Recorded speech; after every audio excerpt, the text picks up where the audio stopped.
Two formation, road change now, we go racing for the first time this season, 3 hours of GT action is go. This is very tight as they come down, group of cars coming in, this has all got trouble written all over it, this is G3 cars. Drop downhill, they head towards the Aqua Minerale, Imola of course. There's another one off through the gravel. As wide as possible as they drop downhill, putting that truck inside line, yes he did, through he goes.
Hello everyone and a wonderful day, and hello from Austin, Texas, which means two things. I took every bit of effort to not start the stream with a yeehaw, and also we are live for the Freedom 12 hours in the circuit of the Americas. So for the next 12 hours we will see a very excellent, only one server day, which means quite a few pace differences on track today, but it will be a very good one. And I recommend everyone to stick around. I'm of course Tetra. I will be here for the first 6 hours before handing over to the brilliant John Watt, who will be joined by the fantastic Tim Lunn. And with me for the first 3 hours is the phenomenal Ark. Thank you very much for the introduction. Yeehaw, or yeehaw. It's lovely to be here in Austin, Texas, with just a minute to go to the race start. So wonderful to be back with you in the commentary box, Tetra. And this race, which is of course sponsored by Audi, it would appear. Very much an Audi leading grid. I think we got 6 Audis in the top 10. Yeah, absolutely. 7 even.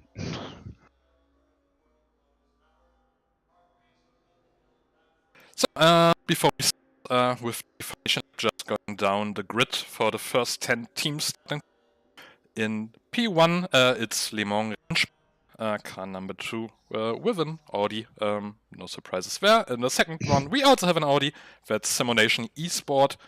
Third, the first non-Audi car, the Ferrari of Captain Future Esports. Behind them, P4, we have Team Hivemind, the grumpy old fart squad with another Audi. Behind them, Team Hivemind with, can you guess which car? That's right, it's another Audi. Just as Celtic Bromance, behind them in P6. That's the Drift Club squad of Celtic Bromance, be in front of their sister team, the No Grip.exe Celtic Bromance squad, with another Audi. And then we go on to Yeet Gaming in P8, Consistency OP P9, and Victoria's Secret in P. As we are starting on the formation. I could take it from here. So we have in car 991, which is actually a BMW, but still a German car, Garage 991. Cracked Racing then follow up in car 420, which is an Audi. Capital Sim Racers in the BMW M4. 2 seconds off the pace, car 26 in the Ferrari 488. Then we have Beeswax Racing with car 888 in an Audi. Beeswax Racing Be Quick subgroup is 451 in the BMW M4. Revolution Sim Racing with the Aston Martin.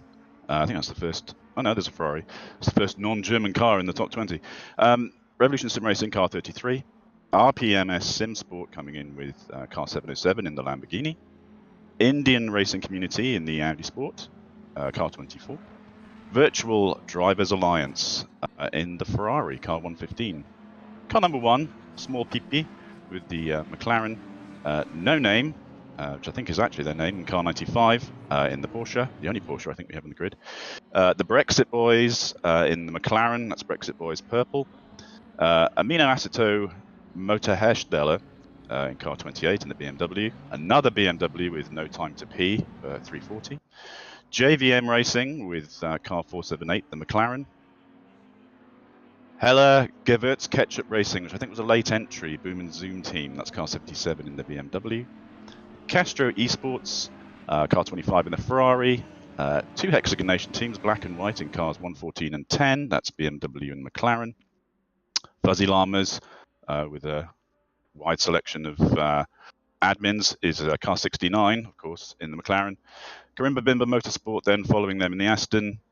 Karimba Bimba Motorsport, Karimba Bimba Boys in 17 in the Ferrari. SSX Racing Team, Secret Scam Chads, Hyperion Racing, Snail Racing featuring our very own Heiko in a Ferrari. And I think the rest are non-runners. Yeah, I think the last two not participating today. Also some teams just looking for car 420. I don't think that's on the entry sheet actually. It's probably a very late. It's Cracked Racing in the Audi with I think Jamie Nuttall. So I think we're nearly at our lap and ready for a start of what is an incredibly long 12-hour race. Incredibly long for us commentators as well. We're swapping in and out, but long day for these drivers, especially with drivers with just quite a few of them with just a couple of people in the team. Now we have quite a few two-person teams around the grid. But safe 12 hours. I probably wouldn't do. My wife wouldn't allow me to do that. No. And we make our way towards the start-finish line.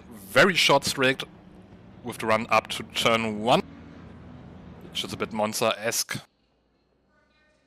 in its potential for chaos. That is true. We're looking for a clean first lap, though.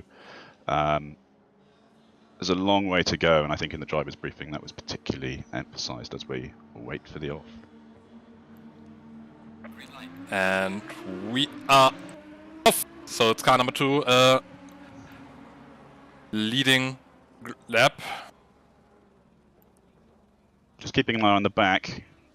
It's pretty tidy so far. Slow, but a bit of shunting at the back, but so far no major disasters. Oh, as I say that, we've got a car spun at the back. I'll try to identify who that was. Car 36. Just spinning off in the background. We are going to stay with the leader, who are already pulling quite a lead. 1.1 seconds in front already, so had a very good start. Managing to stay out of trouble. We also have car number 1 off in the back. And that's small PP, and yeah, just to confirm, Secret Scam Chads in the Honda. That was them spinning off in the early part of that lap. So hopefully not too much damage for either of those cars, and they can just rejoin at the back and tuck it away and get this 12 hours done. There's a lot of racing to be done. It's not all won in lap 1. Yeah, and as mentioned earlier, normally we are racing on 2 servers, but of course it's the summer break more or less. People not really too keen on racing 12 hours with 30-degree inverse flats.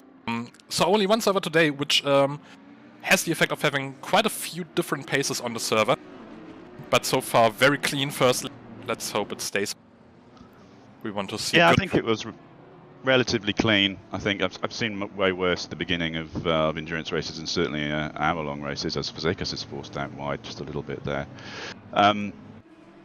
But yeah, hopefully not too much damage to these cars, and these drivers can get settled into a rhythm. Always, really twitchy in the first few laps of an endurance race until you get in that zone. Just trying to find a bit of space. Doesn't really matter about your position, but just find that bit of space and make sure the cars behind you aren't catching you. It's always a very, very nervous part of the race as we finish the first lap. There's car going wide, but I think no harm done. That I think was one of the unsurprisingly. And so we already see car number 2. That's the race leader already pulling a 2-second gap. Very, very good pace on this early stage of the race. Just going way ahead of the others in terms of race pace, but then you'd expect that from the car out in front. Much less to worry about in front of you than all of the others. So you know, a 2:21 for them on that lap, and I'm sure that's gonna go down and down. Obviously, as we lose fuel and drivers gaining confidence. So a bit further back, we see car 4-8 trying to catch the 7-9. That's for second position. But it's taking back a bit for now. A bit further behind, we have the 991. That's the first BMW of Tobias Made, trying to get past Fan in the 117. So far, very well behaved grid. I'm actually somewhat surprised. We haven't seen any big incidents, any big bit of rubbing between a few cars, but I think that's not too bad. What's rubbing between friends? And I can see Garage 991 in the 991 car has really taken a dislike. And just as we're speaking of it, there's the commentator's curse coming in very early today. It was car 991 getting punted off the track. Let's have another look at it.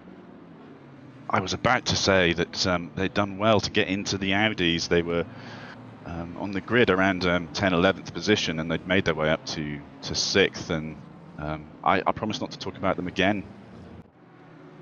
Yeah, just trying to go down the inside, I think run a bit wider. Didn't quite make the corner as well as they hoped. Now down in 15, but I think no big damage, so that's something they can recover from. Yeah, Tobias Mardell in driving for 991, and obviously that sort of aggressive style had suited him well in the early part and was making positions up, maybe with some of those spins from the other cars taking a part in that, but maybe just pushed it too far that time. Long way to go, as we say. So 15th, not too bad, but a bit of a shame when you were up to 6th. But still definitely a position you can recover from, I think, with still 12 hours to go. Yeah, early days. So say hello to the chat. We'd love to know where you're watching us from and what you're doing. Maybe you're doing the gardening, maybe you're just listening to us, maybe you decided it's terrible and you've switched us off. But we'd like to know, shout out please where you are right now, what you're doing, and throughout the day we'll be inviting some of the drivers to come and have a chat with us, maybe after these first stints have finished, so that we can check on things and how they're going, especially if there's been any major incidents involving those drivers, so we invite you on. So yeah. Thanks for the info to Minisiam. I'm just going to quickly check my mic settings. Yeah, which mic is it? Is it me, Arc, or is it Tetra? And we'll try and fix that. Hello to Dral in Sweden, who's just watching us, taking a lazy Saturday. Oh, Mateus also in Sweden. Hello, Sweden. Hope you're having a nice day. Good weather, as we're having here and in virtual Austin. Why is everyone in Sweden? We've got Daniel in Sweden as well. And Mini Simeon's in Australia, drinking and watching people way better than them in ACC. Aren't we all? Half the drinking. Oh, a bit early for me to start drinking, but then again, I'm German, so... I think the Swedes start drinking very early. Getting back to the race, we just saw the 117 car of Fang making it past the 333 car, now up into P4. Yeah, Jay Fang, he's usually very highly placed in the monthly seasonal racing, I should say. I think it was in Tier 2 a couple of seasons ago. Not quite sure where he is now, but he's certainly around about there, and he certainly has the pace. And can really apply that. So that's moved him up into 4th, I think. but already quite a way down in P4. That's 4 seconds behind the 484 car. So the first 3 positions seem to have settled somewhat already. Yes, all Audis up to 4, with that lone figure of a Ferrari splitting them in 5th place with car 333, Fazekas.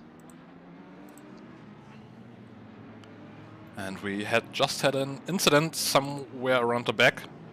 Just seeing yellow flags for car 95. Let's see if we can take a look at that. Trying to go down the inside, yeah. And that was never really going to work. Car 95 of Smets now down in P31. That's the very back, I believe. Yeah, just 2 cars from the back. And we also had the 76 car going off, now down in dead last for the moment. So a few incidents down the back already.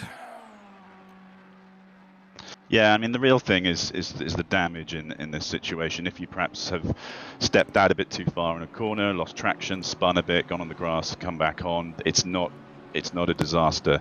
What you really want to preserve is your pitting strategy, because extra pits are what kill your position in endurance racing. So unless everybody else is having severe problems, such as if it was raining or anything like that, then you might have a chance. But it's making sure you're not carrying enough damage to force you into the pit before it's your time.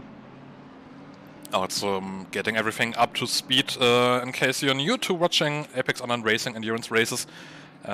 We have a maximum stint time of 65 minutes for each driver, meaning after roughly 1 hour you want or have to go into the pits. Minimum of 2 drivers per team, maximum of 4 drivers per team. Every driver has to drive at least 1 stint, of course. No limitations on the tire, and heading into the pits basically means you just have to go in, stop once, you don't have to change tires, you don't have to refuel if you don't want to. But 30 seconds per pit stop, no matter what you do in case of tires and fuel, only repairing damage takes longer. Yeah, absolutely. And of course, you'd be insane not to change tires, but there's only 1 compound available, of course, in GT3 on this. Well, apart from the wets, obviously. And I think we have a possibility of seeing potentially some rain in this race. So, you know, the rest of the team drivers will be, you know, keeping an eye on that, keeping an eye on pressures, shouting pressures out to their driver to alter on the fly. Don't yet have that facility in ACC to have the teammates run the garage. It has to be done by the current driver at the time. But yeah, there'll be a lot of talk and a lot of information going between the driver and their co-pilots as they do this first hour, and of course throughout the race. At the moment we are seeing a battle between P8, 9 and 10 for 8th place. Currently that's 2 seconds off the pace. Should have that covered, making their way past the 33 car, who now find themselves in pressure from the 16 car of Allendorf. So very, very small margins in the midfield, as the top 6 seem to settle themselves pretty well. Yeah, there's and Eugene there, car 18, coming through very heavy, and I think hitting Allendorf, and indeed maybe Mardel as well. And that's not really giving them any advantage, but they're sniffing around the back of that BMW and looking to make moves. It's just eased off a little bit now, going around these corners. Perhaps scared himself a little bit. Of course, there are opportunities for live stewarding in endurance race, so depending on how severe people think that the hits have been, they can apply to the stewards. Just as Allendorf there just misses that apex completely and goes off track and loses even more position. That's him now down in P16, and again under pressure now from Voodoo in the 728 car, who goes down under pressure from the 451 car from And Sinova. I think Voodoo has tapped someone. It looks like they skidded. I'm not sure who that was. I think they've recovered. Might have been Sonalta. That car is looking a bit damaged. bit chaotic down here at the moment. I think we just saw Crimson making it past. No, rather it was Ellis in the 88 car. Yeah, and Crimson having a look on the inside of Ellis, and I think he makes that move stick. Yeah, he does. Yeah. Only Lamborghini in the field, now up in P14. Voodoo trying to slot in there. Oh, and we just had a bit more contact down the field. That's in P24 to 26. Let's just take a look what happened. Yeah, that was the 172 car, I think, just slamming 114, I'm sorry, just slamming into another car. Not really even trying to make that apex. That's the Hexagon Nation team, and they are, I think, mostly based in Sweden. It's Hexagon Nation Black in car 114 with my arch nemesis from Tier 9, Thomas Kinnell.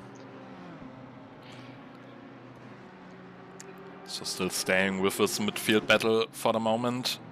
I think that's where the action's happening. The leaders seem very comfortable where they are right now, but it's these teens, as they were, fighting for these positions up from sort of 11 to 18.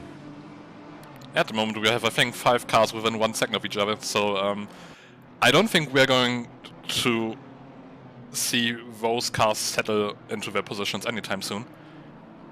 They've been switching positions like that. Yeah, that's true. Okay, just a few more shout-outs. Loka from Norway, the better version of Sweden, apparently, according to him, not me.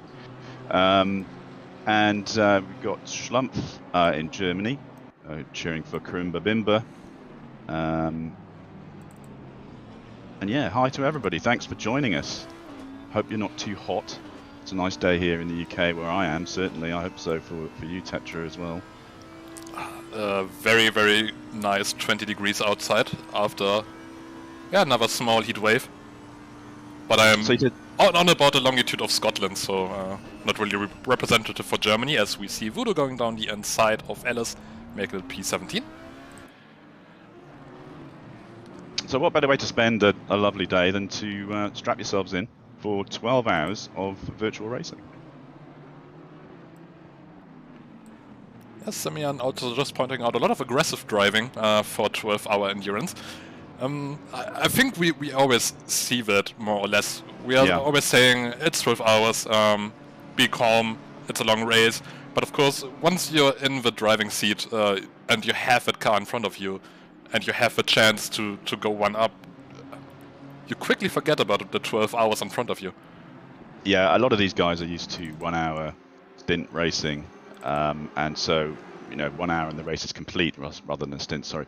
And, in that you're trained mentally to go as fast as you can, take risks that you think you can, but the risk taking that you need to apply on an endurance race is completely different to sprint racing and hour-long sessions.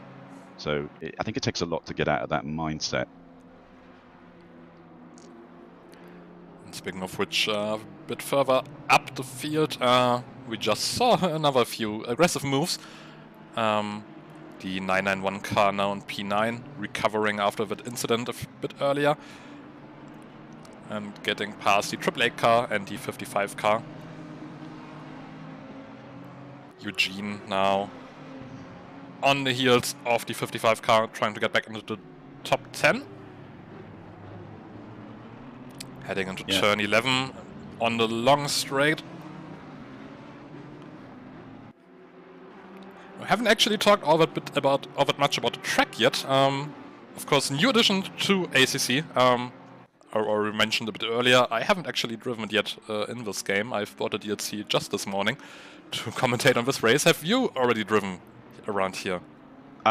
You've called me out because I haven't actually driven this track yet. I just finished Season X in Tier 9, and so I was having a bit of a break like many of the other drivers, and whilst I downloaded the DLC pack, I haven't really sat in my cockpit in anger for a couple of months. So yeah, it's something I was excited to try, and you hear a lot about this track, especially about the dreaded sausages. which have in real life been a point of complaint for drivers. But yeah, I think it's a difficult track to.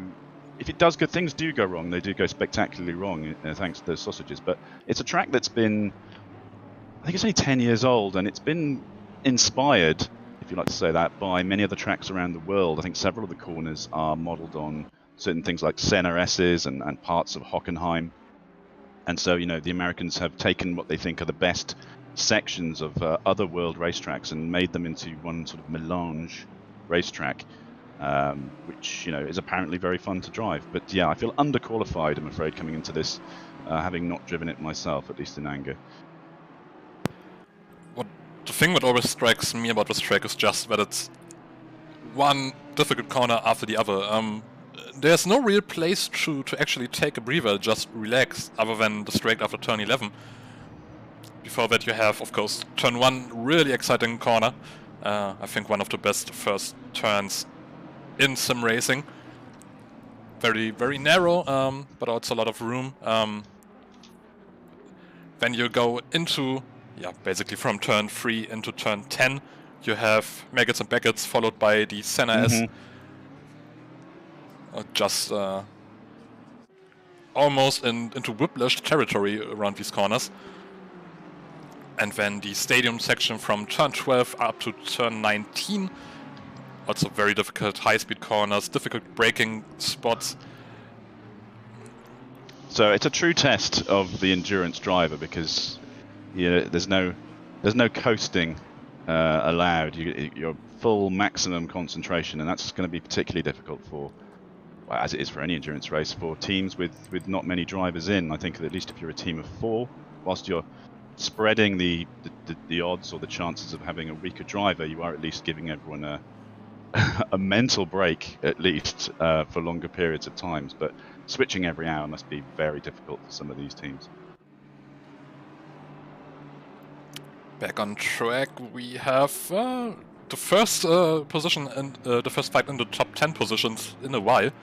The 26 car of Jersey, I'm not going to pronounce that. The 26 car, looking at the back of Kiki Mack in the 177 car. Wawarczyk, I think, which may be a Polish name, in the Ferrari.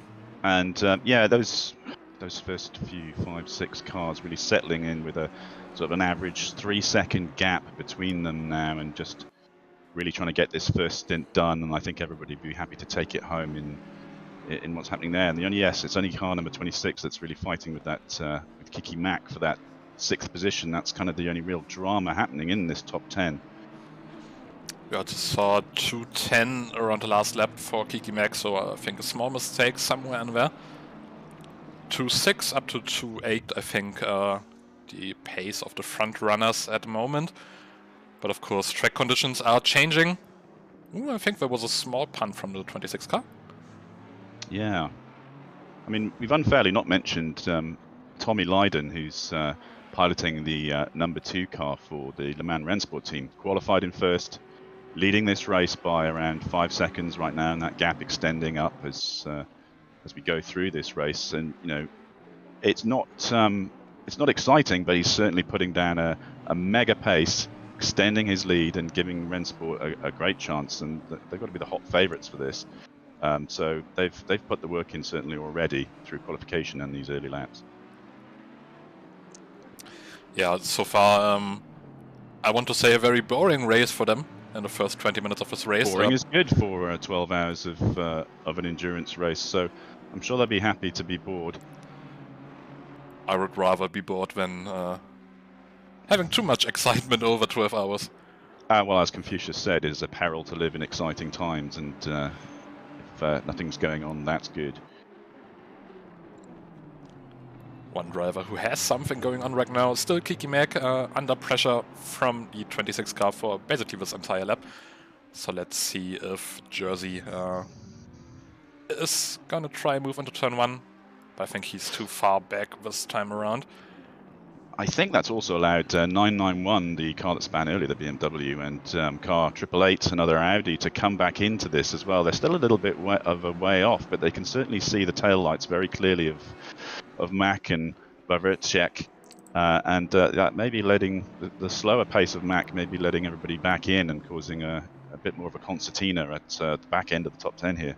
There's a little slip from Kiki Mack there, losing grip, and that's allowed Vacek to have a little look inside. He's thought better of it.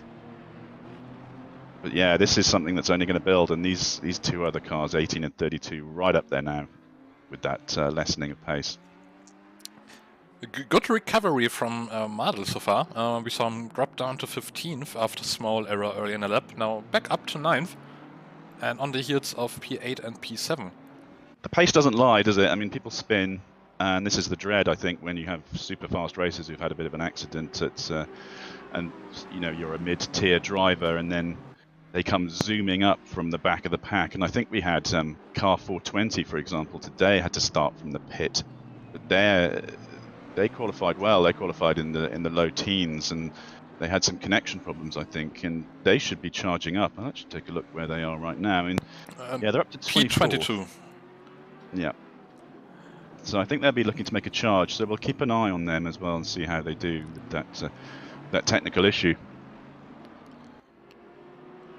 The one driver who is very much benefiting from this fight going on right now is P5, the 333 car of Fazekas. They are now 8 seconds in front of the rest of the field. Yeah, and that's the biggest gap on the field right now. So they will be very excited to see this battle continue. But 26 now, as close as they have ever been coming onto the start-finish line.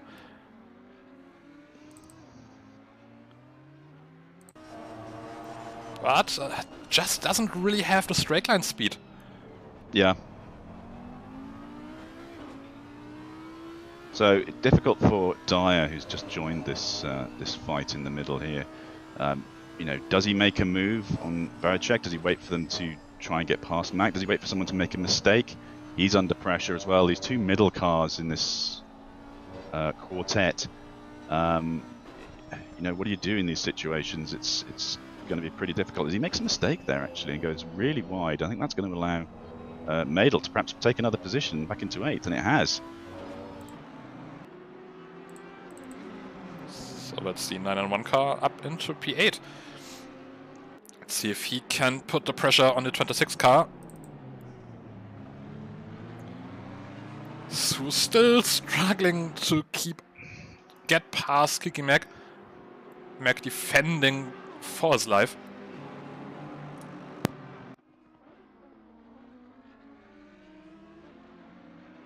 A very exciting battle so far in the early stages of the race. Yeah, I went quiet because I was watching in fascination. It's like, you know, the Vacek glued to the back of Kiki Mack's car and following exactly the pace of Mack. As I look on the inside of the apex, it's too wide. Does he have the straight line speed to come around that corner though? It's very tricky to overtake there with these, you know, low speed, high angle corners. Almost going 3 wide there into the stadium section as Madl was having a look. Madl, yeah, very, very fast. I'm almost sure we're going to see the 991 car trying a move.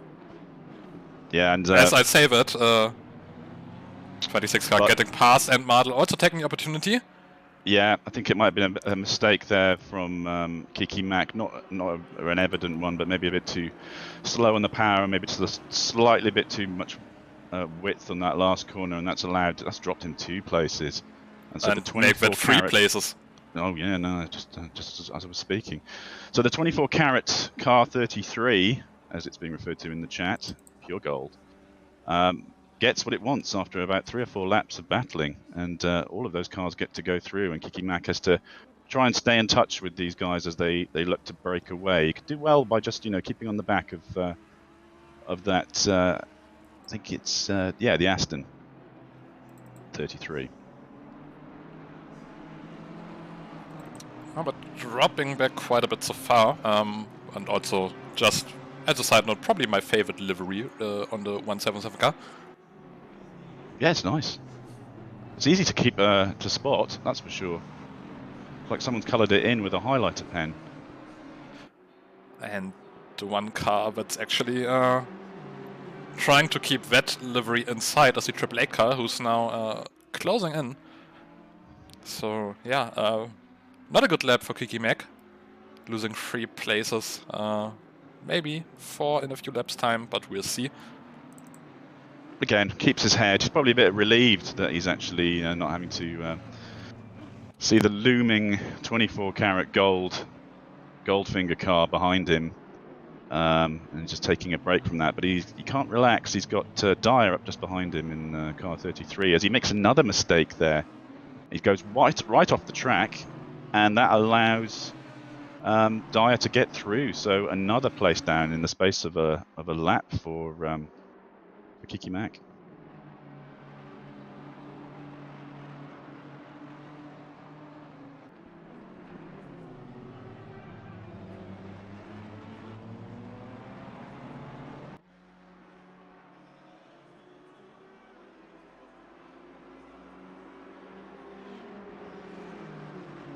So Varchek starting to pull away a little bit now. Just lost my timing standings. Oh, here we go. Yeah, so there's a second now between him and Dyer. Yeah, Eugene now dropping back 2 seconds behind the 333 car. So that's Dyer chasing down Mardel, who has somewhat dropped back on the 26 car as well. Let's see if we have any other battles down the field. Let's go down a bit further down the order. We haven't talked about the, I don't want to say backmarkers, about the cars a bit further down the field so far. That's a very kind way of putting it, yes. Where we currently have in P19 the 88 car. Taking a look at the 77 car. That's Hela Ketchup Racing. Have to try to remain unbiased here because that's actually my team. We kept it hidden until now, so that's pretty good. But Alice also under pressure from Baldwin, not that one, the other Baldwin in the 27 car. So those 3 looking maybe for a bit of a fight for P18. Yeah, and I'm just looking at car 420, as we said, that they had some technical issues at the start, and they're up to 17. So keeping the promises that the chat made that it was a car to watch come up the field, they were way down in the 30s to begin the race. So driver of the day, question mark, hashtag. Voting closes on the last lap. It's closed already. We should have a driver of the day. Or at least team of the day, I think. That would be easier.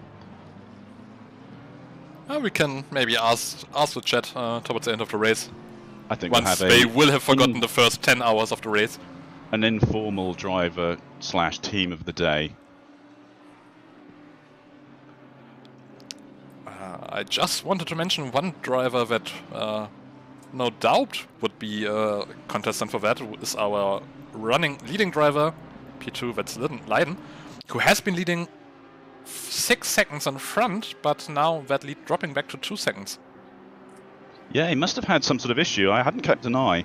I was looking down the exciting sort of mid-teens battles that we were looking at earlier. So might have had an issue there, and he's let. And we have a crash between the 88 and the 44 car. So Jamie Ellis taking the rough approach and punting out the 27 car of Baldwin. And they're both now slipped right down. Ellis in 23rd, and his car's looking very skittery. And he's gone again. Yeah. He's gone again. For the first few seconds, it looked like Ellis just dropped back to let Baldwin pass again. But I think he's just, having a bit of damage. Yeah, and once these McLarens get a knock to their aero, they are pretty much unmanageable. And you're going to have to sort of really up your TC, make some adjustments, as he's fending off all sorts of cars now at the back. So that's a big blow for the 88 team. Maybe let's see if they are going to dive into the pits. We'll keep an eye on that. But another battle that we should keep an eye on is a bit further up the field. That's the 115 car, who just got overtaken by the 55 car. Yeah, some tight boys there. There's 4 cars fighting it out, and one that looks like a Duracell battery. It's gone a bit wide there, Rizzo.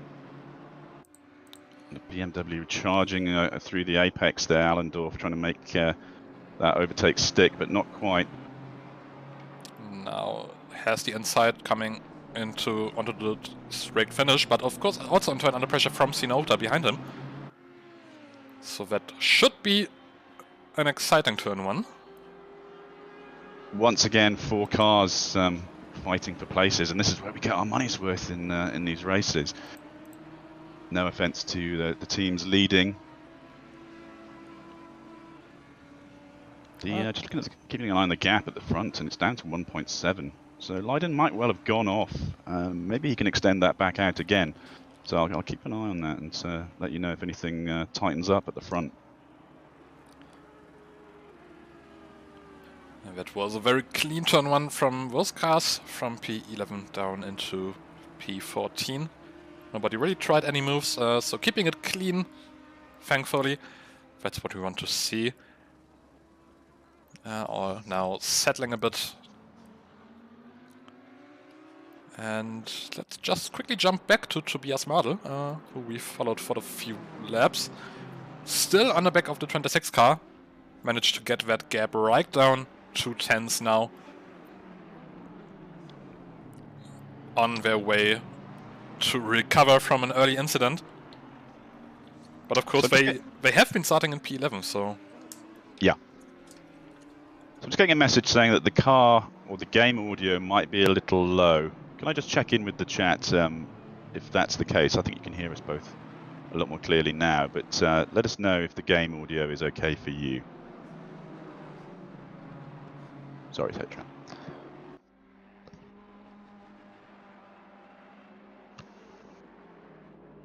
Just looking now, and 1 and 2 gap is now down to 1.2 seconds, so that might start getting spicy and interesting. That's the smallest gap that we have currently in at least the top 7.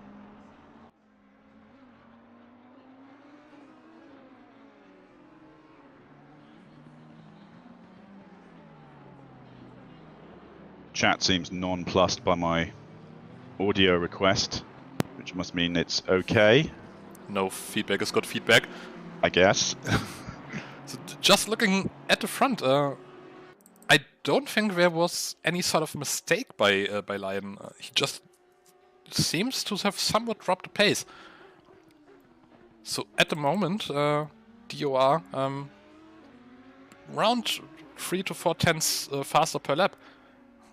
So seems to be on pace, and just as we switch to that, we have seen Tobias Madel getting past the 26 car, because of course I missed that overtake. Let's just look at it in the replay. Going down the inside, the 26 car trying to avoid contact, but I think that was a fair overtake. Tobias Madel now up in P6. Just looking at the lap times for the most recent laps for cars in 1 and 2, we had a 208.1 for Tommy Leiden, and DOR doing a 207.6. So that's more or less sort of a 0.45 of a second gained over that last lap. So Tommy Leiden still with the fastest lap of the race, I believe. Yep, still purple lap with a 2.6.4, which I think is around 2 tenths faster than the next fastest lap, which has been set by DOR behind him. So looking forward to maybe see an actual on-track battle for the lead towards the... I think it's coming. Although it has gone out a little bit now to 1.7, where it was down to about 1.3, I think, before. With, yeah, I mean, that's a strongish 207.2 for Tommy Leiden in that last lap, so pulled himself together a little bit more in these most recent laps. And I see a drive-through on the board for Smeets 95, so maybe I'll have a look and see whether that's an in-game or it's a race control. Oh, and we have a no, sorry, that was a back marker going wide. I thought that was one of the battling cars. So backmarker getting out of the way of those 3 cars, very much in the fight for position. Actually, very early to see backmarkers coming into play. Yeah, nothing in the race control, so I think that's probably going to end up being a drive-through for the only Porsche 95, which was probably for track limits or some other automated issue. I think a drive-through should be track limits. The only other... Can't think of another reason they would have one, and they're in the pit now, cooling it off and getting rid of it, so... I think the only other thing would be speeding in the pit lane, but I think that's an automatic stop-go penalty, if I'm not mistaken. Yes. Yes, but they shouldn't have gone in the pits already unless they had severe damage, and I don't think they were. They were low enough down to have already had to have done that, so it must be for track limits. Gap at the front now up to 2 seconds. So Tommy's obviously had cracked open the Red Bull next to him and taken a big glug of that. And that's given him back his edge, just as he goes a bit squirrely out of that last corner, actually, as I say that. But yeah, doing well to keep himself ahead of DOR after that rough patch. And that's what endurance racing is all about. You're not going to drive at your best all the time. You're going to have issues, and you need to get through those. That's why it's called endurance.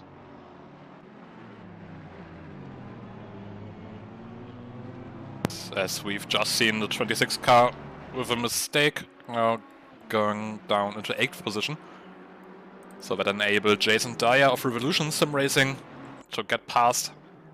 And I think that battle we have been following for the last 2 laps now over. So we just realised it's Crop in that car, actually, number 34, with the admins. So doing well.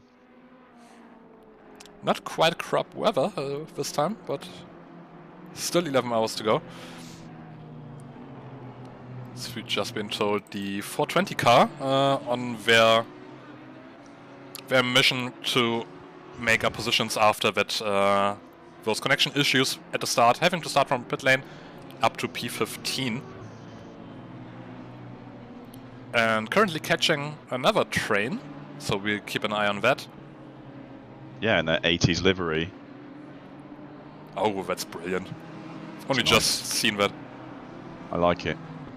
It's fresh, as the kids say. So yeah, carving his way through the field, and you know, some drivers relish that. They know that they have the pace, and of course you're rolling the dice every time you have to pass one of the cars that is not technically at your pace.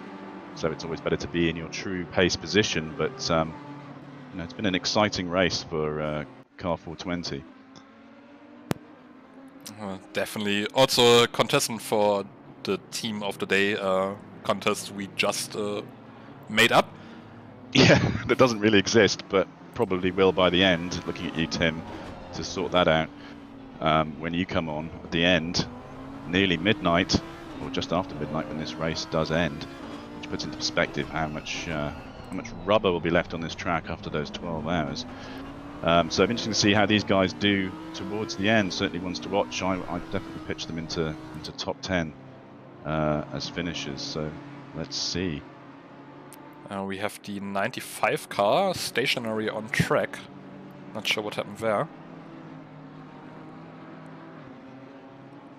Yeah, they might be pulling out because they have disappeared. Oh no, they haven't.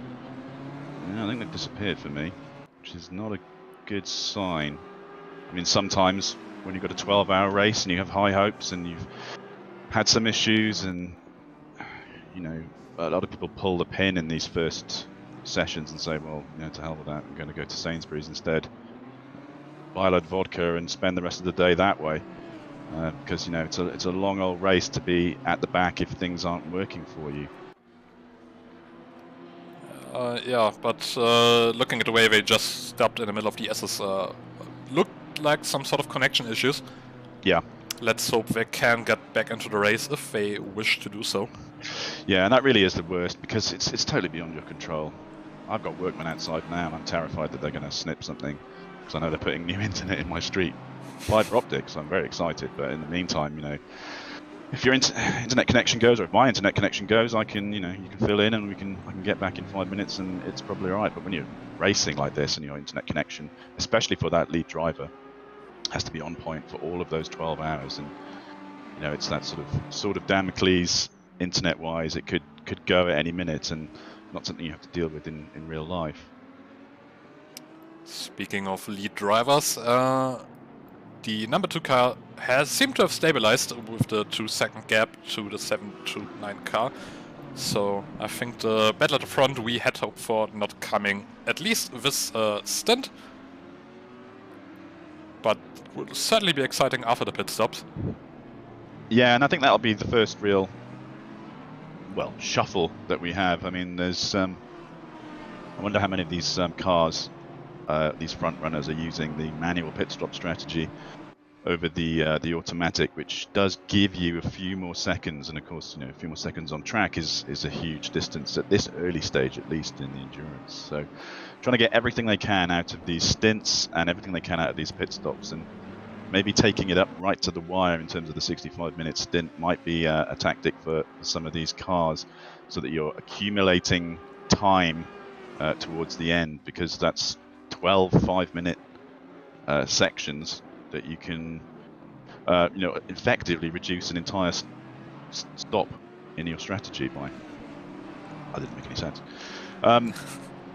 Either that or just having those few minutes as an option, maybe have a very short last stint on fresh tires. There's a lot of options, and especially at the front. Up. Yeah. So we're nearly 45 minutes in, so we might be looking at some cars which have been struggling pitting in this sort of next 15-minute window, but I imagine most cars are going to pit around the hour mark. We've had one drive through already, but I'm not aware of any other pits for disasters that we've seen so far. I don't think we have seen any so far, other from the 88 car. That is currently down to in P32, which was last position, but the 95 car is back on the server. Currently in the pits, where they will have to wait quite some time. Yeah, I think it's a mandatory 5-minute wait you have to do, which seems harsh. And for the last few laps, we have been following this battle from P11 to P13, which has now been joined by the 420 car, who made up a 3-second gap in the span of 2 laps. So they're flying right now. Yeah, so let's see what these guys can do. So it's the Virtual Drivers Alliance, driven by Rizzo at the moment. He's in the Ferrari, and then car 55, which is Igor 12. They qualified quite. Of course, can't find the number now. They qualified in 10th. Yes, in the Audi. That's Victoria's Secret. And then we have Allendorf in car number 16, which is the Capital Sim Racers, which is a race group of 2, him and Jay Jens. So yeah, they got a lot of work ahead of them today, a lot of time behind the wheel. And then of course Nuttall in the 420, which we've discussed, the cracked racing. They just try to move on a 16 car. In-game sound apparently still too low. I will turn it up in a minute. Sorry about that. People want to hear the roar of the engines and the screech of the tyres and the smell. Well, we can't do anything about the smell. That would be amazing. I think there are some candles that smell like burnt rubber, so if you want the full experience, go to the shops, get one of those, and you have a Saturday. Alternatively, you could go out to your car with a penknife and saw a bit off, and then just set fire to that in an ashtray in front of you, and then you could have the whole experience whilst you're making a hot dog, obviously, because this is Circuit of the Americas. No doubt those are the sort of smells, tyres and hot dogs and beer that you'd be experiencing. I feel like as a firefighter I have to say, don't do that. Yes, that was a joke, and a badly worded one. I'm very sorry. So we just saw the 420 car getting past the number 16. I think the timing is having a few issues. Yeah, it doesn't update terribly quickly, but I think next in line now is this car 44. No, that's wrong as well. That's the 55. No, my thing isn't very well.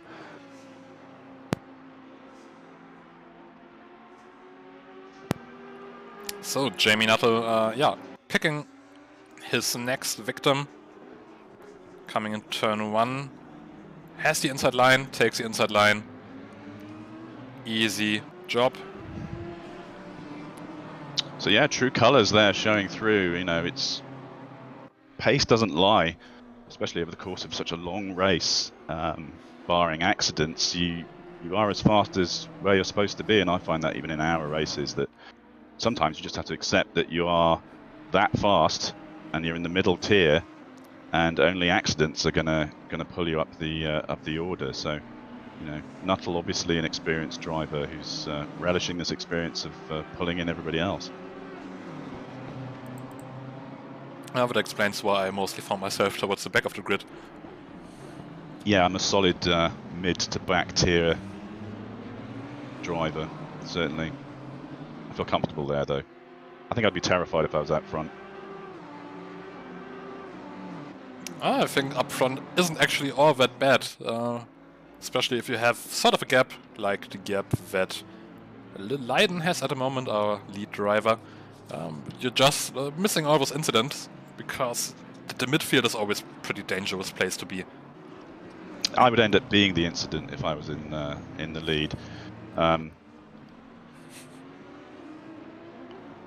But yeah, plenty of time to practice before season 11, which is yet to be announced, but I don't think it's controversial to say that it'll probably feature quite a few American tracks, including this one.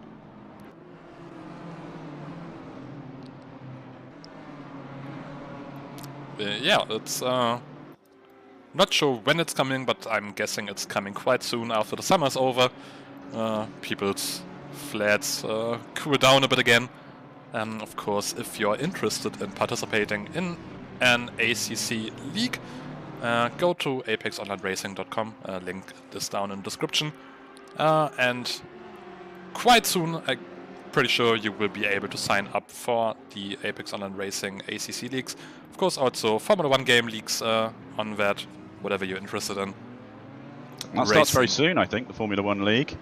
It's quite a hefty season. I think it's like 14 races or something. I'm not really an F1 driver. I'm more an ACC GT3.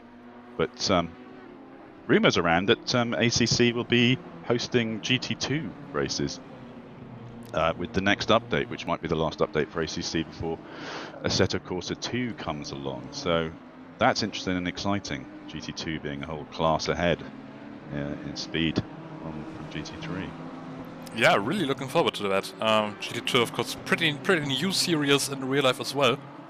I don't think there's anywhere you can drive those cars at the moment already, except for maybe a few Assetto Corsa mods.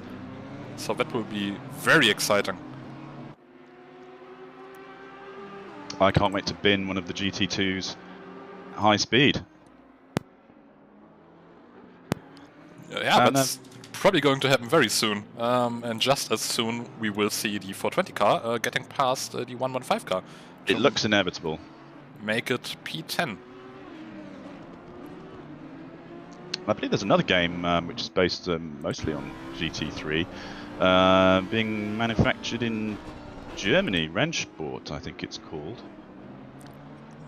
Yeah, the 420 getting past the 115, we just said it's inevitable, and well, it happened. Yeah, Rennsport, I think pretty much one of the biggest question marks in sim racing at the moment. It's been a very long time since we've seen an entirely new franchise joining the genre.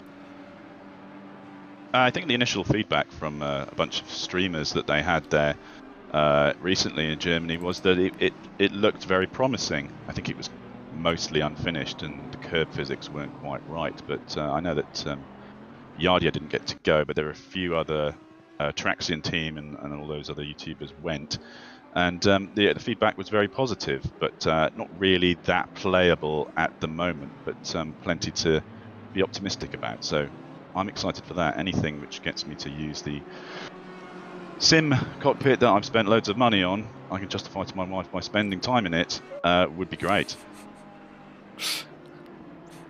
Yeah, you always need to collect those hours to make it worthwhile in the end. Exactly. It's been a long time. My seat's very dusty, so I'm waiting for season 11 to come by, so I can humiliate myself again. Although, having said that, I am like to announce that I am the team champion of Tier 9, mostly thanks to being in a team with the guy who actually won it, and me contributing virtually nothing, but, you know, it's on my CV. Shout out to Olin, who was very unlikely to be in my tier next year, because he's way too good and way better than me, but... Just a bit down the back, we just saw Crimson getting a bit rowdy and paying the price. I think he lost around 4 places there after a small punt. And somewhere there was a mistake from Leiden. Yeah, I'm can see sure. that. Oh, and he's very tight now with 729. So that's very interesting. That's a half a second between them. We see one car in the background, wondering if maybe he had some trouble getting past one of the back markers. Yeah. But you are now away on the back of him. So suddenly we find ourselves with a battle for the lead. Yeah, and will the looming shape of that other Audi in Leiden's rearview mirror, will that put a bit more pressure on him? Perhaps make him make another mistake? I mean, it's not an hour-long race, it's an hour-long stint as we come up to the last sort of 5 minutes of the hour, the initial hour, with a sort of an 11-minute window now for pitting. Is it worth defending aggressively? Is it worth making aggressive overtakes for these two cars at this point with the pit window coming up? Probably not, but, you know, these guys are in the lead for a reason, because they're drivers who see a gap and take it. So it'll be interesting to see how they deal with this.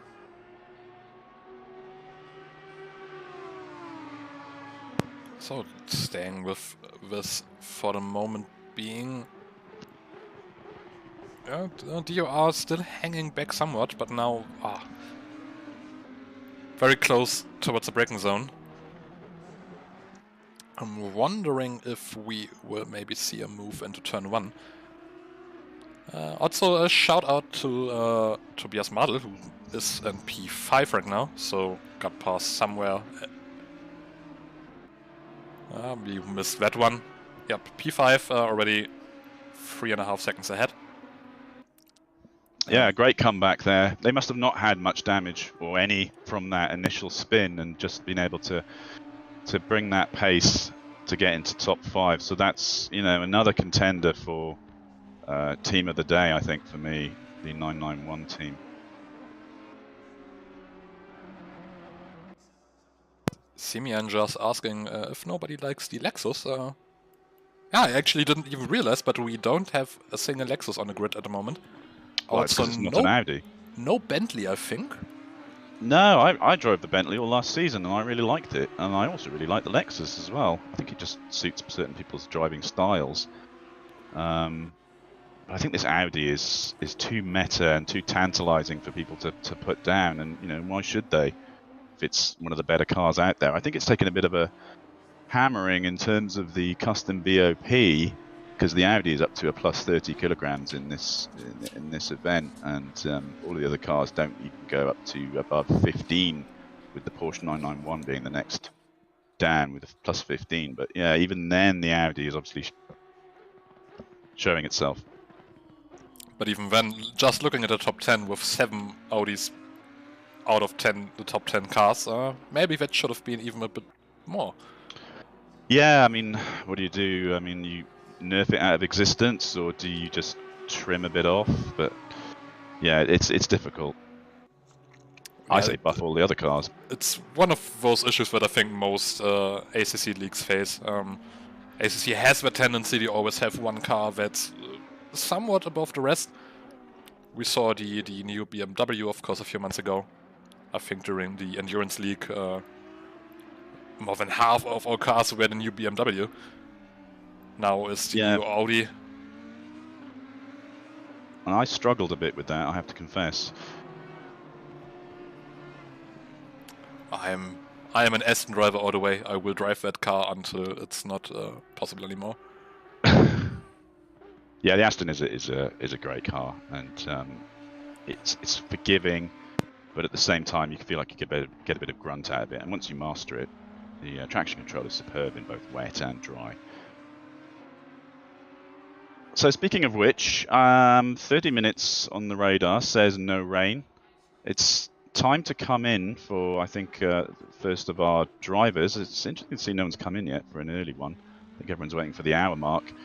But we'll start seeing that very soon. But everyone, I imagine, switching to dries.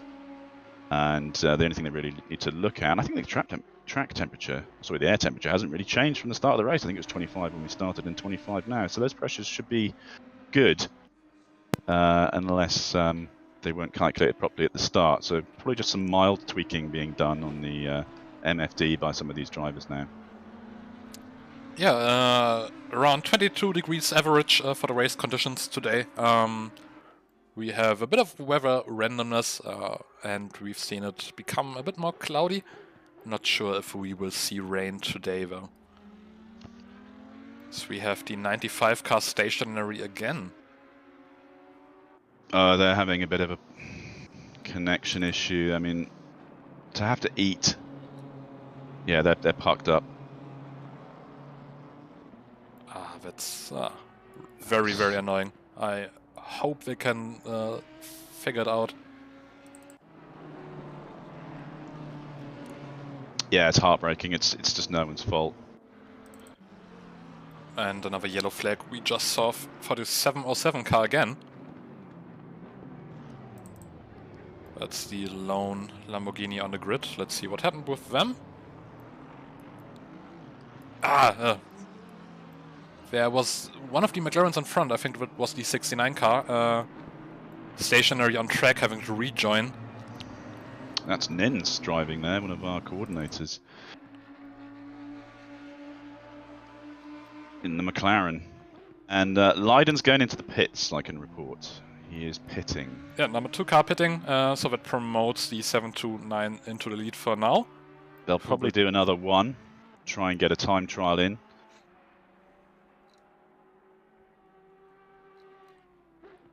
And I think that's actually the first car to pit. Yes. There was another car down the back order and in sort of 18th, 19th place that pitted, but I think anyone, yeah. But the 115 car, the car of Rizzo, pitted already. Yeah, early pit stop for the race leader as we pass the 1 hour mark. Still 11 to go. Superior tactic or early withdrawal, we don't know. I think maybe trying to just get rid of that pressure from behind. Yeah. Trying to get back into the groove, going back to, yeah, sort of hot lapping mode. But of course the same thing can now be said for the 729 car, who have clean track in front of them. And maybe try to make that overcut work. Let's see. Yeah, and they've been doing decent pace. Their last lap was just over a 207, 207.3, and you know, if they can, you know, take that forward.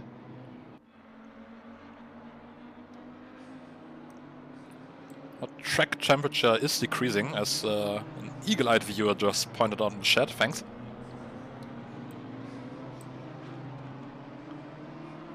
So I think we're going to see a very busy pit lane now, with the car 2 probably leading the... Sorry, the car in second probably leading the pittings. That's 484... Sorry, 729. 2 virtually, but 1 on track. No! No, they go on.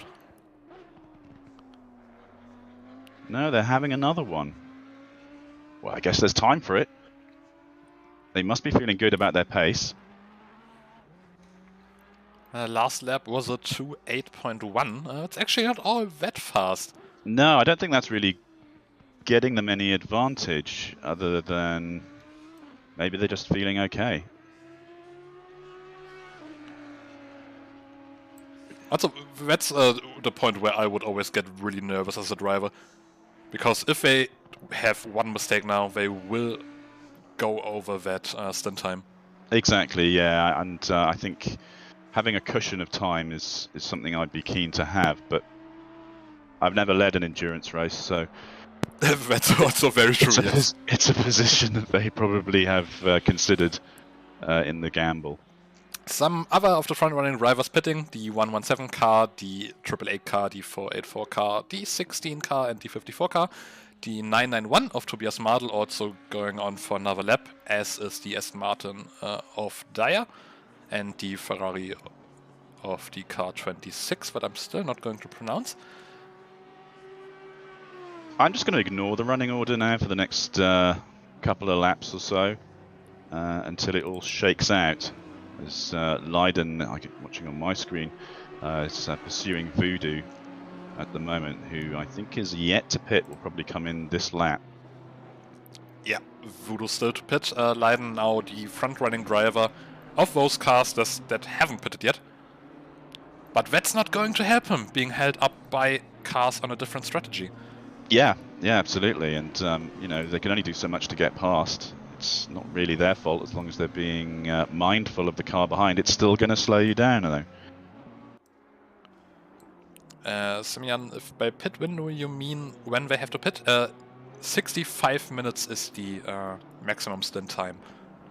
So that timer resets once you are stationary in the pit lane. Yeah, so 1 minute 20 to go for cars that haven't pitted to get in there. And if you've started a lap now, you're in deep trouble. Yep, the 729 car now going into the pits. To the relief of the teammates, no doubt. Also the 991 car going into the pit. So really maximising their allotted window there. Let's just stick with Leiden for now. And look, if he's going to stay in front, Leiden going on for a second stint. I mean, he's doing 2:0. No, that's not the right. It's difficult to tell from his lap times. We'll see how this lap time looks now, as to how he's doing on these cold tyres, of course. But 7 to 9 car got going again. They also changed drivers. And now towards the pit exit, that's going to be very tight. So yeah, there's a 2:07.5 from Leiden there. For a cold out lap, that's pretty good. That's actually not going to be all that tight. 4 seconds now at the lead. So yeah, pitting early worked out quite well for them. Yeah, and I think that 2:07.5 really put down a gauntlet as well. That's pretty quick for cold tyres. So obviously handling the car well. Must have a very good setup and obviously an excellent driver. Very good question from Simeon. Once you go over your stint time, is it a penalty or disqualification? I'm not quite sure actually. Yeah, I can look that up actually, because I did know. I think it's a drive-through.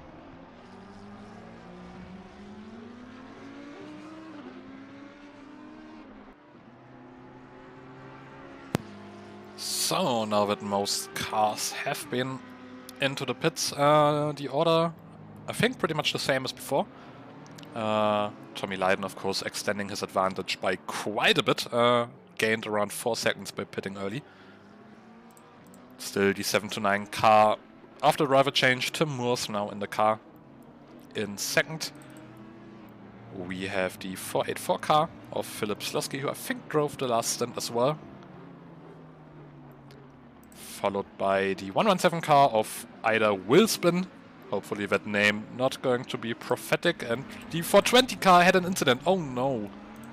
Oh gosh, they were up. Well, I mean, it was pit window time, but they were right up there in second or third. Yeah, just on cold tires, losing the car in the S's. And now back down to P12.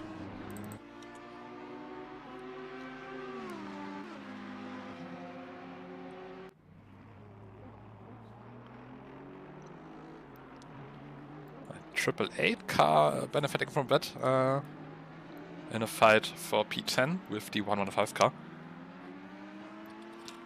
This Beeswax Racing against the Virtual Drivers Alliance. Yeah, Lazy Badger, part of that team. That's a name that's been around for a long while in the seasons. So, along with Chris Sabia and Pulkolov Eugene. I think Beeswax Racing, they've been a staple of AOR for as long as I can remember. As long as I can remember, certainly.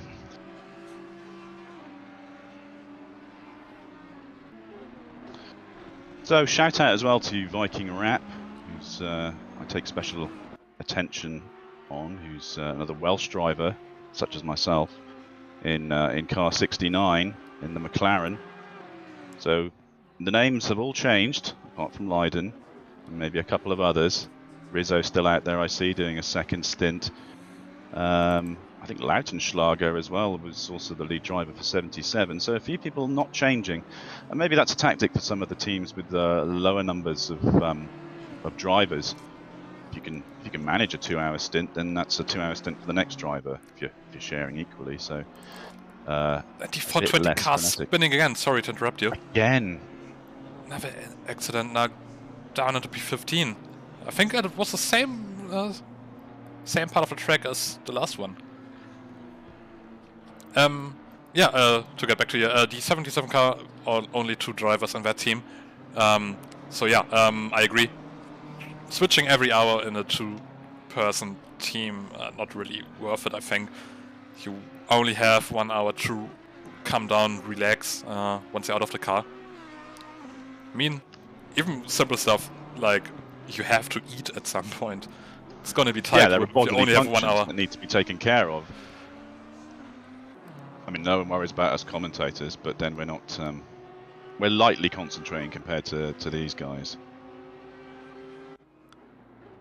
Also, chat rooting for the 55 car with Remco Langedijk, which I'm going to pronounce like this for the sake of monetization. Yes, I think they've latched on to certain elements of that team, Victoria's Secret, that they enjoy, with Remco Langedijk, Barnabas Concoli, and Igor 55, in, of course, an Audi.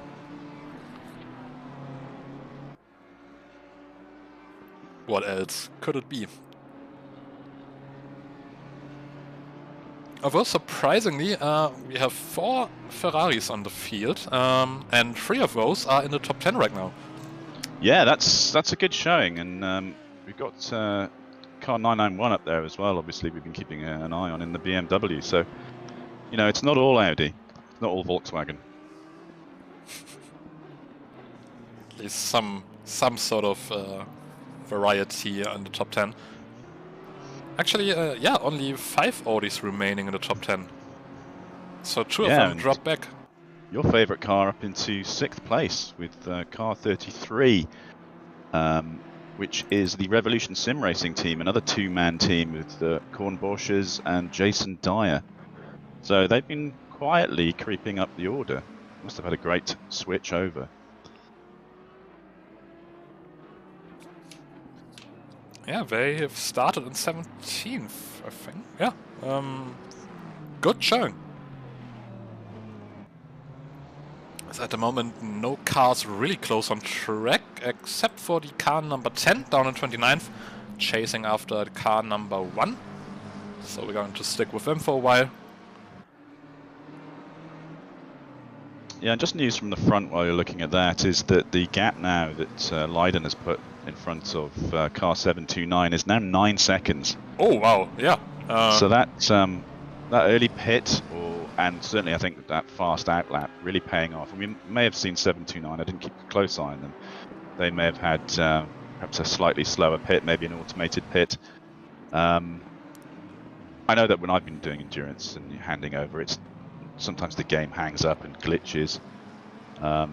Or they could have had some issues coming out on those cold tyres. So, you know, Leiden really taking advantage of that and spread things out now to 10 seconds as he takes down some back markers. I think that just mostly pace, looking at it. The last lap I was a suspect so. 2.61.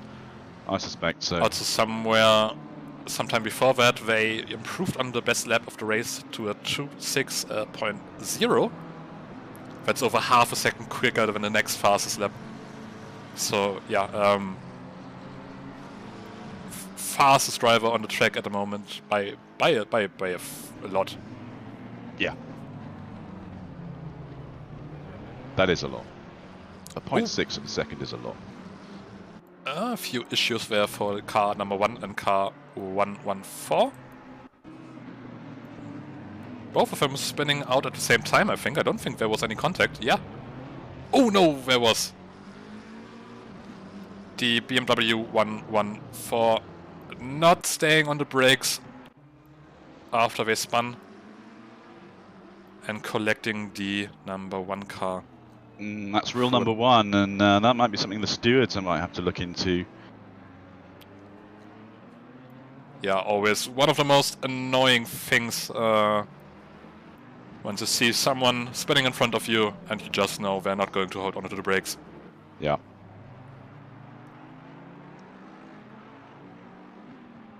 Okay, so my God, we're already 15 minutes into the second hour. It's flying by. Long way to go. Not even 10% of the race complete. But now that the changeovers have happened and we've got fresh blood in most of the cars, I think we'll have to learn the names again. But what we're really seeing, I think, is no tight gaps, Tetra. I mean, the racing is now moving to a more endurance style, where we were having a sort of an hour-long style of race before. What we have now is, you know, people settling into their zone and looking around. I can only really see a racy gap between 12th and 13th place, cars 16 and 15, and perhaps 20th and 21st. So, you know, cars being spaced out on the track a lot more than they were in the first stint. Yeah, it's what I found with most of the AOR endurance races is that the race always moves into sort of phases. The first stint is always a lot of on-track action when you have 2 or 3 hours where nothing really happens, and somewhere in the middle they become racy again. I never figured out why, but it always happens around the 5 to 6 hour mark before it settles on again. And yeah, that's what we are seeing once again. Second stint, things settling down on track. Of course, still a few races like the one we are following right now between Team WRT and Capital Sim Racers. And also a bit in front we have the 333 car chasing after the 333 car. Yeah, I just noticed that as well, and they're making ground in one of the few battles not involving an Audi. I'll stop going on about Audis in a bit, because I don't mind them. I think it's fine. It's like, yeah, I think it's actually the only battle not involving an Audi. No, there's also the Inter-BMW battle between car 44 and 340. Oh yeah, I spoke too soon. We are also down to 31 teams in the race, so we lost the 95 car, who seemed to have I retired. feared for them. I dared not look at the back of my list to see where they were, because I feared for them. So yeah, they're obviously experiencing too many technical issues to make a 12-hour endurance worth their while. 1, perhaps you can say, well, you know, let's see how far we can get, guys. 2, it's like, well, that just means it's going to happen again.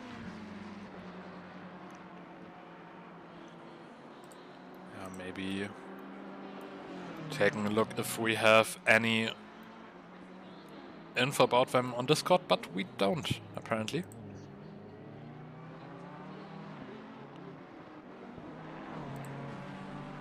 So, shout out to the chat, and Mini Simeon keeping the chat rolling, and Minton Racing. It's lunchtime, or it was lunchtime. What did everyone have for lunch? Something nice on a Saturday? Not just sandwiches like it would be on a work day? Maybe you sat down to a family paella, or or anything else. I have not had my lunch yet, Tetra. I don't know about you. My lunch consisted solely of coffee. Yeah, that's a good weekend lunch. It's a good weekend lunch. I had a bigger breakfast today, so I'm good to make it to the end of my stint, I think. So just using that opportunity as we see Heiko going past into P29 and increasing the game audio again, hoping it's alright this time. Sorry for those issues, it's a bit difficult to balance all of this. Especially because ACC has the tendency to be a lot louder depending on which camera you're using. Yeah, and you can't tell unless people feed back to you, so we appreciate that, people feeding back. Heiko there taking another place from Thomas Kinnell, I think. Yeah, now up into P29. And going back to car 55, who was still chasing after car 16. And they have taken so long in sorting this out that Sinolta in the 451 has managed to catch up. Yeah, he's very close. Speaking of catch up, we also have the Hela Gewürz catch up racing team getting close to the 707 car. Yeah, that's Lautenschlager in his double stint there. And just looking down, the only Honda on the field has taken a 15-second penalty. So, not sure what that's for. Looks like a live steward applied one, but I don't see anything in the race control. So... no, they got one. That's for collision with car number 1. Oh, yeah, that's just come up, yeah. But doesn't say which lap or which incident that was for.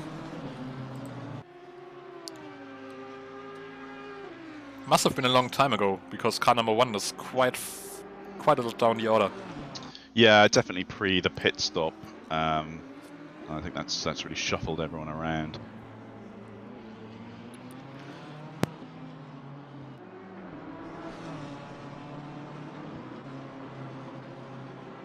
I'm being asked to describe my lunch. Well, unfortunately, Irish potato, I haven't had time to have any, but I did have double poached eggs on toast for breakfast and a large cup of coffee. So I'm hoping that sees me through. Oh, Sinolta there just leaps over the apex and straight into the sausages. And that's all that progress he was making, catching up to car 55 has gone. That's definitely way more than 0.5 of a second gap now. So shout out to Irish Potato Gaming, who's one of our coordinators in Tier 9. As Sinolta narrowly avoids, I think that was Langedick. No, that was the AAA car. Just checking what happened there. They were stationary on track. I think they got a bit of a punt from Langedick, yeah. Oh, and that's such a bad position to stop. Not like it's their fault, but yeah. So a couple of mistakes that lap then from both those cars in this sort of 12th to 14th positional. And yeah, I think these drivers still have time to, still need to bed in a little bit. Yeah, few incidents it's up and down the field, and we see another one. That's the 117 car, 177. Sadly, Josh Waring in the SpongeBob car. Sadly, all of them decide to make their mistakes while I'm not watching them. So the replay Well, there's so button, many, it's difficult to catch them all. Yeah, just losing it coming into turn 1. I think that was a small punt on the 115 car while trying to rejoin, but nothing too major.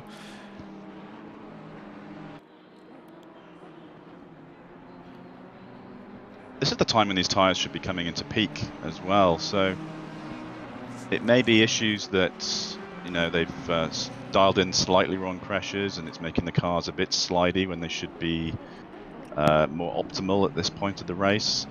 So yeah, mixing things up certainly. And we see the 420 car again stationary. Rather, we don't see them. Which car was that? The 420 car, I think, yeah, they just disconnected. So the 420 car, after brilliant stint catching up to the field, now with connection issues. Yeah, they don't come up when I click on them, which is not good. I mean, Yeah, don't say it's true. They were battling. They've been battling this whole time with connection issues, and of course, once they have one connection issue and have to start from the pit, you know that it's that much more likely to happen again. And it's the lead driver. It doesn't really matter about who's driving the car. It's the lead driver's connection which has an impact on that as well as the person driving the car. So a bit heartbreaking, really, especially as I was enjoying watching them race. Yeah, now left the server, at least according to race control. Let's hope they can get back into it and provide us with some more entertainment, because at the moment, not a lot of close on-track battles. Yeah, they just rejoined the server down in P31. That's, yeah, heartbreaking. Yeah. Well, just to put it out there, if anyone is listening and has been part of those first stints, feel free to DM me or Tetra. Let us know if you're available. We can do a quick chat, see how your team is doing. Let us know your high points and low points, and how you think you're getting on according to your expectations. So slip us a quick DM, and we'll feed you into the ready for interview and just have a really quick chat with you, just to get some flavour on the race from those actually competing. I'd especially be interested to learn about the track conditions, because just looking at the numbers, track didn't really cool down that much over the last half hour. There's no wind, river stayed the same. So I'm just wondering why we see so many spins and offs over the last 10-15 minutes. Yeah, and looking at the recent lap times, no one apart from Tommy Lydon is breaking that 2:07 mark, and Who, you know, he's, by the way, has increased his lead to 15 seconds. well, that's because he's lapping at 0.7 faster than the car in position 2, 7:29. I mean, you know, what is their secret sauce? Why is everyone slightly lower paced apart from those guys? And even on cold tyres, they were ripping it. So, yeah, fair enough. Well done. Just going to car 28 of Schubert Motorsport. Not quite sure if that's the actual team name or just the in-game one. No, that's actually Amino Assetto Motohersteller. One of the team names that will be horrible to pronounce for you. And they go past the 69 car into P22. That was a nice, clean overtake into turn 11.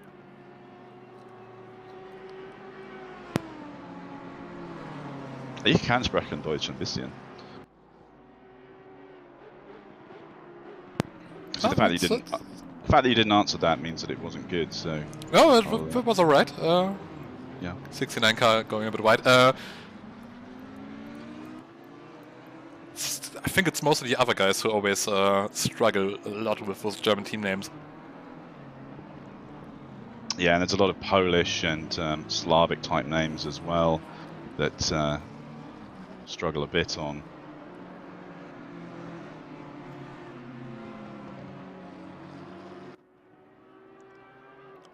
So, Semyon cheering for Woodley.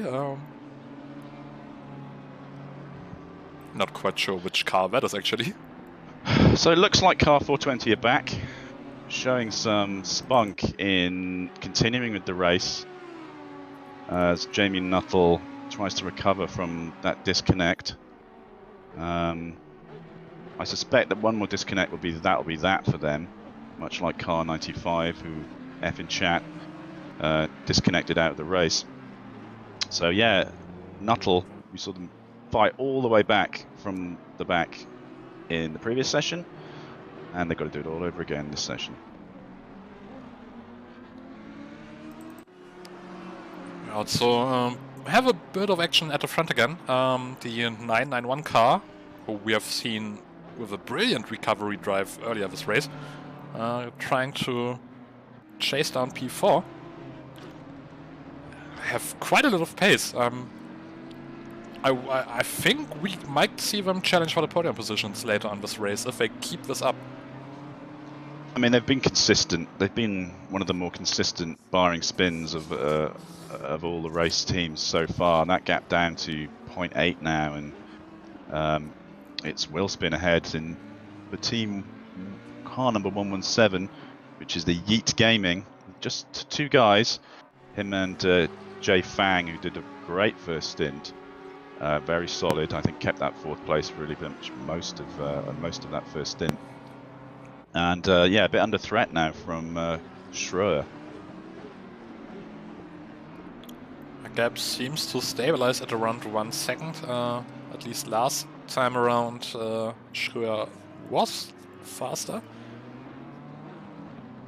But let's take a look at this. If we will see any fights anytime soon. A few battles evolving around track.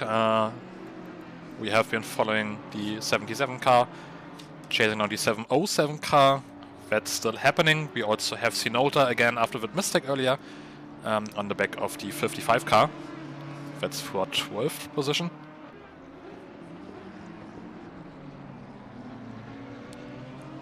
And also the 333 car. That's the leading Ferrari chasing after the 333 car, the leading Aston. One of only 2 Astons on the field, actually. That's surprising.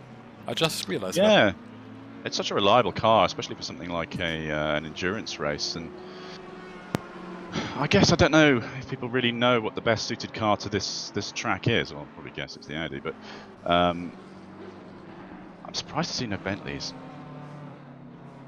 So I've always thought it's a good endurance car.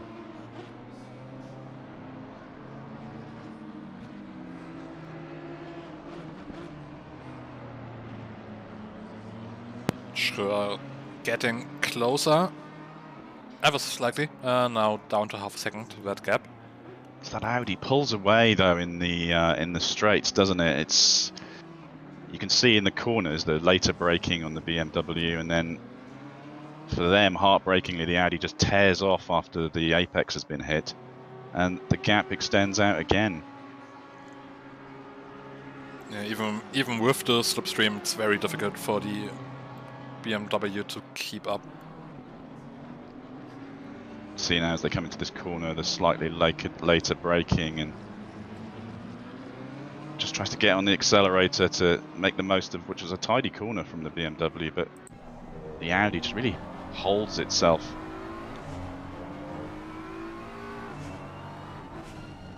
Bit of a mistake there perhaps from 117. I'm not sure the BMW really capitalised on it as much as it could, but that's taken the gap down to 0.4. So I think that concentrating on Schröer is going to concentrate on just keeping it there, not making any major mistakes, and of course, as I race, just hoping people in front of you make mistakes themselves whilst you don't make any. Just thinking about sticking it up the inside. Little look. One of the back markers moves out the way to make space for this battle. So let's see if he's trying it into turn 1. He is! Yeah, he's going for the outbreak. Oh no! Having a little moment now, going side by side through the S's. There was a bit of a rubbing. I mean, he made an absolute meal of that with the lockup, but he had the track position, so, and I think probably the Audi got spooked into having to make corrective action, and so managed to get away with it. So, you know, well done to Schröer there. That place 4 that they've been chasing down for the last hour and a bit is now theirs. Yeah, just breaking up those that Audi dominance at the front, and now free track in front of them to try and chase down the 484 car in 3rd position. I don't think that Willspin has any possibility to retake that place. No, and that gap's gone right out now. Also, while we were watching that battle, the 55 car had a bit of an off. So they lost 12th position into Sinota and are now 8 seconds behind. I think at this stage in the race as well, if you have a spin, you don't actually lose that much in terms of positions. But you know, it's this accumulated time, and it's chipping away at the time that you've been clawing back every lap, and then you know it's not all thrown away, but you lose a big chunk of what you were trying to gain with those spins. Just looking down to see if there's any other fights. I mean, 6 and 7, maybe. I think there's a bit of a gap between Schroer and the next position he'll be hunting down, which is Slasky in the 484 Audi. Yeah, he's got 6 seconds gap there. There's quite wide gaps in front of all of these top 4 cars. I think closest battle right now, it's either the 333 against the 333 or the 888 against the 55. We're just going to stay at the front with the 333 car. Nice traditional looking livery on that Ferrari. Italian colours and Ferrari red. And it's nice to see a Ferrari actually putting a decent pitting strategy together for once. I hope they don't just decide to put an extra set of completely inappropriate tyres on. Maybe wets. Let's go for the wet, shall we? Yeah. Box, box, box. We need you on the wets. Even though it's dry. Sorry, Understood. Ferrari fans. Well, I think if you're a Ferrari fan and are not used to that right now, you're not going to have a happy time watching any race either way. Has it been any different in the last 5 years, though, really? I mean, the cars have been good and bad and, you know, fluctuated like most teams, but the strategy has been consistently terrible throughout. Yeah, pretty much since Schumacher, I would say. Yeah.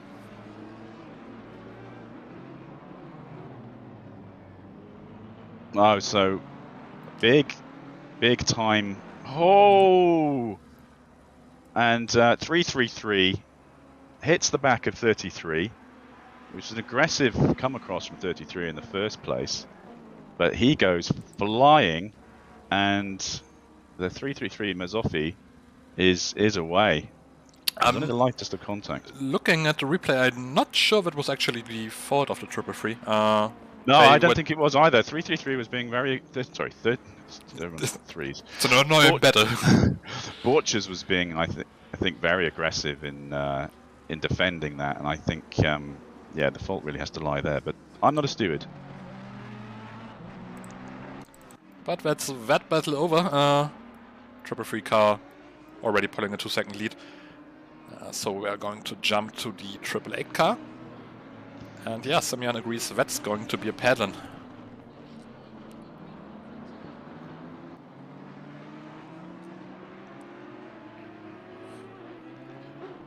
So 888 Sabia, that's Beeswax, the DT crew.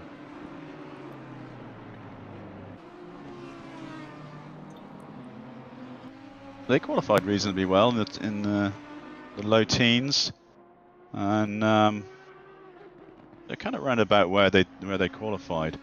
So obviously looking to make some ground and slowly move themselves up the order. Qualified in 15th and 14th at the moment, so pretty much, yeah, their qualifying position. I accidentally shaved all the qualifying numbers off my my chart, so I'm doing it by eye, which I realise is not precise enough for commentary. Makes a move on the inside. Langedick thinks better of coming across, but sort of does the undercut and gets the place back. Yeah, that was pretty aggressive by Sabia, using the crowbar, as we would say in German. Very good. Yeah, so there's going to be a bit of elbows here, I think, between these two guys. I think Sabia took a risk with that late break and the lockup, so they didn't really lose too much in that gamble. Couldn't keep the place because they couldn't keep the speed going. But maybe it was worth the go. You don't want to bald spot your tyres too much, though. Of course. So back to where they were. Both teams with the same car, so this has to be decided on skill alone. But so far, not a lot between those two. They've been following each other for 2 or 3 laps now, I think. We saw Langendijk with that mistake earlier, or rather, we didn't saw because we were following the battle at the front. Probably explains also why they're trying to defend quite aggressively. Once you make a mistake like that, you lose a few places, you just don't want to lose even more. It's about, yeah, staying in front, regaining that confidence, and you're not going to do that by giving up another position. No, absolutely. It's mentally draining though to see a car constantly behind you for so many laps. So he looks on the inside, now on the outside, looks to sort of undercut it, has done well. They go 2 abreast, and Xavier, yeah, surges forward. They entered the pits actually. Yes, they must have been slowing down to make that pit entry, which is why that overtake looked so easy. And that's an early pit. So maybe a bit of damage earlier in that incident? Has to be. Has to be. Of course, yeah, by going into the pits, they now robbed us of the only battle on track, actually. They have. Selfish. So we're just going to take a few looks at Tommy Lydon while we are looking for any close battles on track. Always nice to give the race leader a bit of camera time. He deserves it. And, you know, still doing immense low 207s in his stint. So, I mean, that's just paying dividends. We're up to 16 seconds gap now, which at an early stage of what's virtually been a 90-minute race is pretty big.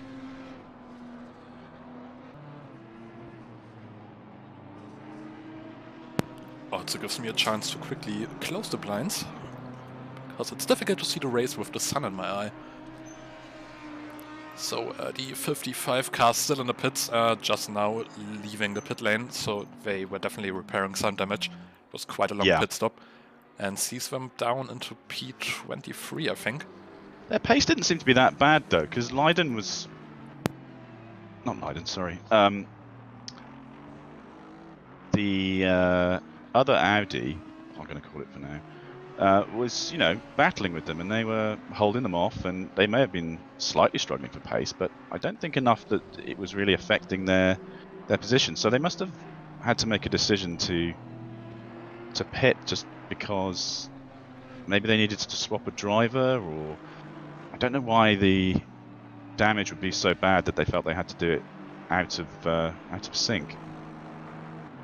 Their pace looked okay.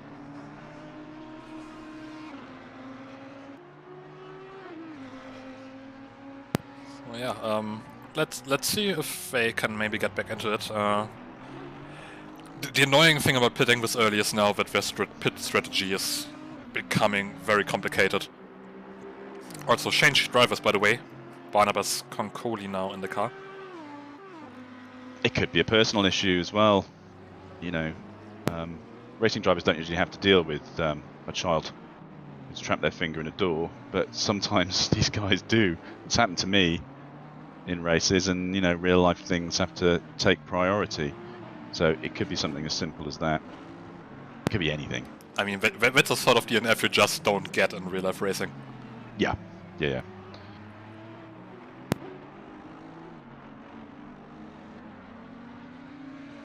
Okay, we're getting towards the thin end of hour 2 now, where we're probably going to see, for these chancy drivers who left it late for the initial pit, they're probably going to take it all the way into at least 10 minutes into the next hour. And I think, you know, as we go through the race, obviously the pit strategies are going to start being all over the place. There'll be somebody in the pit constantly throughout the entire race, whereas it was all quite neat and tidy in the first sector. So it's going to be difficult to keep track of people's true positions based on the number of pit stops they've had.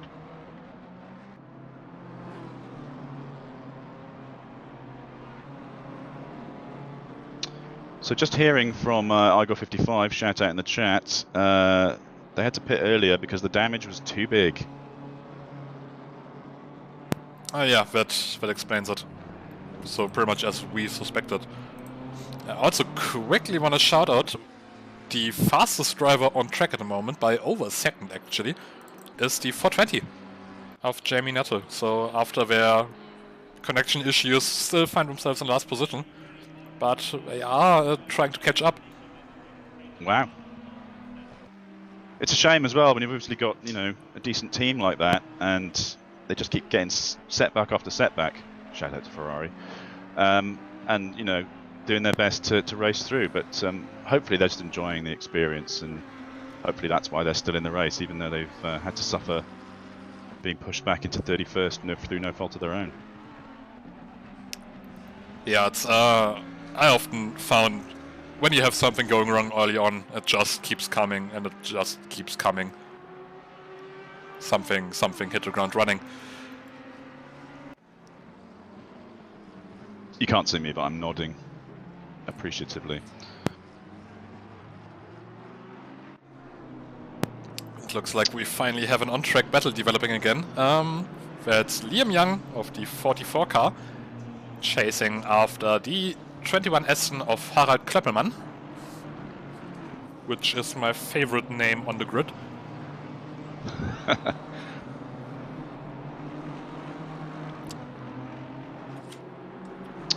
So 44, that's actually stealing my number, but that is the team of SXS Racing with Andrew Hardy, Kian Dickens and Liam Young, who is in the car right now and making good progress on Klöppelmann. 21 car, the Karimba Bimba Motorsport car. They had a big following in the chat.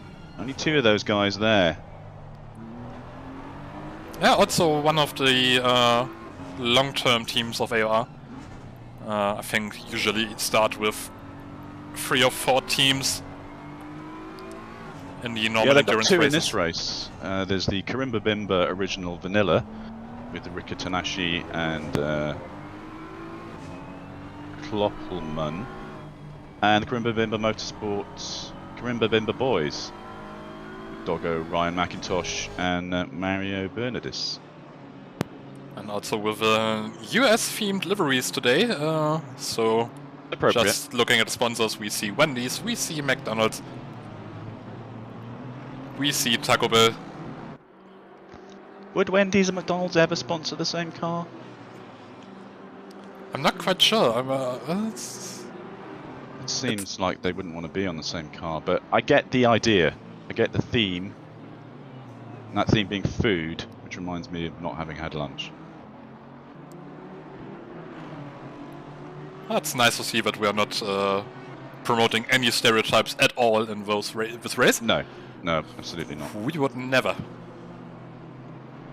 I'm just thinking, do we actually have a single American driver on the grid? Because I don't think we do. No. I mean, Apex AOR is very widespread. I mean, obviously there's a hub in Europe, a lot of Dutch, German guys, British people, and then, you know, smatterings of Italians, quite a big Polish contingency, you know, all over the place. And I think we get quite a lot of South Americans in there as well. And there's obviously we've got the Indian racing team as well in this very race. So, you know, it goes into Asia and everything else. But don't really hear much about the US. But to be fair, I think the time zone is a bit difficult for them. If I'm not mistaken, it should be 7 in the morning right now. Yeah. Or as Simeon pointed out, they're all too busy turning left. Yes. Yeah, I think it is definitely a time zone thing. I think for India, for example, which is almost as far the other way, it's a bit easier for them. Although they must be finishing, if they are based in India, at like 5 in the morning. Didn't think of that.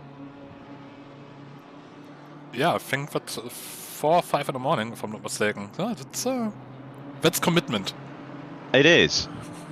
And I'm going to shout out to them for their commitment.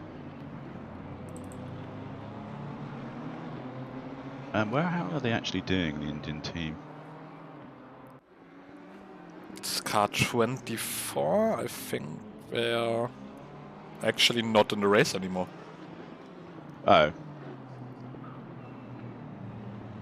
Well, moving on. Yeah, that's a shame. We didn't see them slip away. I was wondering which team left other than the 95 car.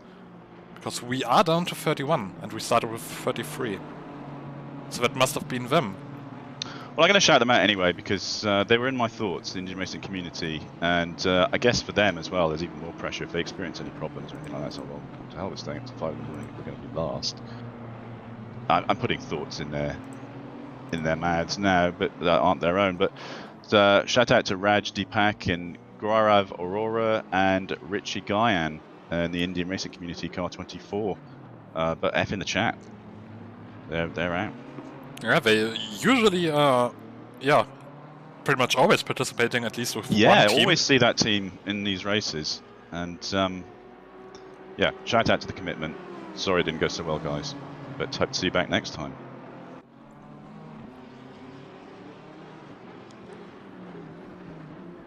So, on track, so following that battle between the 21 car and the 44 car, but not really... He's not really made any progress, has he? Maybe just happy just to stay there, as long as the pace of the car in front of you is, you know, increasing. So, as long as Kloppelman is catching Stevens in the 707 Lamborghini, I guess you can be quite content with that car pulling you along without having to overtake it. So long as they're not holding you up. I think they're also dealing with backmarkers at the moment. Yeah. The car in front of the 44, that's of the 21 car, sorry, that's one of the backmarkers, not quite sure who.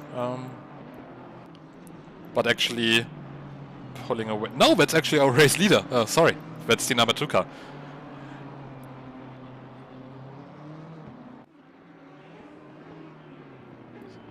So yeah, Liam Young, Howard Kloppelman currently keeping up with the race leader. That also explains why Liam Young is happy to stay behind, although he's having a bit of a look here into turn 1. But doesn't want to go side by side through the S's and stays back for now. I have some late breaking news that we have an American in the chat.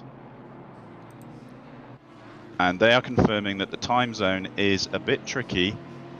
And when most races start, which we usually have around 7 o'clock UK time, 8 o'clock European time, these guys are obviously still at work. Usually I've come home, had my dinner, got my wife to tuck the children into bed because I don't do that on Tuesdays. And you know, you're fine, you've got your evening. But these guys, are, you know, they'd have to take a day off every week if they wanted to do the seasonal races.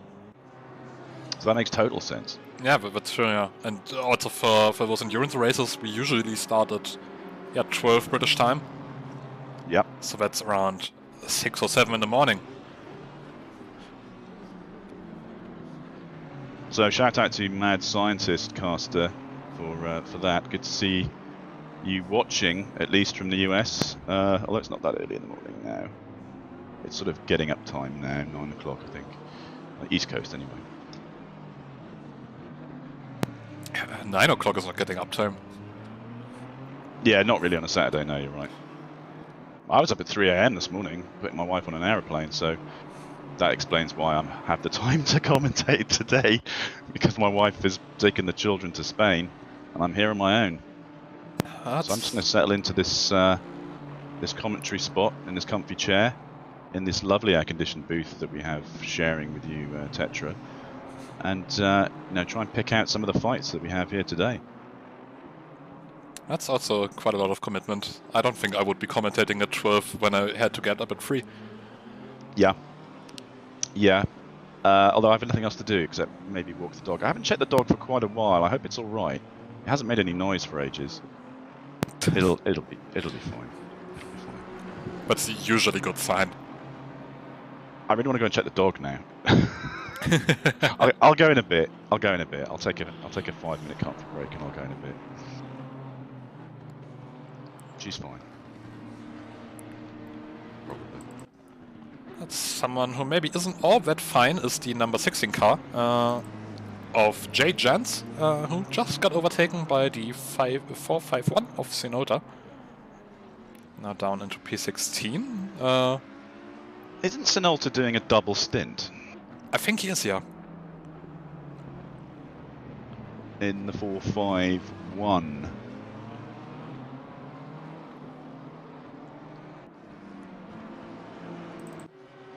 And as we were watching that overtake, Liam Young now as close as he's ever been to Kloppelmann in front. He's been working so hard all along. And Kloppelmann was 7 seconds behind Stevens. Oh, here we go. Yeah, and it's neatly done in the end, and doesn't really belie the long battle that they've had for I don't know how many laps. And then he just slips past relatively easily, so we might see Kloppelmann trying to come back at him here. Has to stay with him through the stadium section to maybe try something into turn 1. Yeah, he's a bit far back now. It's not very fighty at that distance. I also think the BMW has a straight line advantage. Yeah, and he's just looking in his rearview mirror now. You can see that the dot of Kloppelmann is getting smaller and smaller. And Kloppelmann, as I was saying before, about to say, was not really making any progress on the car ahead, which was Stevens. He was 7 seconds, and it was pretty much stable at that point. So these guys weren't losing time, but they weren't gaining anything on the cars ahead of them. So Young has made a break to try and hunt down that 7-second gap to car 707, the lone Lambo. Shout out to Matthias from Sweden, who just has his first beer down. I would also like to shout out Matthias for having his first beer down. What time is it? It's 2 o'clock in the UK, 3 o'clock in Sweden. It's a Saturday. It's the sort of time you could drink, but not in the house. I think if it's 3 o'clock beer, it would have to be outside at a function for you to not feel like you were totally, letting go of yourself. So, it'd be. I imagine you're at home if you're watching us. But thanks for the shout out. If you're not at home and still watching us, props. That would be awesome. Yeah. I'd like to know what brand of beer, actually, Matthias, if you have time to fill us in on that. Is it a local Swedish beer, or is it a more global beer? I bought a huge bottle of vodka for later, but then I realised I have to commentate on the second part of this. So, in order to not lose control, I'll probably just stick to a single beer. Yeah, probably the better idea. Yeah. I mean, you don't want me like that. I couldn't drink while commentating at all. I mean, if you're... A loosener, maybe, one beer. Because you've got your hands on the controls, it's not easy.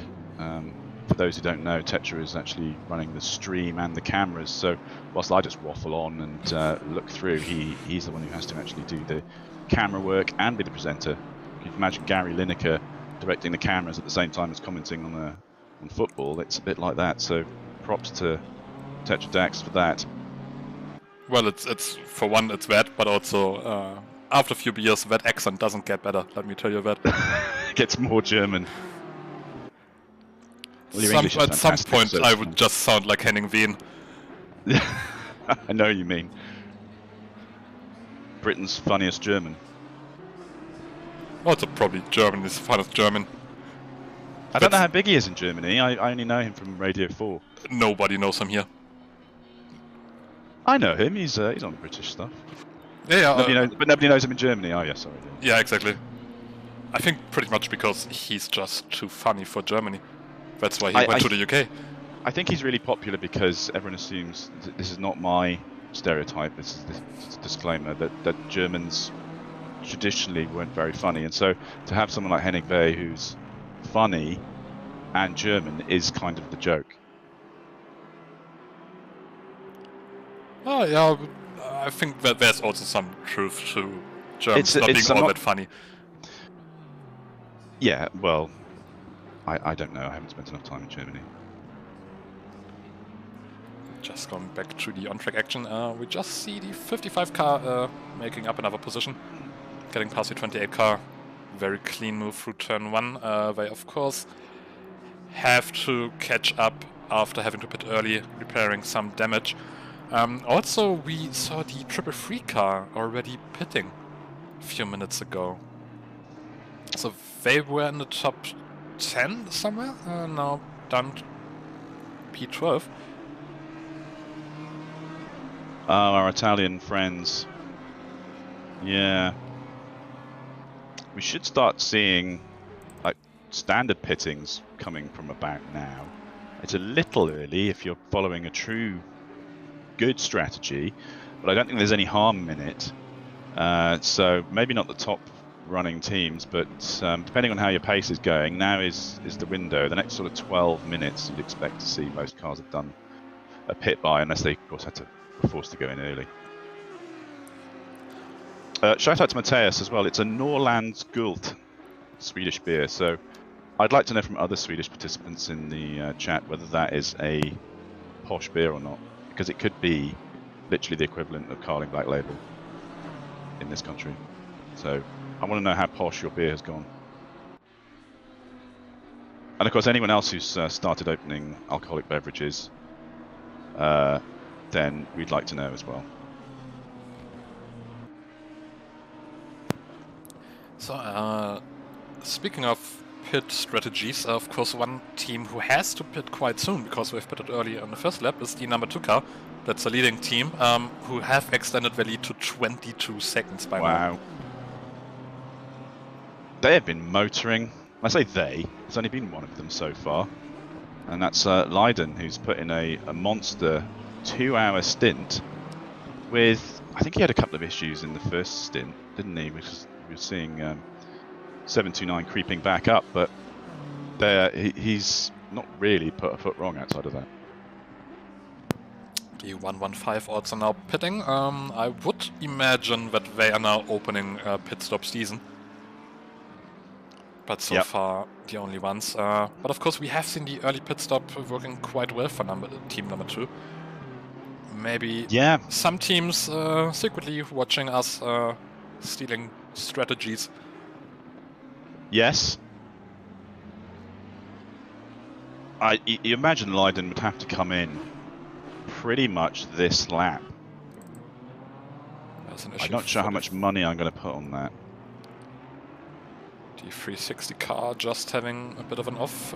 Let's take a look. I was right! Leiden comes into the pit and banks that 20-second advantage. He's going to have to hand over, surely, to one of his teammates, Predrag Jevrovomic or Vuksan Videnovic. See who gets in the car. I'd be shockingly surprised if Leiden does another one, but to be honest, at this point, I wouldn't put it past him. Yeah, it's always a tricky thing to decide. Once you have one driver who's so rapid, do you want to do another stint, try to extend that lead, or do you take him out and save him for later, basically? Drive-through for Team 44, that must be an automated track limits thing. Of course, we might start seeing a lot more of those. It's been 2 hours, and you know these track limit things build up. And again, number 2 very early into the pits. I don't think any other team following them. Well, it's worked so far. Oh my God, is it Leiden again? Oh no, it's not. It's Jerovic. My thing hadn't updated. Go.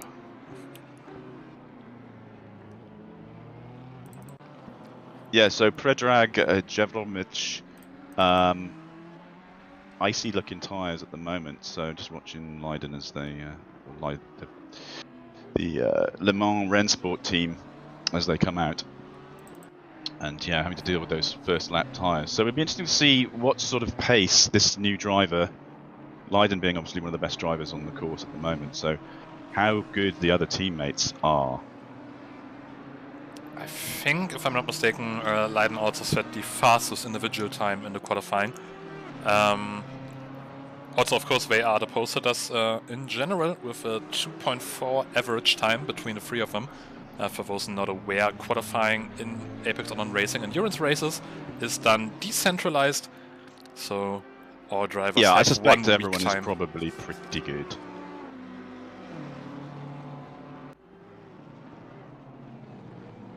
Not a lot of other people in the pit. I guess we've got a little bit of time. But yeah, it just indicates how early they've pitted compared to everybody else.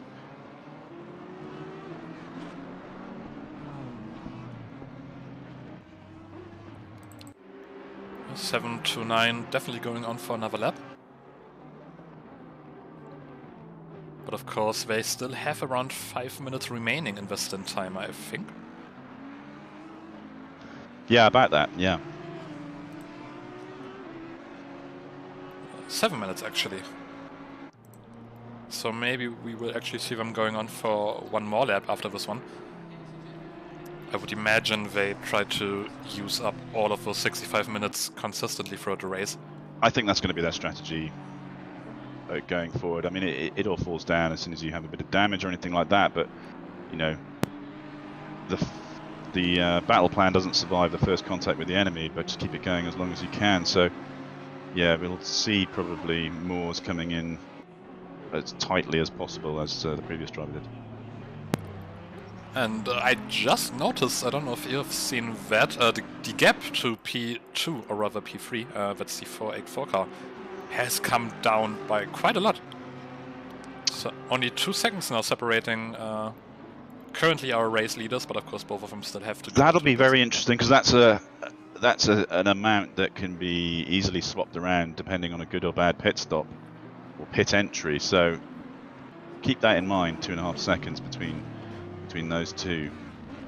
That's 729 and 484. We've been consistently up there. Just watching now as 729 makes their way through quite a lot of back markers. Yeah, and a drive-through for car number 2. Oh, yeah. So that turned things around by quite something. Was that a build-up of corner cuttings? It must have been. It must be. Oh, that's turned things right around. So they were leading by 20 seconds roundabout. If I'm not mistaken, having to go through the pits once, they should be pretty much coming out directly somewhere around the 729 car. Yeah, that's... When are they going to get rid of this as well? I'm not quite sure how long they've got to do it. I think it's not that many laps. 3 laps? 3 laps, yeah. So they're going to have to perhaps get it in now? If I was them, I would go in now. And they agree. Otherwise, you will be pitting in with all the teams doing their regular stops. And that will be chaos.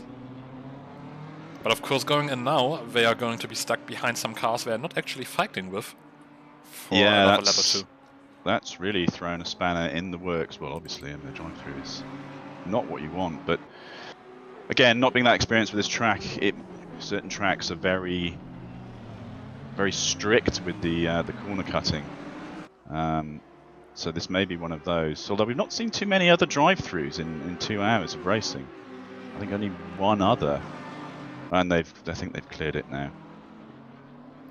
They just come out of the pits, and they are now stuck behind the 177 car, who of course have no obligation to let them past. No.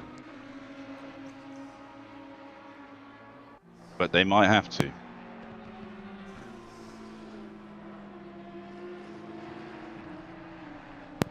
So, well, still most of the front runners yet to pit. Everyone from P1 down to P7 still has to come in.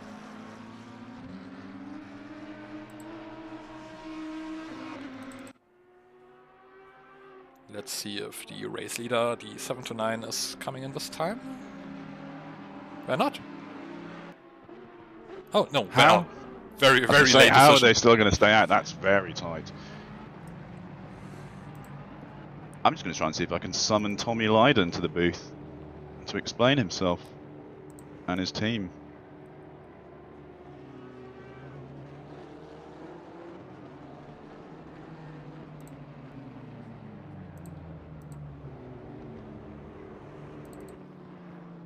He's probably busy.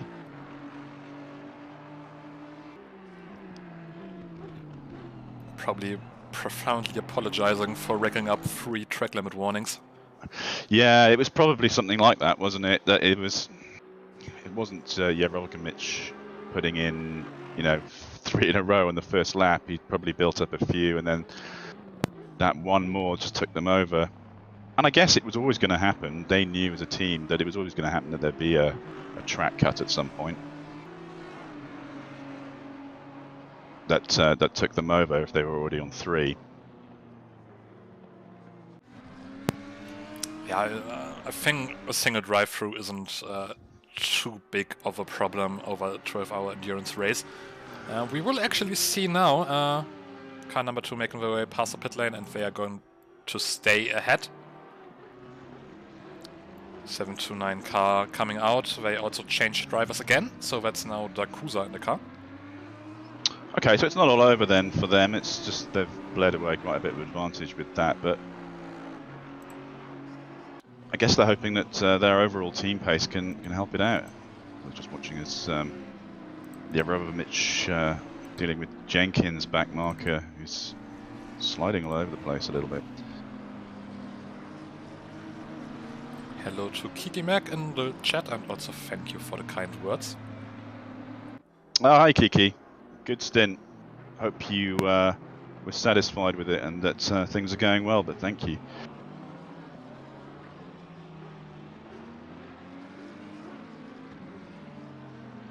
So I think the de facto top 5 have now all gone into the pits. The 991 car is one of the late pitters, and they're now stuck behind Sinota, who's on a different strategy. But of course that's going to cost some time. And I see Team 117 are down, but I think we have quite a few ahead. I think, well, Borches has just gone into the pit now for 33.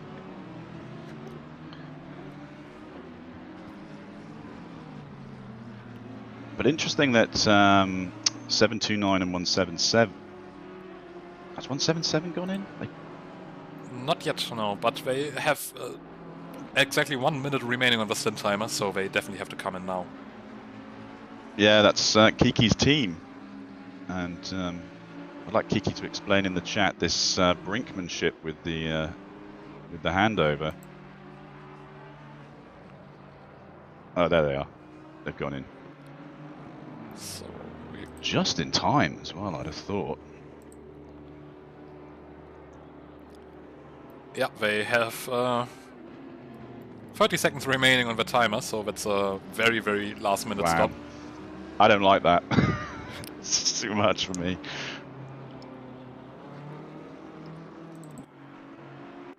So let's try to get an overview of where everyone is now that the pit stops have mostly sorted themselves out.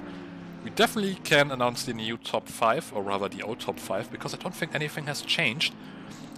We have the car number 2 still in front, but that lead coming down from 25 seconds to 7 seconds after the drive-through penalty.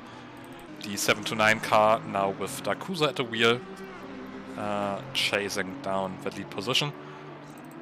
Then in P3, Kamil Panos for Simulation Esport of the 484 team, and the 991 trying to chase after podium places, 2 seconds behind, just making their way past the back marker. And J Fang, who's back in the car for a second stint in the 117 car, making that the top 5. And yeah, top 5 basically pretty much settled by now. 20 seconds to P6. So yeah, those places are probably going to stay that way for the future. Just as I say that, the 115 car, who were in P7, having a moment and going down into P9 because of it. Let's see what happened. Yeah, just cold tires. Slamming into the wall. Oh no. Yeah, it's one thing to come off, but another thing to come off with damage. I am very sure that's going to be another pit stop. I don't think they can carry on through that. That was a heavy hit. Yeah, there's cold tires and you're coming out, and if you're in a tight race, you suddenly come out and you find that you're in 7th and the car behind you in 8th is pushing you, and then, you know, all these different situations. It's easy to say, well, stay calm while your tires warm up, but endurance racing. So just hearing from Kiki Mack that they are confirmed as their strategy is to try and keep things as close to the edge of the stint timer as possible, because you can make up a whole pit by doing that over a 12-hour race. So you actually effectively reduce your pit by 1.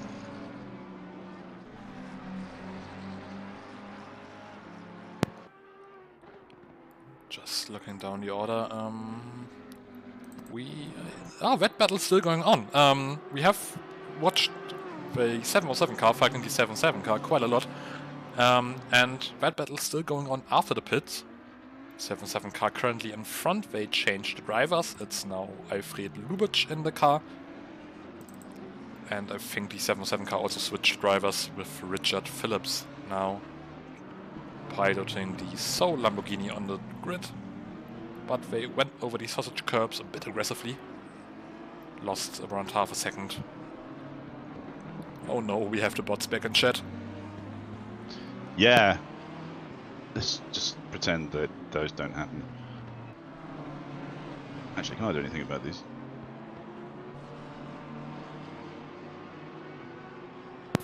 I don't think I can do anything in Streamlabs. Oh, I can do it. I can fix it. Here we go. Well, it was a nice 2 hours without them. Yeah, I did pretty well. Yeah, Mini Simeon, and that's his chat. You need his permission to come in the chat, because he owns the chat. And respect to him for keeping the chat going. That's what we like to see. Now, I did want to look and talk a little bit about Snail Racing, which is unfortunately named, which has Darren Reynolds, Michael Levens, and Heiko, our Lord and Saviour, in car 76. They've pretty much stayed where they are in a very dirty-looking Ferrari, with Reynolds in the car right now. But they're currently in 29th, and I think have been there for most of the race. So I don't know if they've had problems or anything like that. So watching his car now, his indicator wildly going, his indicator stuck on. Sorry, as I cough. Still under pressure from the 114 car. So that's the battle for the last position. And yeah, just going wide, I think. Reynolds has gone off, and sort of, yeah, that's that. Apologize for the camera. TV cams around this track, not very good, I want to say. It's definitely noticeable it's a Formula 1 track, because the cameras are constantly missing the action. So the gap now with Jabrovic and Dakuza is up to 11 seconds, and I think what were we down to 5 before? That was 5 after the pit stops, so... Yeah, so it's you know, Jevremovic is really making, you know, carrying on from what his teammate has been doing, so the guys to beat in car 2. 2.6 on the last lap, so that's, I think, the fastest lap currently on track. The second fastest car is the 420 car, who are still trying to catch up after the connection issues. Still have to pit, currently P24, but let's see where they will come out in around 50 minutes when they have pitted. And the third fastest car currently on screen, that's the 991 car, who have managed to chase down the 484 and are looking at that last podium position. I've just been watching Jevremovic while you were talking there, and he actually put it off track. Not in a major disaster way, but certainly came off at the track line and cut a couple of corners. So, yeah, it's not all plain sailing up at the front. So, definitely that 12-second gap that we've got now, we might see coming down. And good luck to Kiki. Thanks for joining us in the chat. The chat's asking for 420 update. And they're climbing. They're up to 24th. They're putting in some solid 207 lows for laps. Nuttall again. Is that third stint for Nuttall? I think it is, yeah. No, they haven't pitted yet, sorry. Their Oh yeah, their pit timer because of the their disconnection. pit timer is all over the place.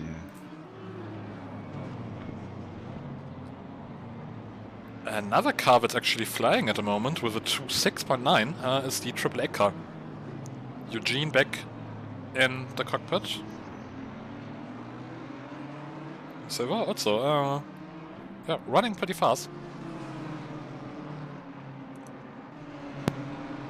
Yeah, currently holding that 13th spot. With Kulikov back in.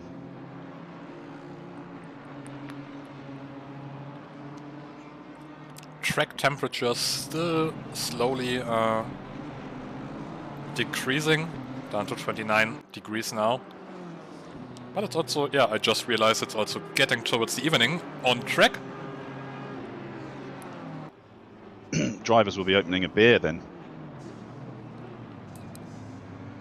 That should make the race more interesting. So I did just see a drive-through come up. I think it was for car 451. Golovin, but yeah, I may have just missed that. Still, no more stewarding inquiries. We've only had the one so far, which was that 15-second penalty for car 360. But nothing else yet. Of course, these take a little while to get processed. It's not a straight away thing, but I think it's a testament to the overall decent racing standard that we've had today so far. We've had some spills, yeah. We've seen a couple. I'm sure we've missed some that might be pretty bad. Generally, it's been a pretty clean race so far. So we've definitely seen worse in AOR endurance races. No massive crashes as far as I can remember. Or rather, no massive crashes involving more than one car. Yes.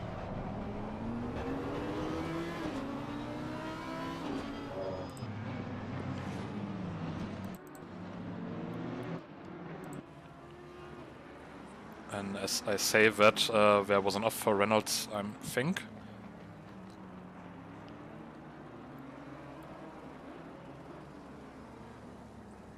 We are still following the 991 car in the fight for the last podium spot. Yeah, and I think he had a look there in that last corner, didn't he? And Panis was just able to sort of defend. These cars are looking pretty dirty now. I think there's also some sponsor sign on track into turn 20. Someone must have had a bit of an off there. The 991 car dropping off quite a bit on the start-finish straight. Lost around half a second. That's a bit odd. Yeah. And this fight is costing these guys. It's their lap times are coming out as 209s, 209.1s, and 209.4 for 991. And when you consider the leaders doing a last lap of a 206.9, they're losing ground all the time. It may be because they're coming through a particularly thick field of back markers right now. They are, however, not really losing time on Dakusa and P2. So that gap pretty much staying at 2.5 seconds, which is interesting for the 999 car, of course, because it means if they manage to get past Panas, they can pretty much carry on to the battle for P2. Yeah, so this, it could get quite spicy, and quite a lot of places could be up for grabs. It's not really a one-shot deal if Jentsch makes it past Panas here. There is straight on to the next place and another battle waiting. Look at those back markers though. There's plenty in front to check which one Dakusa is in terms of colour. So they are the black Audi ahead of everybody else. So 3 back markers between them. That's quite unfortunate. But might also explain why the gap didn't really come down if Dakusa just had to clear those 3 cars. Yeah, his pace could well be pretty good without having to deal with that. And yeah, he's still doing 209s, so we'll see what happens next lap. Jentsch got real pace. Jentsch diving down the inside into 1020 and just got past Panas. But Panas now, of course, on his bonnet. Getting larger. Bumper, I'm sorry. Getting larger in that rear view mirror. Yeah, that's not really the right angle that Jentsch took into that hairpin bend. He's got away with it. Left the inside open for Panas, but yeah. In front so far and not through the S's. Don't think there's any point in trying to retake that place. I think the next opportunity probably going to be turn 11. Still got these 3 back markers though. And that's always a tricky position to be in as a back marker. You have those 2 cars behind you, they're fighting for P3, massively faster, and you basically have to jump out of the way, as we see Jentsch flashing his lights. And these guys are probably in a battle of their own. It's the 77 car, trying to chase down the 21 car, but that was a pretty big blockage. I mean, these cars are in a battle. That's Lubitsch is only just behind Takanashi, who's in the Aston, and they are actually having a fight of their own. So it's not just random back markers in random places. It's battles all over. But a respectful moving aside there by Lubitsch.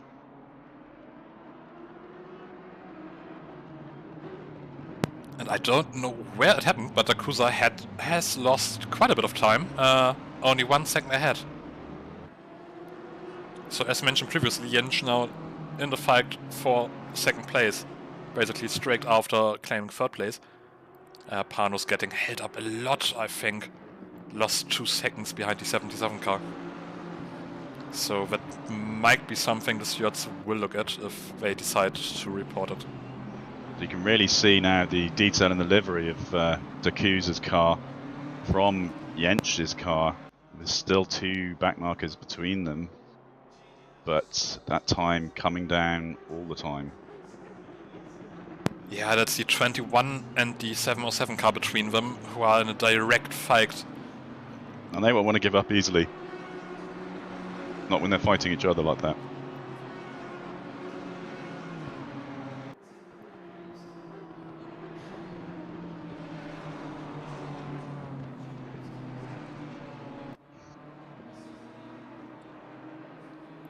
Very impatient, flashing his lights, I think for the 3rd time. This is where you get incidents, you see. Takanashi doesn't want to give it up, but with the rules he does have to. And, there now he goes. Going out of the way, yeah. There he goes, that's noble. He fought for a while. Yeah, it's tough as the back marker in that case, because you don't want to give up your race, but at the same time you somewhat have to give up your race. And it's the same case now for the 707 by Phillips. He doesn't want to concede that place. He doesn't want to give up the time. No, and he's gaining time all this time. But So now he's gone wide there, so those two battles are now separated, and I think Jens can get on with trying to hunt down Dakuza, who probably hasn't made as much of an advantage out of Jens being held up as he could have. Yeah, don't think he really gained any time. In contrast to the 484 car, who lost around 2 seconds on Jens, clearing those back markers. And of course he still has that battle between 707 and 21 to clear himself. And as we speak and talk about this, car number 2 under Jerevinic is banging out 206 after 206, and these guys have been, up at the 208s while they're having these battles and back markers, and it just plays into car number 2's hands. Rennsport. Yeah, they essentially got back up to the gap they had before the drive-through penalty, so casually clearing an entire drive-through penalty. Yeah, and still winning, and still being ahead. And then extending. Bad news keep piling up for the 484 car, who's now under pressure from the 117 of Jay Fang. Yeah, good driver Fang as well.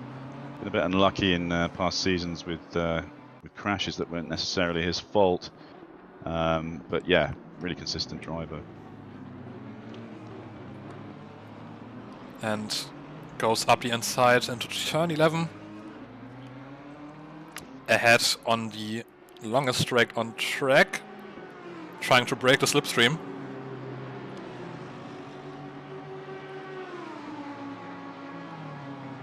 Let's see what happens into the braking zone, and yeah, Jay Fang manages to stay ahead. As we see the 77 car, the Hela Gewürzketchup racing car, behind them, not really managing to keep up with the 707 and 21. But the 707 and 21 still ahead of Jay Fang and Panos. So yet again, they might play a role in deciding the outcome of the front-running positions. Yeah, indeed. So Fang's got 4 seconds to make up on Jens. So again, interesting to see if that will come down as well, as he's obviously on a bit of a flyer. And we're well outside of what you'd think would be a standard pitting window. So there's just racing to be done right now, barring incidents.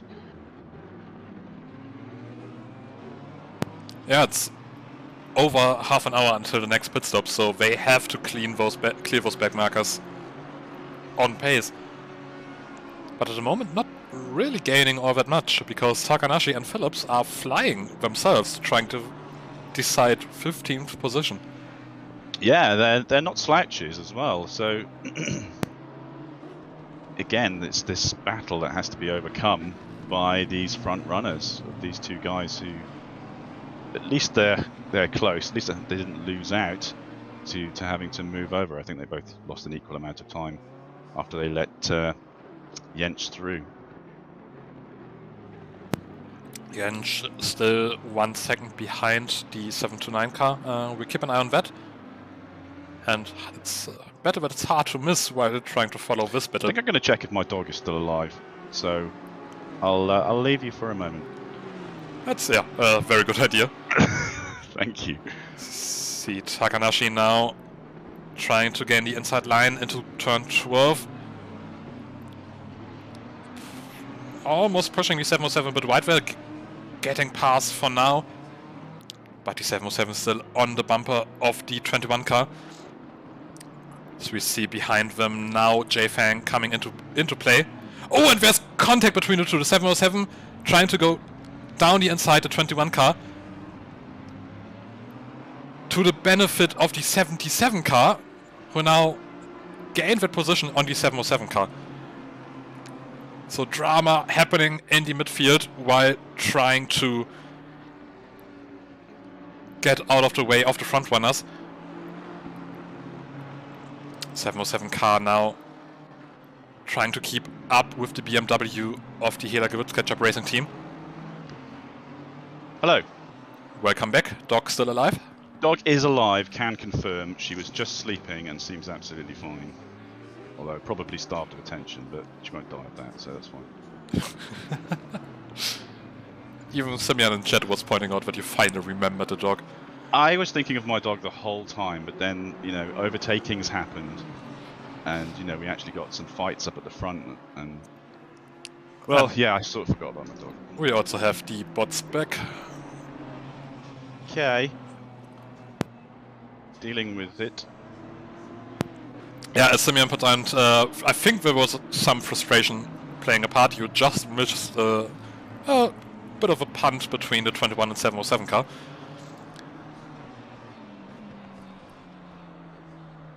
So, sorry, I was clearing young ladies offering their services. There was a punt between which cars? The 707 and the 21 car, so that's Takanashi and Phillips. Oh, they were so close. Trying to let past the front runners a small incident. So Phillips came off the worst out of that. Yeah.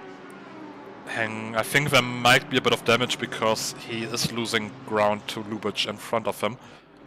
Yeah, I could see that. It's just coming out, or maybe he was a bit shaken. There's a sort of a second gap between them all now.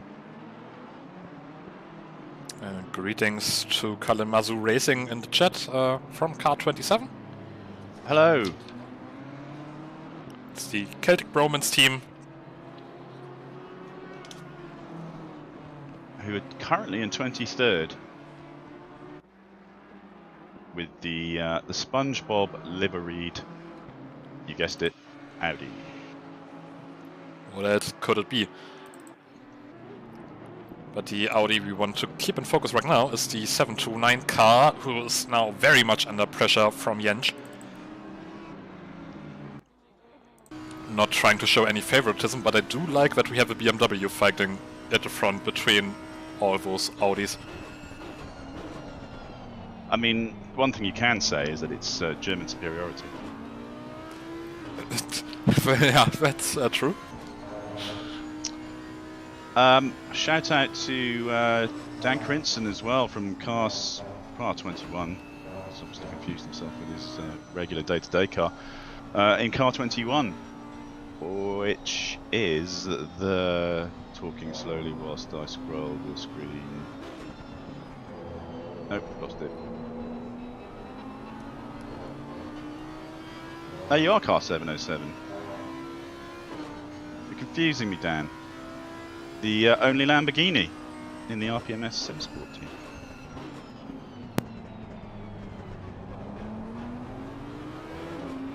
There was a yellow car There was a yellow flag somewhere, which I just missed. I think that's the 76 team. Yep.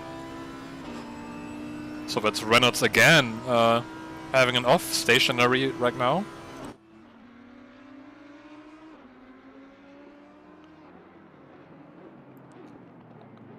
So we see Jentsch going around the outside into turn 12. They're side by side now, coming into turn 13.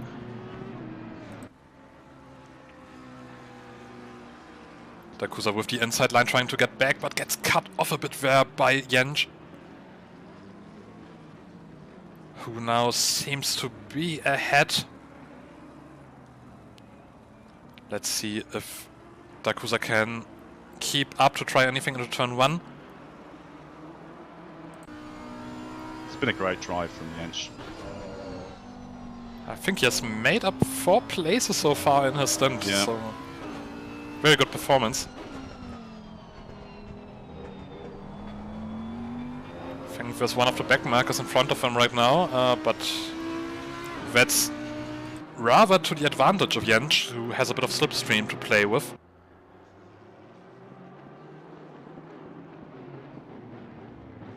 Yeah, Svan Golovin currently down in 14th in a fellow BMW.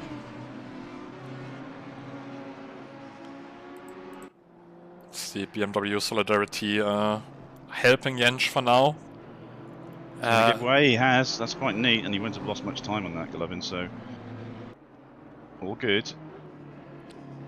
And now is in front of Dakusa, so lending another helping hand. but he will probably go out of the way very soon. And Dakusa now very much under pressure from Jay Fang, who quite quickly caught up. Yeah, that was what, 3-4 seconds a little while ago, and that's down to nothing. Fang has, I think, got to get rid of these back markers, much as Jensch had to do. But yeah,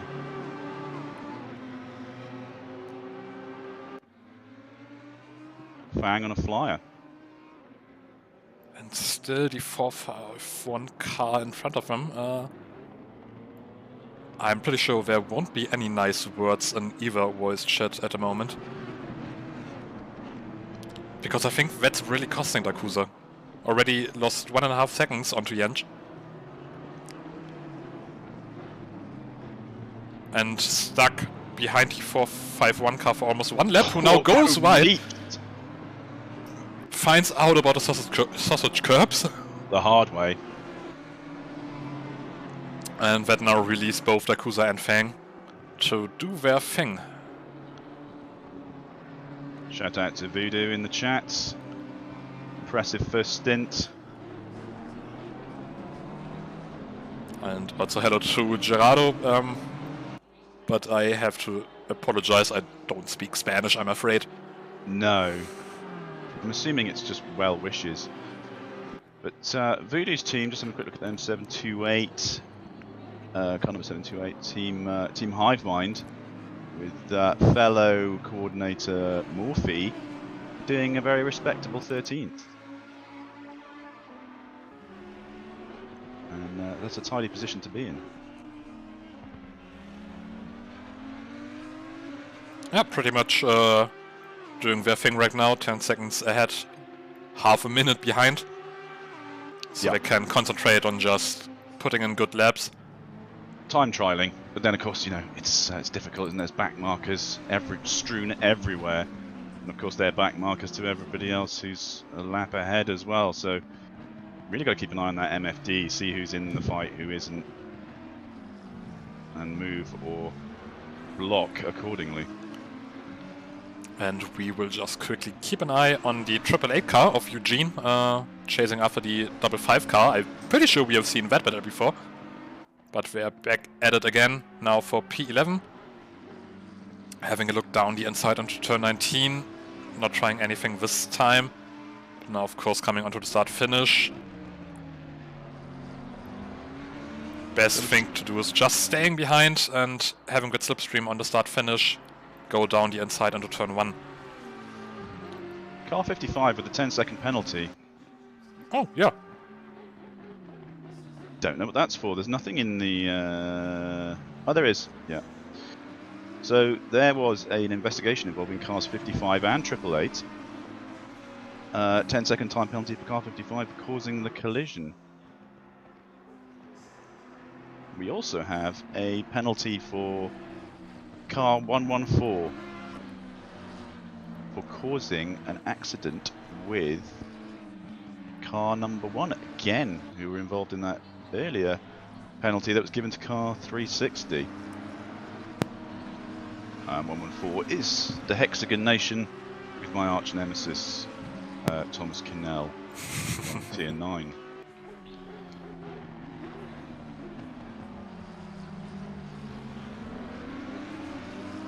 Eugene now losing a bit of time. Well, Drive through for Fang. Oh! So that must be his limit of limits again.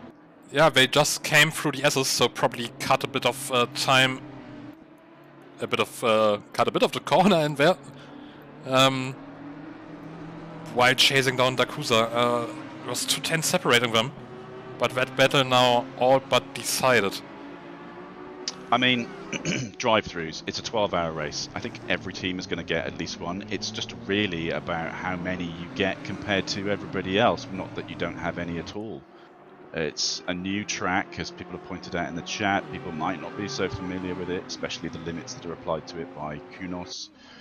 And yeah, you're going to have them. It's just making sure that you have them at a lower rate than everybody else. And I think everyone's going to come away with a drive-through this race. Yeah, and as Simeon also pointed out, very new track. Muscle memory just hasn't set in yet. And yeah, drivers maybe still having to find that limit, which they have internalized on all the other tracks they've been driving for years now. Well, yeah, I mean, you know, the fastest line is a lot of the time when you're most of your car over the side of the track, and you're just keeping one wheel inside the white line, and that's the fast line. But it only takes a moment or a slight miscalculation to have that inside wheel come in through the line, and then your track limits. Jay Fang now coming into the pits to serve that penalty, which leaves Dakusa without pressure from behind and open to chase down Jensch again. So that gap going back down to 1 second.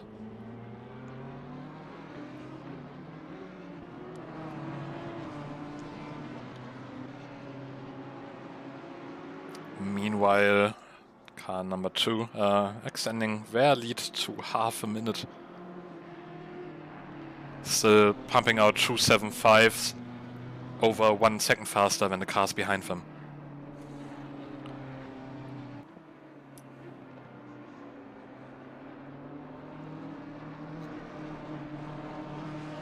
A bit further down the order, we just saw Eugene managing to get the overtake done on the 55 car. And just in front of them, Thomas Allendorf from the number 16 car, trying to get into those one-digit positions by getting past the 115. So that's the BMW against the Ferrari, now coming onto the straight finish. I think just ever so slightly too far behind to try a move into turn 1. But he disagrees, has a look.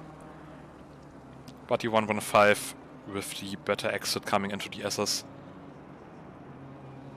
So things are hardening up a little bit at the front for position 2. Dakusa has managed to pull back to Jensch and is now just 0.2 down. And he's about to start taking chomps out of the back of Jensch's BMW.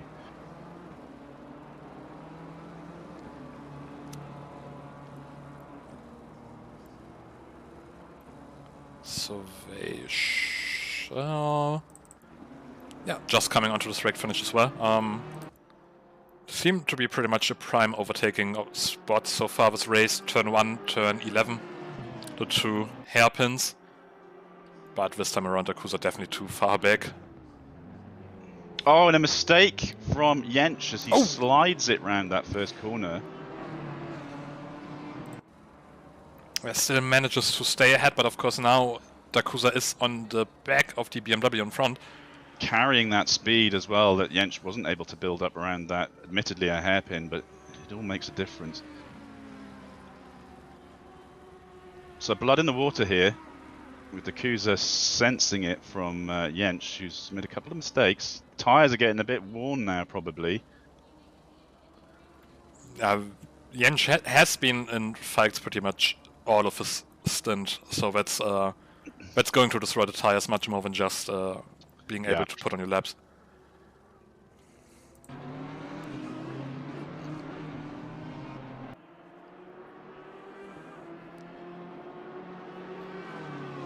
Well, it's nearly the time where Timosaurus will be coming across to join you, and I'll be leaving you. But just to warn all the Arcetuthis fans that that's the case. Yeah, just a small pit stop in the commentary booth as well. Yes, and I'll be back. I'll be back along for a bit of the evening session. I've got to make sure my dog is happy and alive for a few hours, and then I'll be back in. I'll also try and see how much vodka I can drink and still provide commentary during the second half with John Watts, and see how things go there. But it's been a thrilling 3 hours. It's flown by. There's been plenty to talk about, even though the gaps, have been few and far between, but it's allowed us to concentrate on the fights as they do happen without missing too much elsewhere. Oh, it's so pretty nice that we still have a fight at the front 3 hours into the race. Absolutely, yeah. Or rather, almost at the front. I don't think anyone is going to challenge car number 2 anytime soon. But with 9 hours still to go, never say never. I think we just have to watch out for the DT popping up on car number 2. I think that's the only real problem they're going to have, given that they were probably one of the first cars to have a drive-through, or at least the second car. But we might see these DTs pop up all over the place now. It's been a long time running for a lot of cars. So just staying with this battle between Jens and Dakusa for now. I'm just gonna leave you for 1 minute. I'll be right back. So that gap there with Dakusa and Jens was down to as little as 0.2, 0.3, but just extended out to 0.6 now. With the BM having a bit of trouble in that first hairpin always, and tending to lose traction, but Dakusa not being able to really capitalise too much on that. So we're getting close to 3 hours into the race now, and that means that our pit window is going to be anywhere from the 9 hours and down mark to about 8 hours 45 minutes. So again, as Kiki Mack was saying, his team, they're really trying to keep it close to the line, as close to the 65-minute stint as they possibly can, so that they can try and overlap a pit stop, if you like. So his team, for example, will be trying to get as close to that 8:45 as possible, but of course you're always losing time against your stint, so probably about 8:40 for those guys, for example. So yeah, some indication that whilst Jens's tyres might be worn, Dakusa has been battling along as well, and he may well have the same problem with his tyres. So it looks to me, with this gap and this rubber banding, that it's going to take a mistake from one of these guys to make a real difference at this point. So Racing Sims Tools Cubed and the 991 again coming hot through that hairpin.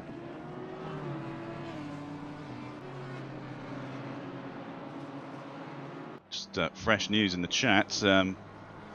Kloppelman Takanashi's teammate and unofficial PR manager from the Karimba Bimba 21 car, we accept your apology and hope for more fun fights. Well, that's the sort of attitude I think Heiko was hoping to foster in this race, where yeah, accidents do happen, but I think communication is important. So firm handshakes rather than stewards' issues there. So that's good to see. He's just creeping up on Jens. Still at 0.6 there on the straight, which is unusual for the Audi to not struggle in the straight line speed, but not to be able to catch the BMW. But then the BMW's been expertly piloted by Jens this whole session, making a bit of time on him now on this straight.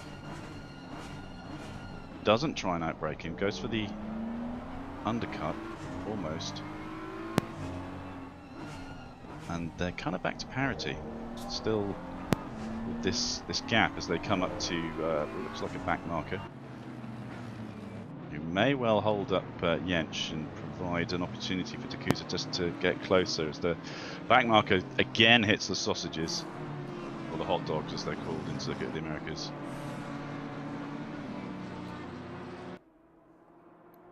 And I'm back again. I've renamed the sausages as hot dogs because it's Circuit of Americas. That was all you missed. I think that's quite fitting. Yeah. So no change really whilst you were gone. I mean, Dakusa had pulled it back a little bit, but still got this gap, and I think me and the chat decided that both of them are suffering with tyres a little bit. Since slowly coming towards the end, seems about right. I think a bit further down the field, there was still a battle going on between the 707 and 77 car, but there was a slight mistake somewhere by Lubitsch, who lost around 15 seconds. That means the only battle still going on track right now is this one. I think 707, and yeah, it's just overtaken 451 Golovin, who was instrumental as a back marker in up front in that during those battles for second and third. Yep, trying to find the overtake, but that was not the right replay. Sorry about that.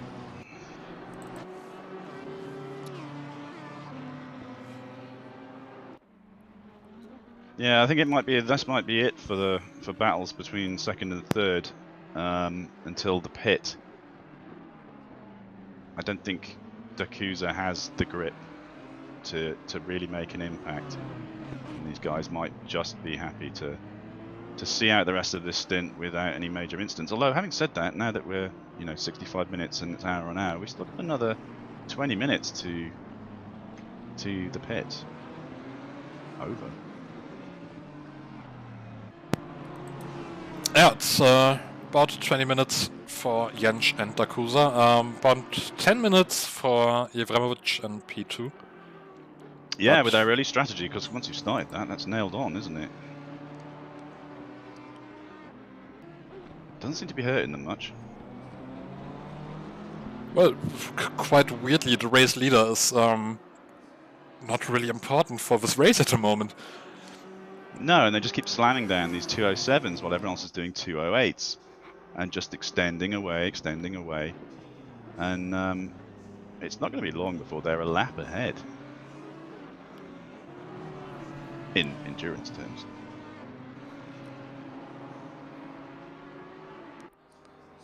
Just looking to see, I think one driver for car number 2 we have still to see. That's Videnovic, who hasn't been in the car yet. Just thinking if they are doing double stints across the board, and we will see Jevremovic doing another stint.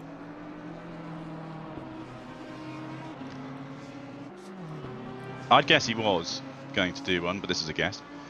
That might be what this team has decided. They're going to do big boy stints between everybody.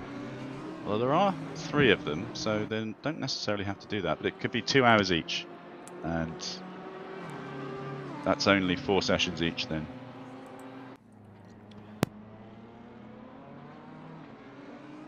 Just a quick update on one car we haven't mentioned in a while, the fan favorite 420.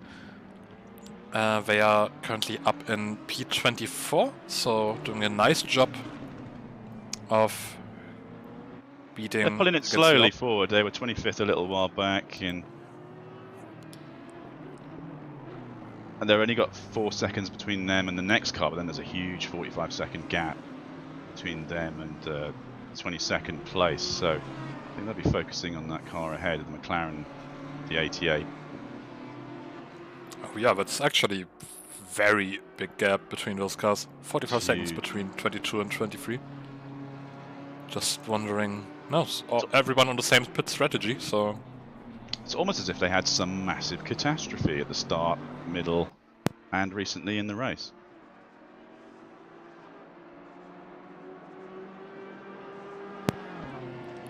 That's throughout the grid quite a lot of very large gaps. Also between P8 and P9, 32 seconds. Of course, the gap between P1 and P2 is unfathomably large. Yes, and then there's 12th and 13th, sorry, 11th and 12th, there's a 22-second gap there. Yeah, 8th and 9th, as you say. So, as we go on, endurance racing, the fights, chances and opportunities become less and less, and everybody's on this sort of 5-6 lap spread. It has also been a surprisingly incident-free race so far. We've seen a few offs, a few crashes, but 3 hours in, compared to some of the other races we have seen in the past on AOR, not all that much. The worst thing that's happened is I abandoned my dog. Everything else has been relatively smooth on here. We've, I think as you were out, we had Takanashi's teammates doing gentlemanly handshakes with Karimba Bimba car, so, it's even when there has been crashes, it's been gentlemanly conduct. Commentator's curse striking again. The 77 car just losing it. Managed to keep it out of the wall, but losing around 10 seconds. I would hope that next time I'm commentators cursing anyone. It's not my team. Every time we say that, there's a problem. So 77 was your team, did you say? Yeah. And now under pressure from the 55 car. My team not actually taking part this race, the NI Nighthawks. They're all in semi-retirement until next season. It also doesn't help that they're all F1 maniacs, so I think they'll be taking part in that season. So it's been all F1 get the game since then. So. Oh yeah, no, but you say it, yeah. That's a name that usually comes up that I haven't seen on the sheet, as the 55 car just gets past the 77. There's been a bit of crossover events with the Celtic Bromance from some NI Nighthawks team members, but yeah, it's been less of a focus on endurance recently and more of a focus on the regular seasons. I think a lot of it is also due to just the time of year. Those endurance races, especially in the summer, are always... People are away, generally, and can't commit to things. Kiki Mac reckons that he's coming up on P7. Oh yeah, that's 1 second. So Jogic catching up to the 26 car. Finally another battle on track to watch. A filthy looking Audi there, not just because of the SpongeBob deck all over it, but looks like it's been out on track for quite a while, which it has. Yeah, look, maybe not the best color for endurance racing. It's pretty in its own way. It's always like wearing white t-shirts to concerts. Yes. It is at least some kind of look. The big SpongeBob eyes on the roof. And, you know, to think if you didn't have the livery pack downloaded, you'd have missed out on all of this. It's probably still my favorite livery on the grid.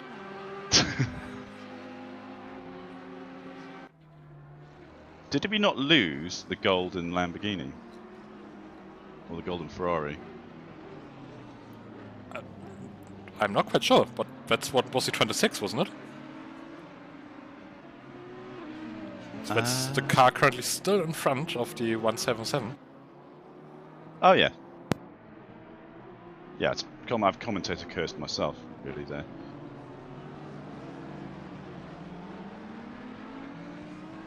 See, I was so busy looking at basically Patrick and SpongeBob's weird squished faces at the back of his car that I didn't even notice the car that they were chasing after. It's a car that really keeps your attention.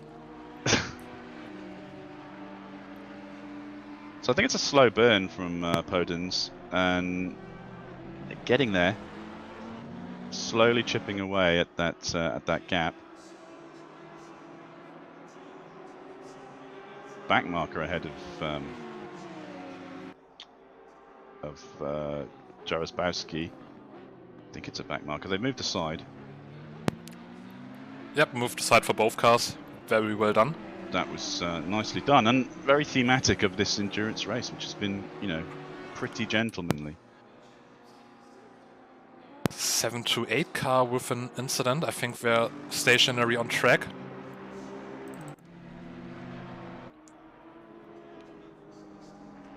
Oh, yeah.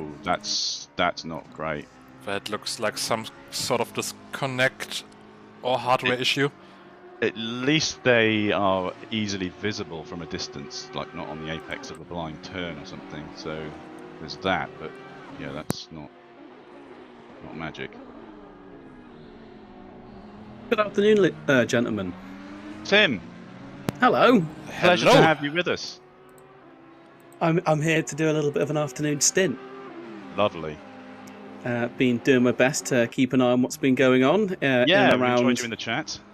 Yeah, when I've been able to jump in and escape the upset child or the decorating, I've been jumping in as like much as that, is it? possible. It's a little bit like that. It's a little bit like that. Modern life. Yeah. Well, with the appearance of Tim, that must mean that Tim is about to grab me by the scruff of the neck and boot me out of the door. I would do no such thing. But yeah, welcome to the commentary booth. We've kept it nice and clean. Just a few crisp packets on Tetra's side, but my bit's all nice.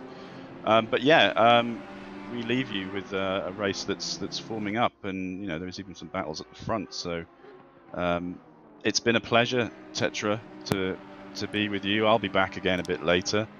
Same thing to you. Yeah, looking forward to your stint later on. Once Thank I you very be much. snug with a beer in my bed. Yeah, it's all a question of where we get the beers in. Tim, just to let you know that we've unofficially set up a Driver of the Day competition, and now you've decided that you're in charge of it. Because okay. I understand. So obviously it's only going to be based on what you've seen. Yeah. 100% unofficial. Okay. I mean, livery of the day clearly goes to that Podium 177. Every single time I see that car. Decided already. There's just no beating the SpongeBob SquarePants livery, is there? No one's going to repaint in the pits, so that we may as well just hand that award out now. Yeah. Oh, drive-through for car number 27. I'll bow out, gentlemen. Thank you very much, and see you later in chat. See you See later. you soon, dude. Cheers. And just looking at the replay, we saw the 729 car. I think they just simply forgot to brake into turn 11, losing around 2 seconds. This is going to be the hardest bit, is trying to work out what corner people are on this circuit, because there's just so many turns here, isn't there, at COTA? There's just a ridiculous amount of corners, and none of them have any particularly sort of large, how do we say, landmarks on them. I'll say that. There's no landmark corners. So a lot of the time and there's just so many of them just back to back. So apologies if I say turn 3 and actually it's turn like 27, but I'll do my best. I've been trying to learn the circuit. It's not a circuit I've raced at on ACC whatsoever yet. I haven't even put tyres on the ground here, so a little bit of a rookie myself with this circuit, I'm afraid. That's same thing for me. I haven't actually bought a DLC until this morning. But, wow, you really left it to the last minute. That is brave. That's brave, that is. I think it's especially annoying this track because none of the corners actually have names. Right, I wasn't sure if it was just me having really bad sort of Googling abilities, but yeah, I couldn't find any names, and I honestly thought, well, there we go, that's me, then I'm just rubbish at this and I can't do it. But no, I'm glad to know they don't have any names. It's just sort of the horrible hairpin at the top of the hill, and then there's the horrible hairpin at the other end of the track, and then sort of the horrible hairpin at the end of the straight after the second horrible hairpin. There's just a few of those sort of odd corners. But not a fan of this track, I take from it. I won't say that I'm not a fan. It's just not a circuit I would choose out of pretty much everything else on this game. Obviously, with the newest DLC, I'm trying to think which circuits actually come out in the new DLC. What was it? Watkins Glen, this, and what was the third track that came out? It was Indy, wasn't it? Oh, yes. Yes, it was. Yeah, that makes sense, yeah. So I think Watkins Glen out of the new circuits is probably my favourite. And probably the only one I've done a race at actually yet. But yeah, I think with a little bit of time we'll learn to love it. I think the communities seem to have got reasonably stuck into the new circuits, and it'd be nice when the sprint series comes round next time round. You know, still a bit of a shame that they didn't add Road America with the new DLC. That's a brilliant track. I'm a big fan of Road Atlanta. That's also really good, yeah. And I can just imagine the absolute horrific crashes we'd have at turn 1 and then lap 1 final turn as well. All the horrendous incidents we would have on a busy circuit. But yeah, that's a circuit I've loved for a very, very long time. But haven't played that since I was back on an Xbox playing Forza back in the day. So been a little while since then. It's probably one of those tracks that goes into the same bracket as Oldham Park and best left to GT4s.